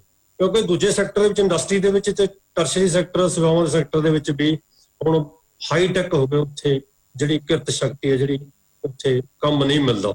ਇਸ ਕਰਕੇ ਫਿਰ ਉਹਨਾਂ ਨੇ ਆਪਣੀ ਰਿਕਮੈਂਡੇਸ਼ਨ ਨੂੰ ਬਦਲ ਕੇ 18 ਤੋਂ 38% ਕਰ ਲਿਆ ਕਿ 58 ਤੋਂ ਘਟਾ ਕੇ 38% ਕੀਤਾ ਜਾਵੇ। 20% ਪਾਪੂਲੇਸ਼ਨ ਨੂੰ ਖੇਤੀ ਚੋਂ ਕੱਢੋ। ਖੇਤੀ ਉੱਤੇ ਇਹ ਬੋਝ ਨੇ, ਜਿੰਨਾ ਚਿਰ ਅਸੀਂ ਇਹਨਾਂ ਨੂੰ ਖੇਤੀ ਚੋਂ ਨਹੀਂ ਕੱਢਦੇ ਉਹਨਾਂ ਚਿਰ ਖੇਤੀ ਦਾ ਜਿਹੜਾ ਭਲਾ ਨਹੀਂ ਹੋ ਸਕਦਾ। ਤਾਂ ਇਹਦੇ ਵਿੱਚ ਬਣਿਆ ਇਹ ਹੈ ਕਿ ਖੇਤੀ ਚੋਂ ਲੋਕਾਂ ਨੂੰ ਕੱਢ ਕੇ, ਪਿੰਡਾਂ ਚੋਂ ਲੋਕਾਂ ਨੂੰ ਕੱਢ ਕੇ ਸ਼ਹਿਰਾਂ 'ਚ ਲੈ ਜਾਓ, ਸ਼ਹਿਰਾਂ ਦੇ ਵਿੱਚ ਉਹ ਬਸਤੀਆਂ ਦੇ ਵਿੱਚ ਬੈਠਣਗੇ ਤੇ ਉਹ ਇੰਡਸਟਰੀ ਵਾਲੇ ਪਾਰਟ ਦਾ ਹਿੱਸਾ ਬਣਨਗੇ ਤੇ ਉਹ ਕਾਰਪੋਰੇਟਾਂ ਨੂੰ ਜਿਹੋ ਜਿਹੀ ਕਿਰਤ ਸ਼ਕਤੀ ਦੀ ਲੋੜ ਹੈ, ਲੇਬਰ ਦੀ ਲੋੜ ਹੈ, ਉੱਥੇ ਜਾਣਗੇ। ਇਹਦੇ ਵਿੱਚ ਇਹ ਹੈ ਕਿ ਦਿਖਾਇਆ ਇਹ ਜਾਂਦਾ ਹੈ ਕਿ ਖੇਤੀ ਦਾ ਭਲਾ ਕਰ ਰਿਹਾ, ਬੇਸਿਕਲੀ ਹੁੰਦਾ ਕਿ ਇਹ ਕਿਵੇਂ ਤੁਸੀਂ ਕਾਰਪੋਰੇਟਾਂ ਦਾ ਭਲਾ ਕਰ ਰਹੇ ਹੋ, ਕਿਉਂਕਿ ਕਾਰਪੋਰੇਟਾਂ ਨੂੰ ਇੱਕ ਵੱਡੀ ਮੰਡੀ ਦਿਸਦੀ ਹੈ। ਉਹ ਇਕੱਲੀ ਖੇਤੀ ਨਹੀਂ ਕਰਨਗੇ, ਉਹ ਖੇਤੀ ਦੇ ਨਾਲ ਕੀ ਕਰਨਗੇ, ਇੱਥੇ ਪ੍ਰੋਸੈਸਿੰਗ ਵੀ ਕਰਨਗੇ, ਇਸ ਨੂੰ ਐਕਸਪੋਰਟ ਮਾਰਕੀਟ ਨਾਲ ਵੀ ਜੋੜਨਗੇ। ਤਾਂ ਸਾਰਿਆਂ ਤੋਂ ਵੱਡੀ ਗੱਲ ਹੈ ਜਿਹੜੀ ਉਹ ਇਹਦੇ ਨਾਲ ਫਿਊਚਰ ਟ੍ਰੇਡਿੰਗ ਕਰਨਗੇ। ਫਿਊਚਰ ਟ੍ਰੇਡਿੰਗ ਹੈ ਜਿਹੜਾ ਉਹ ਕੰਟਰੈਕਟ ਫਾਰਮਿੰਗ ਦੇ ਨਾਲ ਹੀ ਜੁੜਿਆ ਹੋਇਆ ਹੈ ਕਿ ਕੰਟਰੈਕਟ ਕਰਕੇ ਤੁਸੀਂ ਲੈ ਜਾਓ, ਬਾਅਦ ਦੇ ਵਿੱਚ ਉਹਦਾ ਵਾਧਾ ਵਪਾਰ ਅਸੀਂ ਕਹਿੰਦੇ ਕਿ ਆਉਣ ਵਾਲੇ ਸਮੇਂ ਪ੍ਰੋਡਕਸ਼ਨ ਹੋਵੇ ਜਾਂ ਨਾ ਹੋਵੇ, ਤੁਸੀਂ ਉਹਦਾ ਜੋ ਹੈ ਇੱਕ ਸੱਟਾ ਹੈ ਜਿਹੜਾ ਸ਼ੇਅਰ ਮਾਰਕੀਟ ਦੇ ਨਾਲ ਹੀ ਜੁੜ ਜਾਂਦਾ ਹੈ ਕਿ ਉਸ ਤਰ੍ਹਾਂ ਦੀਆਂ ਚੀਜ਼ਾਂ ਜਿਹੜੀਆਂ ਲਿਆਂਦੀਆਂ ਜਾਣ। ਕਿਉਂਕਿ 1990 ਦੇ ਵਿੱਚ ਜਦੋਂ ਇਹ ਪਾਲਿਸੀ ਆ ਗਈ ਸੀ ਕਿ ਫ੍ਰੀ ਟ੍ਰੇਡ ਦੀ ਪਾਲਿਸੀ, ਉਹਦੇ ਵਿੱਚ ਇਹ ਕਿਹਾ ਗਿਆ ਸੀ ਕਿ ਅਸੀਂ WTO ਜਦੋਂ 1995 ਦੇ ਵਿੱਚ ਬਣਦਾ ਹੈ ਤਾਂ ਵੱਖ-ਵੱਖ ਮੀਟਿੰਗਾਂ ਦੇ ਵਿੱਚ ਇਸ ਗੱਲ ਤੇ ਜ਼ੋਰ ਲਾਇਆ ਗਿਆ ਕਿ ਤੁਸੀਂ ਮਾਰਕੀਟ ਸਪੋਰਟ ਨਹੀਂ ਦੇਣੀ, ਤੁਸੀਂ ਸਬਸਿਡੀਆਂ ਨੂੰ ਬੰਦ ਕਰੋ। ਈਵਨ ਇਸ ਤਰ੍ਹਾਂ ਹੀ ਚੱਲਦਾ ਚਲਾਉਂਦਾ ਜਦੋਂ ਆਖਰ ਦੇ ਵਿੱਚ ਜਿਹੜੀ ਮੀਟਿੰਗ ਹੋਈ ਹੈ ਬਾਲੀ ਇੰਡੋਨੇਸ਼ੀਆ ਦੇ ਵਿੱਚ 12 ਦੇ ਵਿੱਚ, 2012 ਤੋਂ ਬਾਅਦ ਇਹ ਕਰਿਆ ਗਿਆ ਕਿ ਤੁਸੀਂ ਵੀ ਕਿਸੇ ਵੀ ਤਰ੍ਹਾਂ ਇਹ ਸਪੋਰਟ ਨਹੀਂ ਦੇ ਸਕਦੇ। ਜਿਹੜੀ MSP ਹੈ, ਮਿਨੀਮਮ ਸਪੋਰਟ ਪ੍ਰਾਈਸ ਹੈ, ਉਹ ਕੋਈ ਵੀ ਸਰਕਾਰ ਆਪਣੇ ਕਿਸੇ ਵੀ ਖੇਤਰ ਨੂੰ ਇਸ ਤਰ੍ਹਾਂ ਦੀ ਸਪੋਰਟ ਨਹੀਂ ਦੇ ਸਕਦੀ। ਇਹਦੇ ਨਾਲ ਕੰਪੀਟੀਸ਼ਨ ਦੇ ਵਿੱਚ ਪ੍ਰੋਬਲਮ ਆਉਂਦੀ ਹੈ, ਭਾਈ ਕੰਪੀਟੀਟਿਵ ਨਹੀਂ ਰਹਿੰਦਾ ਤੁਸੀਂ ਜਦੋਂ ਤੁਸੀਂ ਘਰੇਲੂ ਸਪੋਰਟ ਦੇ ਦਿੰਦੇ ਹੋ। ਇਹ ਬੰਦ ਕਰਾਉਣ ਦੇ ਚੱਕਰ ਦੇ ਵਿੱਚ ਤਾਂ ਇਹ ਵਿਸ਼ਾ ਫਿਰ ਇਸ ਤਰ੍ਹਾਂ ਚਲੀ ਗਿਆ ਕਿ ਕਿਉਂਕਿ ਮੈਂ ਉਹਨਾਂ ਦੀਆਂ ਜਿਹੜੀ MSP ਫਿਕਸ ਕਰਨ ਵਾਲਾ ਇੱਕ ਸਾਡੇ ਸੈਂਟਰ ਹੈਗਾ, ਉਹਦੇ ਨਾਲ ਵੀ ਜੁੜਿਆ ਹੋਇਆ ਕਿ ਕਿਵੇਂ ਕੀਮਤਾਂ ਜਿਹੜੀਆਂ ਨਿਰਧਾਰਿਤ ਹੁੰਦੀਆਂ ਨੇ। ਅਸੀਂ ਇਹ ਦੇਖਦੇ ਹਾਂ ਕਿ ਬਹੁਤ ਸਾਰੀਆਂ ਚੀਜ਼ਾਂ ਤਾਂ ਪਾਈਆਂ ਹੀ ਨਹੀਂ ਜਾਂਦੀਆਂ MSP ਦੇ ਵਿੱਚ, ਤੇ ਜਿਹੜੀ MSP ਸਾਡੀ ਮਿਨੀਮਮ ਸਪੋਰਟ ਪ੍ਰਾਈਸ ਹੈ ਉਹ ਮਿਲਣੀ ਚਾਹੀਦੀ ਹੈ। ਉਹਦੇ ਉੱਤੇ ਵੀ WTO ਦੀਆਂ ਜਿਹੜੀਆਂ ਹਦਾਇਤਾਂ ਲੱਗੀਆਂ ਹੋਣ ਕਿ ਨਾ ਦਿੱਤੀ ਜਾਵੇ, ਇਹਨੂੰ ਬੰਦ ਕੀਤਾ ਜਾਵੇ। ਇਸੇ ਕਰਕੇ ਇਸ ਨੂੰ ਜਿਹੜੀ ਰੈਗੂਲੇਟਡ ਮਾਰਕੀਟ ਹੈ APMC ਦੇ ਥੱਲੇ ਜਿਹੜੀਆਂ ਬਣੀਆਂ ਹੋਈਆਂ ਸਾਡੇ, ਉਹਨਾਂ ਮੰਡੀਆਂ ਨੂੰ ਹੀ ਤਬਾਹ ਕਰ ਦਿਓ, ਉਹਨੂੰ ਖਤਮ ਕਰ ਦਿਓ। ਜਦੋਂ ਰੈਗੂਲੇਟਰ ਮੰਡੀ ਨਾ ਰਹੀ ਫਿਰ MSP ਦਾ ਤਾਂ ਮਤਲਬ ਹੀ ਨਹੀਂ ਹੈਗਾ, ਤਾਂ MSP ਫੇਰ ਹੀ ਬੰਦ ਹੋ। ਤਾਂ ਅਸੀਂ WTO ਦੀ ਉਹਨਾਂ ਹਦਾਇਤਾਂ ਨੂੰ ਲਾਗੂ ਕਰਨ ਦੇ ਵਿੱਚ ਅਸੀਂ ਇਹ ਆਰਡੀਨੈਂਸ ਲਿਆਂਦੇ ਨੇ, ਜਿਨ੍ਹਾਂ ਦਾ ਲਿਆਉਣ ਦਾ ਕਿਸੇ ਵੀ ਆਰਡੀਨੈਂਸ ਜਦੋਂ ਲਿਆਂਦਾ ਜਾਂਦਾ ਹੈ ਤਾਂ ਇਹ ਹੁੰਦਾ ਹੈ ਕਿ ਤੁਸੀਂ ਕਿਸੇ ਐਕਟ ਨੂੰ ਤੋੜ ਰਹੇ ਹੋ। 1955 ਦਾ ਐਕਟ ਹੈ, 1961 ਦਾ ਐਕਟ ਹੈ, ਉਹ ਬਣੇ ਨੂੰ ਤੋੜ ਰਹੇ ਹੋ। ਤਾਂ ਇਹਦੇ ਵਿੱਚ ਤੁਸੀਂ ਉਸ ਹਾਲਤ ਦੇ ਵਿੱਚ ਆਰਡੀਨੈਂਸ ਲਿਆਉਂਦੇ ਨੇ ਐਕਟ ਨੂੰ ਤੋੜਨ ਵਾਸਤੇ ਜਦੋਂ ਬਹੁਤ ਜ਼ਿਆਦਾ ਐਮਰਜੈਂਸੀ ਹੋਵੇ ਕਿ ਹੁਣ ਤਾਂ ਸਰਦਾ ਨਹੀਂ ਹੈਗਾ, ਹੁਣ ਤਾਂ ਸਾਰੇ ਡੁੱਬ ਜਾਣਗੇ, ਮਰ ਜਾਣਗੇ। ਪਰ ਇਹ ਸਾਨੂੰ ਲੱਗਦਾ ਨਹੀਂ ਸੀ ਕਿ ਖੇਤੀ ਦੇ ਵਿੱਚ ਇਸ ਤਰ੍ਹਾਂ ਦੀ ਕੋਈ ਆਰਡੀਨੈਂਸ ਲਿਆਉਣ ਦੀ ਲੋੜ ਸੀ। ਕੇਂਦਰ ਸਰਕਾਰ ਨੇ ਆਪਣੇ ਇਸ ਕਰੋਨਾ ਟਾਈਮ ਦਾ ਫਾਇਦਾ ਉਠਾਉਂਦੇ ਹੋਏ ਕਿ ਇਹਦੇ ਉੱਤੇ ਕੋਈ ਵਿਰੋਧ ਨਹੀਂ ਹੋਊਗਾ, ਤਾਂ ਉਸ ਸਮੇਂ ਦੇ ਵਿੱਚ ਇੱਕ ਸਮੇਂ ਨੂੰ ਸਮਝ ਕੇ ਕਿ ਬੜਾ ਵਧੀਆ ਸਮਾਂ ਆਪਣੀਆਂ ਜਿਹੜੀਆਂ ਪਾਲਿਸੀਆਂ ਨੂੰ ਥੋਪਣ ਦਾ, ਉਸ ਸਮੇਂ ਦੇ ਵਿੱਚ ਇਹ ਆਰਡੀਨੈਂਸ ਲਿਆਂਦਾ ਗਿਆ। ਤਾਂ ਇਹਦੇ ਵਿੱਚ ਮਤਲਬ ਹਾਲੇ ਵੀ ਸਾਨੂੰ ਕੋਈ ਕਾਹਲ ਨਹੀਂ ਸੀ ਲੱਗਦੀ ਕਿ ਭਾਵੇਂ ਕਿ ਉਹਨਾਂ ਕੋਲੇ ਮੈਜੋਰਟੀ ਹੈ, ਫਿਰ ਵੀ ਕਿਉਂਕਿ ਸਤੰਬਰ ਦੇ ਵਿੱਚ ਹੀ ਹੋ ਰਿਹਾ, ਉਹਦੇ ਵਿੱਚ ਜਿਹੜਾ ਐਕਟ ਬਣਨ ਜਾ ਰਿਹਾ ਹੈ। ਕਿਸੇ ਵੀ ਆਰਡੀਨੈਂਸ ਦੀ ਜਿਹੜੀ ਲਾਈਫ ਹੈ ਉਹ 6 ਮਹੀਨੇ ਹੁੰਦੀ ਹੈ। 6 ਮਹੀਨਿਆਂ ਤੋਂ ਬਾਅਦ ਜੇ 4 ਦਸੰਬਰ ਤੱਕ ਇਹ ਚੇਂਜ ਨਹੀਂ ਹੁੰਦਾ ਤਾਂ ਖਤਮ ਹੋ ਜਾਂਦਾ, ਜਾਂ ਐਕਸਟੈਂਸ਼ਨ ਹੋ ਸਕਦੀ ਹੈ ਜਾਂ ਇਹਨੂੰ ਐਕਟ ਦੇ ਵਿੱਚ ਬਦਲਣਾ ਪਊਗਾ। ਤਾਂ ਅਸੀਂ ਇਹ ਕਾਹਲੀ ਦੇ ਵਿੱਚ ਲਿਆਂਦਾ ਗਿਆ ਆਰਡੀਨੈਂਸ। ਇਹ ਕਾਹਲੀ ਤਾਂ ਕੀਤੀ ਗਈ ਹੈ ਕਿ ਕਾਰਪੋਰੇਟ ਦਾ ਇੱਕ ਪ੍ਰੈਸ਼ਰ ਸੀਗਾ। ਦੂਜੀ ਗੱਲ ਕਿ ਇਹ ਸਟੇਟ ਸਬਜੈਕਟ ਦੇ ਉੱਤੇ ਇੱਕ ਵੱਡਾ ਹਮਲਾ ਹੈ, ਸਟੇਟਾਂ ਉੱਤੇ ਵੱਡਾ ਹਮਲਾ। ਪੂਰੀ ਮੰਡੀਕਰਨ ਨਹੀਂ, ਪੂਰਾ ਜਿਹੜਾ ਖੇਤੀ ਦਾ ਸੈਕਟਰ ਹੈ ਉਹ ਸਟੇਟ ਸਬਜੈਕਟ ਹੈ, ਤੇ ਸਟੇਟਾਂ ਨੂੰ ਹੀ ਇਹਦੇ ਵਿੱਚ ਆਪਣੇ ਕਾਨੂੰਨ ਬਣਾਉਣ ਦਾ, ਸਟੇਟਾਂ ਨੂੰ ਹੀ ਖੇਤੀ ਦੇ ਵਿੱਚ ਆਪਣੀਆਂ ਪਾਲਿਸੀਆਂ ਬਣਾਉਣ ਦਾ ਅਧਿਕਾਰ ਹੁੰਦਾ। ਤੇ ਇਹ ਦੋ ਜਿਹੜੇ ਹਮਲੇ ਨੇ ਇੱਕੋ ਦੌਰ ਦੇ ਵਿੱਚ ਕਿ ਸਟੇਟਾਂ ਵਾਲਾ ਹਮਲਾ ਵੀ ਕਰ ਲੈਣਾ ਤੇ ਖੇਤੀ ਦੇ ਉੱਤੇ ਆਪਣੇ ਉਹ ਸਾਰੇ ਐਕਟਾਂ ਨੂੰ ਵੀ ਚੇਂਜ ਕਰ ਦੇਣਾ, ਇਸ ਸਮੇਂ ਦੇ ਵਿੱਚ ਇਹ ਹੋਇਆ ਜਿਹੜਾ ਨਹੀਂ ਸੀ ਹੋਣਾ ਚਾਹੀਦਾ। ਤਾਂ ਅਸੀਂ ਇਹ ਕਿ ਜਿੱਥੇ ਪੰਜਾਬ ਦਾ ਸਿਸਟਮ ਹੈ ਜਿਹੜਾ ਮੰਡੀ ਦਾ, ਉਹ ਬਹੁਤ ਵਧੀਆ ਸਿਸਟਮ ਹੈ, ਇਹਨੂੰ ਮੰਨਿਆ ਜਾਂਦਾ। ਇਹਨੂੰ ਲੋੜ ਤਾਂ ਸੀ ਕਿ ਇਹਨੂੰ ਹੋਰ ਸੁਧਾਰਿਆ ਜਾਂਦਾ, ਕਿਉਂਕਿ ਪੰਜਾਬ ਦੇ ਵਿੱਚ 7000 ਇੰਡੀਆ ਦੇ ਵਿੱਚ 7000 ਮੰਡੀਆਂ ਨੇ, ਜਿਨ੍ਹਾਂ ਦਾ ਨੰਬਰ ਇਹ ਸੀ ਕਿ 5 ਕਿਲੋਮੀਟਰ ਦੇ ਏਰੀਏ ਦੇ ਵਿੱਚ ਇੱਕ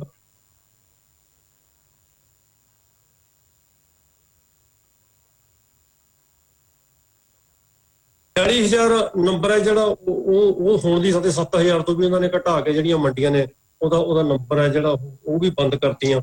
ਇਹ ਪਹਿਲੀ ਵਾਰ ਨਹੀਂ ਹੋਇਆ, ਇਹ ਕੋਈ ਜਿਹੜੇ ਐਕਟ ਹੈ ਪਹਿਲੀ ਵਾਰ ਨਹੀਂ ਆਏ। ਇਹ ਐਕਟ ਜਿਹੜੇ ਆਰਡੀਨੈਂਸ ਨੇ ਇਹ ਇਸ ਤਰ੍ਹਾਂ ਦੀਆਂ ਜਿਹੜੀਆਂ ਪਾਲਿਸੀਆਂ ਨੇ ਵਿਸ਼ਵ ਦੇ ਵਿਕਸਿਤ ਦੇਸ਼ਾਂ ਦੇ ਵਿੱਚ ਪਹਿਲੀ ਹੋ ਰਹੀਆਂ ਨੇ, ਪਹਿਲੀ ਉੱਥੇ ਇਹ ਸਾਰਾ ਕੁਝ ਚੱਲ ਰਿਹਾ। ਤੁਸੀਂ ਦੇਖੋ ਕਿ ਜਿਹੜੇ ਅਮਰੀਕਾ ਦੇ ਵਿੱਚ, ਕੈਨੇਡਾ ਦੇ ਵਿੱਚ, ਆਸਟ੍ਰੇਲੀਆ ਦੇ ਵਿੱਚ, ਬਾਕੀ ਸਟੇਟਾਂ ਦੇ ਵਿੱਚ ਵੀ ਇੱਥੇ ਇਹ ਜਿਹੜੀਆਂ ਕੰਪਨੀਆਂ ਨੇ, ਇਹ ਕਾਰਪੋਰੇਟ ਘਰਾਣੇ ਨੇ, ਇਹ ਖੇਤੀ ਦੇ ਉੱਤੇ ਪੂਰਾ ਕਾਬਜ਼ ਨੇ। ਉੱਥੇ ਇਹਨਾਂ ਦਾ ਜਿਹੜਾ ਹੈਗਾ ਬੜਾ ਵੱਡਾ ਗਲਬਾ ਹੈ। ਤੇ USA ਦੇ ਵਿੱਚ ਵੀ ਕਿਸਾਨ ਅੱਜ ਨੇ ਉਹ ਖੇਤੀ ਛੱਡ ਰਹੇ ਨੇ, ਉਹ ਖੇਤੀ ਨੂੰ ਘਾਟੇ ਵਾਲਾ ਧੰਦਾ ਸਮਝਦੇ ਨੇ, ਉਹ ਖੁਦਕਸ਼ੀਆਂ ਵੀ ਕਰ ਰਹੇ ਨੇ। ਤੇ ਇਹ ਕੰਪਨੀਆਂ ਇੰਡੀਆ ਦੇ ਵਿੱਚ ਕਿਉਂ ਆ ਰਹੀਆਂ ਨੇ? ਸਾਡੇ ਇੰਡੀਆ ਦੇ ਵਿੱਚ ਜ਼ਮੀਨ ਆ ਜਿਹੜਾ ਸਸਤੇ ਰੇਟ ਉੱਤੇ ਮਿਲ ਜੂਗੀ ਉਹਨਾਂ ਨੂੰ, ਇੱਥੇ ਮਜ਼ਦੂਰ ਆ ਜਿਹੜਾ ਸਸਤੀਆਂ ਮਜ਼ਦੂਰੀਆਂ ਤੇ ਜਿਹੜਾ ਕਿਰਤ ਸ਼ਕਤੀ ਜਿਹੜੀ ਕਿ ਸਾਡੇ ਕੋਲੇ ਵੇਜ ਰੇਟ ਨੇ ਉਹ ਘੱਟ ਨੇ, ਦਿਹਾੜੀ ਘੱਟ ਹੈ, ਉਸ ਉੱਤੇ ਮਿਲ ਜੂ। ਤੇ ਇਸ ਤੋਂ ਵੱਡੀ ਗੱਲ ਹੈ ਕਿ ਇਹਨਾਂ ਨੂੰ ਬਹੁਤ ਵੱਡੀ ਮੰਡੀ ਮਿਲ ਜੂ, ਇਹ ਚੀਜ਼ਾਂ ਨੂੰ ਵੇਚਣਾ ਵੀ ਹੈ। ਤਾਂ ਇਸ ਕਰਕੇ ਇਹ ਝਪਟ ਰਹੀਆਂ ਨੇ ਇਸ ਬਿਜ਼ਨਸ ਉੱਤੇ। ਅੱਜ ਇਹ ਜਾਣਿਆ ਜਾਂਦਾ ਕਿ ਦੁਨੀਆ ਦੇ ਵਿੱਚ ਜੇ ਕੋਈ ਸਭ ਤੋਂ ਪ੍ਰੋਫਿਟੇਬਲ ਕੰਮ ਹੈ ਉਹ ਫਾਰਮਾਸਿਊਟੀਕਲ ਹੈ, ਜਿਹੜੀਆਂ ਦਵਾਈਆਂ ਮਨੁੱਖੀ ਨੇ ਉਹਨਾਂ ਦੇ ਵਿੱਚ ਸਭ ਤੋਂ ਵੱਧ ਪ੍ਰੋਫਿਟ ਹੈ। ਉਸ ਤੋਂ ਬਾਅਦ ਜਿਹੜਾ ਪ੍ਰੋਫਿਟ ਆਉਂਦਾ ਉਹ ਐਗਰੀ ਬਿਜ਼ਨਸ ਦੇ ਵਿੱਚ ਹੈ। ਇਹ ਐਗਰੀ ਬਿਜ਼ਨਸ ਦੁਨੀਆ ਦਾ ਸੈਕੰਡ ਪ੍ਰੋਫਿਟੇਬਲ ਕੰਮ ਹੈ। ਤੇ ਇਹਦੇ ਨਾਲ ਜੇਕਰ ਅਸੀਂ ਇਸ ਇੰਡੀਆ ਦੀ ਵੱਡੀ ਮਾਰਕੀਟ ਦੀ ਜਿਹੜੀ ਕ੍ਰੌਪ ਇੰਸ਼ੋਰੈਂਸ ਨੂੰ ਜੋੜ ਲਈਏ ਤਾਂ ਸ਼ਾਇਦ ਇਹ ਫਾਰਮਾਸਿਊਟੀਕਲ ਨੂੰ ਵੀ ਟੱਪ ਜਾਂਦਾ ਹੈ, ਕਿਉਂਕਿ ਕ੍ਰੌਪ ਇੰਸ਼ੋਰੈਂਸ ਇੱਕ ਆਪਦੇ ਵਿੱਚ ਐਡੀ ਵੱਡੀ ਮਾਰਕੀਟ ਉਹ ਵੀ ਇਹਦੇ ਨਾਲ ਜੁੜ ਜਾਣੀ ਹੈ। ਜਦੋਂ ਇਹ ਕ੍ਰੌਪ ਇੰਸ਼ੋਰੈਂਸ ਹੈ ਜਿਹੜੀ ਇਹ ਆ ਗਈ ਤਾਂ ਇਹਦਾ ਇੰਨਾ, ਕਿਉਂਕਿ ਤੁਸੀਂ ਦੇਖੋ ਕਿ ਪੰਜਾਬ ਦੇ ਵਿੱਚੋਂ 2008 ਦੇ ਵਿੱਚ ਇੱਕ ਪਾਇਲਟ ਕੀਤਾ ਸੀਗਾ। ਇਹਦੇ ਵਿੱਚ ਕੀ ਹੈ ਕਿ ਕਿਸਾਨ ਹੈ ਕੁਛ ਹਿੱਸਾ ਪਾਉਂਦੇ ਨੇ, ਉਹ ਸਰਕਾਰਾਂ ਪਾਉਂਦੀਆਂ ਨੇ, ਸੈਂਟਰ ਸਰਕਾਰ ਤੇ ਸਟੇਟ ਸਰਕਾਰਾਂ। ਤਾਂ ਜਿਹੜੀਆਂ ਵੀ ਕੰਪਨੀਆਂ ਨੇ ਇੰਸ਼ੋਰੈਂਸ ਕੰਪਨੀਆਂ ਉਹ ਕੀ ਕਰਦੀਆਂ ਨੇ, ਸਾਰਾ ਹਿੱਸਾ ਸਰਕਾਰ ਦਾ ਸੈਂਟਰ ਦਾ ਲੈ ਜਾਂਦੀਆਂ ਨੇ, ਸਾਰਾ ਸਟੇਟ ਦਾ ਲੈ ਜਾਂਦੀਆਂ ਨੇ, ਅੱਧਾ ਹਿੱਸਾ ਕਿਸਾਨਾਂ ਦਾ ਲੈ ਜਾਂਦੀਆਂ, ਬਾਕੀ ਜਿਹੜਾ ਅੱਧਾ 25% ਉਹ ਕਿਸਾਨਾਂ 'ਚ ਵੰਡ ਦਿੰਦੀਆਂ। ਤਾਂ ਇਹ ਕੀ ਹੈ ਕਿ ਸਾਡਾ ਹੀ ਪੈਸਾ ਹੈ, ਸਾਡਾ ਹੀ ਸਿਰ, ਸਾਡੀਆਂ ਹੀ ਜੁੱਤੀਆਂ, ਤੇ ਉਹਦੇ ਵਿੱਚ ਕੀ ਹੈ ਕਿ ਸਾਰਾ ਪੈਸਾ ਜਿਹੜਾ ਕੰਪਨੀਆਂ ਨੂੰ ਚਲਾ ਜਾਂਦਾ, ਕਿਸਾਨਾਂ ਨੂੰ ਆਪਣਾ ਹਿੱਸਾ ਵੀ ਨਹੀਂ ਮਿਲਦਾ। ਤਾਂ ਇਹ ਇੱਕ ਵੱਡੀ ਮਾਰਕੀਟ ਹੈ। ਜਿਵੇਂ ਹਰਿਆਣੇ ਦੇ ਵਿੱਚ ਕੀਤਾ ਕਿ ਉਹਨਾਂ ਨੇ ਕ੍ਰੌਪ ਲੋਨ ਦੇ ਨਾਲ ਹੀ ਜੋੜਦਾ ਇੰਸ਼ੋਰੈਂਸ ਨੂੰ। ਤਾਂ ਇਹ ਐਗਰੀ ਬਿਜ਼ਨਸ ਇੰਸ਼ੋਰੈਂਸ ਸਭ ਜਿਹੜਾ ਹੈਗਾ ਧੰਦਾ, ਇਹਦੇ ਵਿੱਚ ਵੱਡੇ ਇਨਵੈਸਟਮੈਂਟ ਕਰਨ ਦੀਆਂ ਸੰਭਾਵਨਾਵਾਂ ਪਈਆਂ ਨੇ, ਇਹਦੇ ਵਿੱਚ ਵੱਡੀ ਪ੍ਰੋਫਿਟੇਬਿਲਿਟੀ ਦੀਆਂ ਸੰਭਾਵਨਾਵਾਂ ਪਈਆਂ ਨੇ। ਇਸੇ ਕਰਕੇ ਇਹ ਕੰਪਨੀਆਂ ਨੇ ਜਿਹੜੀਆਂ ਇਸ ਵੱਡੀ ਮਾਰਕੀਟ ਉੱਤੇ ਅੱਖ ਰੱਖ ਰਹੀਆਂ ਨੇ। ਅੱਜ ਦੁਨੀਆ ਦੀਆਂ 2012 ਦੀ ਇੱਕ ਰਿਪੋਰਟ ਹੈ ਕਿ ਦੁਨੀਆ ਦੀਆਂ 4 ਕੰਪਨੀਆਂ ਨੂੰ ABCD ਕਹਿੰਦੇ ਨੇ, ਉਹਨਾਂ ਦਾ ਵੱਡਾ ਹਿੱਸਾ ਜਿਹੜਾ ਪੂਰੀ ਦੁਨੀਆ ਦਾ 90% ਜਿਹੜਾ ਇਹ ਹਿੱਸਾ ਹੈ ਇਹ ਇਹਨਾਂ 4 ਕੰਪਨੀਆਂ ਦੇ ਕੰਟਰੋਲ ਦੇ ਵਿੱਚ ਹੈ। ਇਹਦੇ ਵਿੱਚ ਕਾਰਗਿਲ ਵੀ ਇੱਥੇ ਆਪਣੇ ਕੰਮ ਕਰਦੀ ਰਹੀ ਹੈ। ਤਾਂ ਇਸੇ ਤਰ੍ਹਾਂ ਕੁਛ ਇਹਦੇ ਉੱਤੇ ਕਿੰਤੂ ਪ੍ਰੰਤੂ ਹੋਏ ਨੇ ਕਿ ਸ਼ੁਰੂ 'ਚ ਜਦੋਂ ਇਹ ਆਰਡੀਨੈਂਸ ਲਿਆਂਦੇ ਸੀ ਤਾਂ 2 ਤਰ੍ਹਾਂ ਦੇ ਮਤ ਜਿਹੜੇ ਉੱਠੇ ਸੀਗੇ ਕਿ ਕੁਛ ਲੋਕ ਇਹ ਕਹਿੰਦੇ ਸੀ ਕਿ ਇਹਦੇ ਬਹੁਤ ਨੁਕਸਾਨ ਹੋਣਗੇ, ਥੋੜੇ ਲੋਕ ਇਹ ਵੀ ਕਹਿੰਦੇ ਸੀ ਕਿ ਇਹਨਾਂ ਦੇ ਫਾਇਦੇ ਹੋਣਗੇ। ਤਾਂ ਉਹ ਫਾਇਦਿਆਂ ਦੇ ਵਿੱਚ ਕੁਝ ਲੌਜਿਕ ਉਹਨਾਂ ਨੇ ਖੜੇ ਕੀਤੇ ਸੀ ਕਿ MSP ਇਸ ਤਰ੍ਹਾਂ ਹੀ ਚੱਲਦੀ ਰਹੂਗੀ, ਜਿਹੜੇ ਇਹ ਮੰਡੀਆਂ ਵੀ ਚੱਲਦੀਆਂ ਰਹਿਣਗੀਆਂ, ਜਿਹਨੇ ਇੱਥੇ ਜਾਣਾ ਇੱਥੇ ਚਲੇ ਜਾਣ, ਜਿਹਨੇ ਇੱਥੇ ਨਹੀਂ ਜਾਣਾ ਉਹ ਦੂਜੀ ਮੰਡੀ ਚਲੇ ਜਾਣ। ਇਸੇ ਤਰ੍ਹਾਂ ਉਹਨਾਂ ਨੇ ਕਹਿੰਦੇ ਕਿ ਬੰਦਿਆਂ ਨੂੰ ਖੁੱਲ੍ਹ ਹੈਗੀ, ਕਿਤੇ ਮਰਜ਼ੀ ਜਾ ਕੇ ਵੇਚ ਦੇਣ, ਜਿਹਦੇ ਜੇ ਕਰਦਾ ਇੱਥੇ ਵੇਚਣ, ਜਿਹਦੇ ਜੇ ਕਰਦਾ ਭਾਵੇਂ ਪਾਕਿਸਤਾਨ ਜਾ ਮਤਲਬ ਜਿਹੜਾ ਹੈਗਾ ਕਿਸੇ ਉਧਰ ਸਾਊਥ ਦੀ ਮੰਡੀ ਦੇ ਵਿੱਚ ਜਾ ਕੇ ਵੇਚ ਦੇਣ। ਤਾਂ ਇਹਦੇ ਨਾਲ ਫਾਇਦਾ ਹੋ ਜਾਊਗਾ। ਪਰ ਹੌਲੀ ਹੌਲੀ ਕੀ ਹੋਇਆ ਕਿ ਜਿਹੜੇ ਵੀ ਬੰਦੇ ਇਹਦੇ ਵਿਰੋਧ 'ਚ ਬੋਲਦੇ ਸੀ ਅੱਜ ਉਹ ਲਗਭਗ ਸਾਰੇ ਚੁੱਪ ਕਰ ਗਏ। ਇਹ ਤੋਂ ਕੀ ਲੱਗਦਾ ਕਿ ਸਾਫ਼ ਹੈ ਤੋਂ ਕਿ ਉਹਨਾਂ ਦੇ ਇਸ ਲੌਜਿਕ ਦੇ ਵਿੱਚ ਬਹੁਤਾ ਕੋਈ ਦਮ ਨਹੀਂ ਸੀਗਾ। ਇਸ ਕਰਕੇ ਲੋਕਾਂ ਨੇ ਭਲਾ ਸਮਝਿਆ ਵੀ ਆਪਾਂ ਇਹਦਾ ਹੋਰ ਜਿਹੜਾ ਆਪਾਂ ਇਹਦੇ ਪੱਖ ਦੇ ਵਿੱਚ ਨਹੀਂ ਬੋਲ ਸਕਦੇ, ਕਿਉਂਕਿ ਲੌਜਿਕ ਹੀ ਕੋਈ ਨਹੀਂ ਸੀ। ਜਿਹੜੇ 3-4 ਲੌਜਿਕ ਆਏ ਸੀਗੇ ਉਹਦੇ ਵਿੱਚ ਇਹ ਪਹਿਲਾਂ ਰੱਖਿਆ ਸੀ ਕਿ ਇਹ ਮੰਡੀਆਂ ਇਸ ਤਰ੍ਹਾਂ ਹੀ ਚੱਲਦੀਆਂ ਰਹਿਣਗੀਆਂ।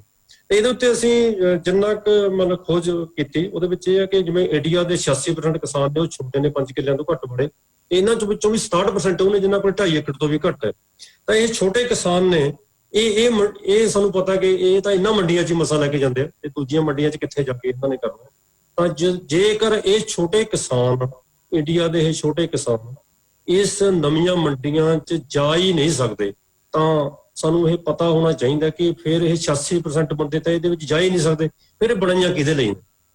14% ਲਈ। ਜੇ 14% ਤਾਂ ਪਹਿਲਾਂ ਹੀ ਜਿਹੜੇ ਉਹ ਠੀਕ ਨੇ, ਉਸ ਮੰਡੀ ਦੇ ਵਿੱਚ ਤਾਂ ਜਾ ਸਕਦੇ ਨੇ। ਇਹਦਾ ਮਤਲਬ ਮੰਤਵ ਹੈ ਸਾਡਾ ਇਹ ਨਹੀਂ ਕਿ ਕਿਸਾਨੀ ਜਾ ਸਕੂਗੀ, ਮੰਤਵ ਇਹ ਹੈ ਕਿ ਕਾਰਪੋਰੇਟਾਂ ਨੂੰ ਫਾਇਦਾ ਕਿਵੇਂ ਪਹੁੰਚਾਉਣਾ।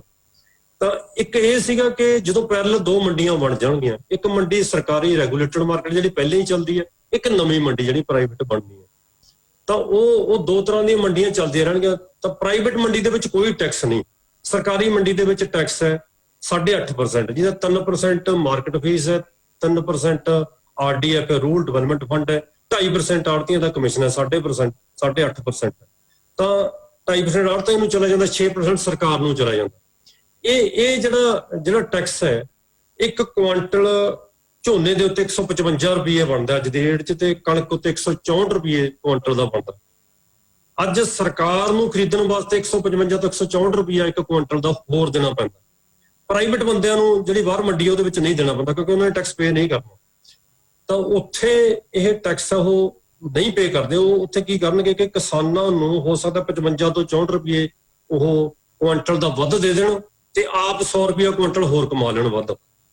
ਇਹਦੇ ਨਾਲ ਕੀ ਹੋਊਗਾ ਕਿ ਕਿਸਾਨ ਨੇ ਜਿਹੜੇ ਉਹ ਪ੍ਰਾਈਵੇਟ ਮੰਡੀਆਂ ਵੱਲ ਜਾਣਗੇ, ਤੇ ਇੱਧਰ ਜਿਹੜੀ ਸਰਕਾਰੀ ਮੰਡੀ ਆ ਉਹਦੇ ਵਿੱਚ ਜਿਹੜੀ ਪ੍ਰੋਕਿਉਰਮੈਂਟ ਘਟ ਜਾਊਗੀ। ਹੌਲੀ ਹੌਲੀ ਉਹਨਾਂ ਨੇ ਕੀ ਕਰ ਦੇਣਾ ਕਿ ਇਸ ਪ੍ਰੋਕਿਉਰਮੈਂਟ ਦੇ ਹਿਸਾਬ ਦੇ ਨਾਲ ਉਹਨਾਂ ਨੇ ਜਿਹੜਾ ਇਹਨੂੰ ਇੱਥੇ ਕੋਟਾ ਫਿਕਸ ਕਰ ਦੇਣਾ, ਕਿਉਂਕਿ ਪੰਜਾਬ ਤੇ ਹਰਿਆਣੇ ਦੇ ਵਿੱਚ ਹੀ ਕੱਲਾ ਦਾਣਾ ਜਿਹੜਾ ਕਣਕ ਝੋਨੇ ਦਾ ਉਹ ਖਰੀਦਿਆ ਜਾਂਦਾ। ਹੋਰ ਸਟੇਟਾਂ ਦੇ ਵਿੱਚ ਵੀ MSP ਹੈਗੀ ਹੈ, ਹੋਰ ਸਟੇਟਾਂ ਦੇ ਵਿੱਚ ਵੀ ਪ੍ਰੋਕਿਉਰਮੈਂਟ ਹੁੰਦੀ ਹੈ, ਪਰ ਉੱਥੇ ਪੂਰਾ ਦਾਣਾ ਸਾਰੇ ਸਟੇਟ ਦਾ ਨਹੀਂ ਖਰੀਦਿਆ ਜਾਂਦਾ। ਜਿਵੇਂ ਕੁਝ ਦਾਲਾਂ ਦੇ ਵਿੱਚ, ਕੁਝ ਜਿਹੜਾ ਤੇਲ ਬੀਜਾਂ ਦੇ ਵਿੱਚ ਖਰੀਦੀਆਂ ਜਾਂਦੀਆਂ ਨੇ ਕ੍ਰੌਪਸ, ਪਰ ਉਹ ਸਾਰਾ ਨਹੀਂ ਖਰੀਦਿਆ ਜਾਂਦਾ ਕਿ ਜਿੰਨਾ ਸਟੇਟ ਦੇ ਵਿੱਚ ਪੈਦਾ ਹੋ ਗਿਆ। ਉੱਥੇ ਗਵਰਨਮੈਂਟ ਕੋਟਾ ਫਿਕਸ ਕਰਦੀ ਹੈ ਕਿ ਅਸੀਂ ਇੰਨਾ ਖਰੀਦਣਾ। ਜਦੋਂ ਹੀ ਉਹਨਾਂ ਦਾ ਉਹਨਾਂ ਕੋਟਾ ਪੂਰਾ ਹੋ ਜਾਂਦਾ, ਉਸ ਤੋਂ ਬਾਅਦ ਉਹ ਮੰਡੀ ਦੇ ਵਿੱਚ ਖਰੀਦ ਬੰਦ ਕਰ ਦਿੰਦੀ ਹੈ। ਇਸੇ ਤਰ੍ਹਾਂ ਕੀ ਕਰਨਾ, ਇਸ ਪੈਟਰਨ ਦੇ ਉੱਤੇ ਇਹਨਾਂ ਨੇ ਪੰਜਾਬ ਹਰਿਆਣੇ ਦੇ ਵਿੱਚ ਵੀ ਆਪਣਾ ਜਿਹੜਾ ਕੋਟਾ ਫਿਕਸ ਕਰ ਲੈਣਾ, ਕਿਉਂਕਿ ਘੱਟ ਆਉਣਾ ਹੈ। ਅਗਲੇ ਸਾਲ ਉਹਨਾਂ ਨੇ ਉਹਨਾਂ ਕੋਟਾ ਫਿਕਸ ਕਰ ਦੇਣਾ, ਹੋਰ ਘੱਟ ਆਉਣਾ। ਹੌਲੀ ਹੌਲੀ ਕੀ ਹੈ ਕਿ ਪ੍ਰਾਈਵੇਟ ਜਿਹੜੇ ਰਹਿ ਜਾਣਗੇ, ਕਾਰਪੋਰੇਟ ਇਹ ਜਿਹੜੀ ਸਰਕਾਰੀ ਖਰੀਦ ਉਹ ਬੰਦ ਹੋ ਜਾਣੀ ਹੈ, ਤੇ ਇਸ ਬੰਦ ਹੋਣ ਨਾਲ ਜਿਹੜੇ ਪ੍ਰਾਈਵੇਟ ਨੇ ਉਹ ਆਪਣਾ ਰੇਟ ਘਟਾ ਦੇਣਗੇ, ਕਿਉਂਕਿ ਇਹ ਮੁਕਾਬਲੇ ਦੇ ਵਿੱਚ ਨਹੀਂ ਹੋਣਗੇ। ਤਾਂ ਇਹ ਫੇਜ਼ ਦੇ ਵਿੱਚ MSP ਤੋਂ ਭੱਜਣ ਦੀ ਜਿਹੜੀ ਗੱਲ ਹੈਗੀ ਹੈ, ਕਿਉਂਕਿ ਬਿਹਾਰ ਦੇ ਵਿੱਚ ਜਿਹੜਾ 2003 ਦਾ ਮਾਡਲ ਹੈ, 2006 ਦੇ ਵਿੱਚ ਬਿਹਾਰ ਨੇ ਆਪਣਾ APMC ਐਕਟ ਨੂੰ ਖਤਮ ਕਰਤਾ ਸੀ। ਬਹੁਤ ਸਾਰੇ ਸਟੇਟਾਂ ਨੇ ਇਹਨੂੰ ਚੇਂਜ ਕਰਤਾ ਸੀ ਤੇ ਬਿਹਾਰ ਨੇ ਪੂਰਾ ਬੰਦ ਕਰਤਾ ਸੀ, ਖਤਮ ਹੀ ਕਰਤਾ।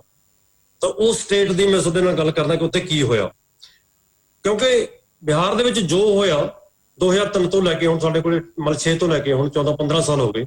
15 ਸਾਲ ਦੇ ਵਿੱਚ ਜੋ ਉੱਥੇ ਹੋਇਆ ਉਹੀ ਇੱਥੇ ਹੁਣ ਜਾ ਰਿਹਾ। ਇਸ ਕਰਕੇ ਬਹੁਤ ਇੰਪੋਰਟੈਂਟ ਹੈ ਇਸ ਗੱਲ ਨੂੰ ਸਮਝਣਾ ਕਿ ਬਿਹਾਰ ਦੇ ਵਿੱਚ ਜਦੋਂ ਇਹ ਐਕਟ APMC ਐਕਟ, ਜਿਹਨੂੰ ਅਸੀਂ ਕਿਸਾਨ ਉਪਜ ਵਪਾਰ ਅਤੇ ਵਣਜ ਵਾਲਾ ਐਕਟ ਹੈਗਾ, ਇਹਨੂੰ ਖਤਮ ਕਰਤਾ ਸੀਗਾ 1961 ਦੇ ਐਕਟ ਨੂੰ।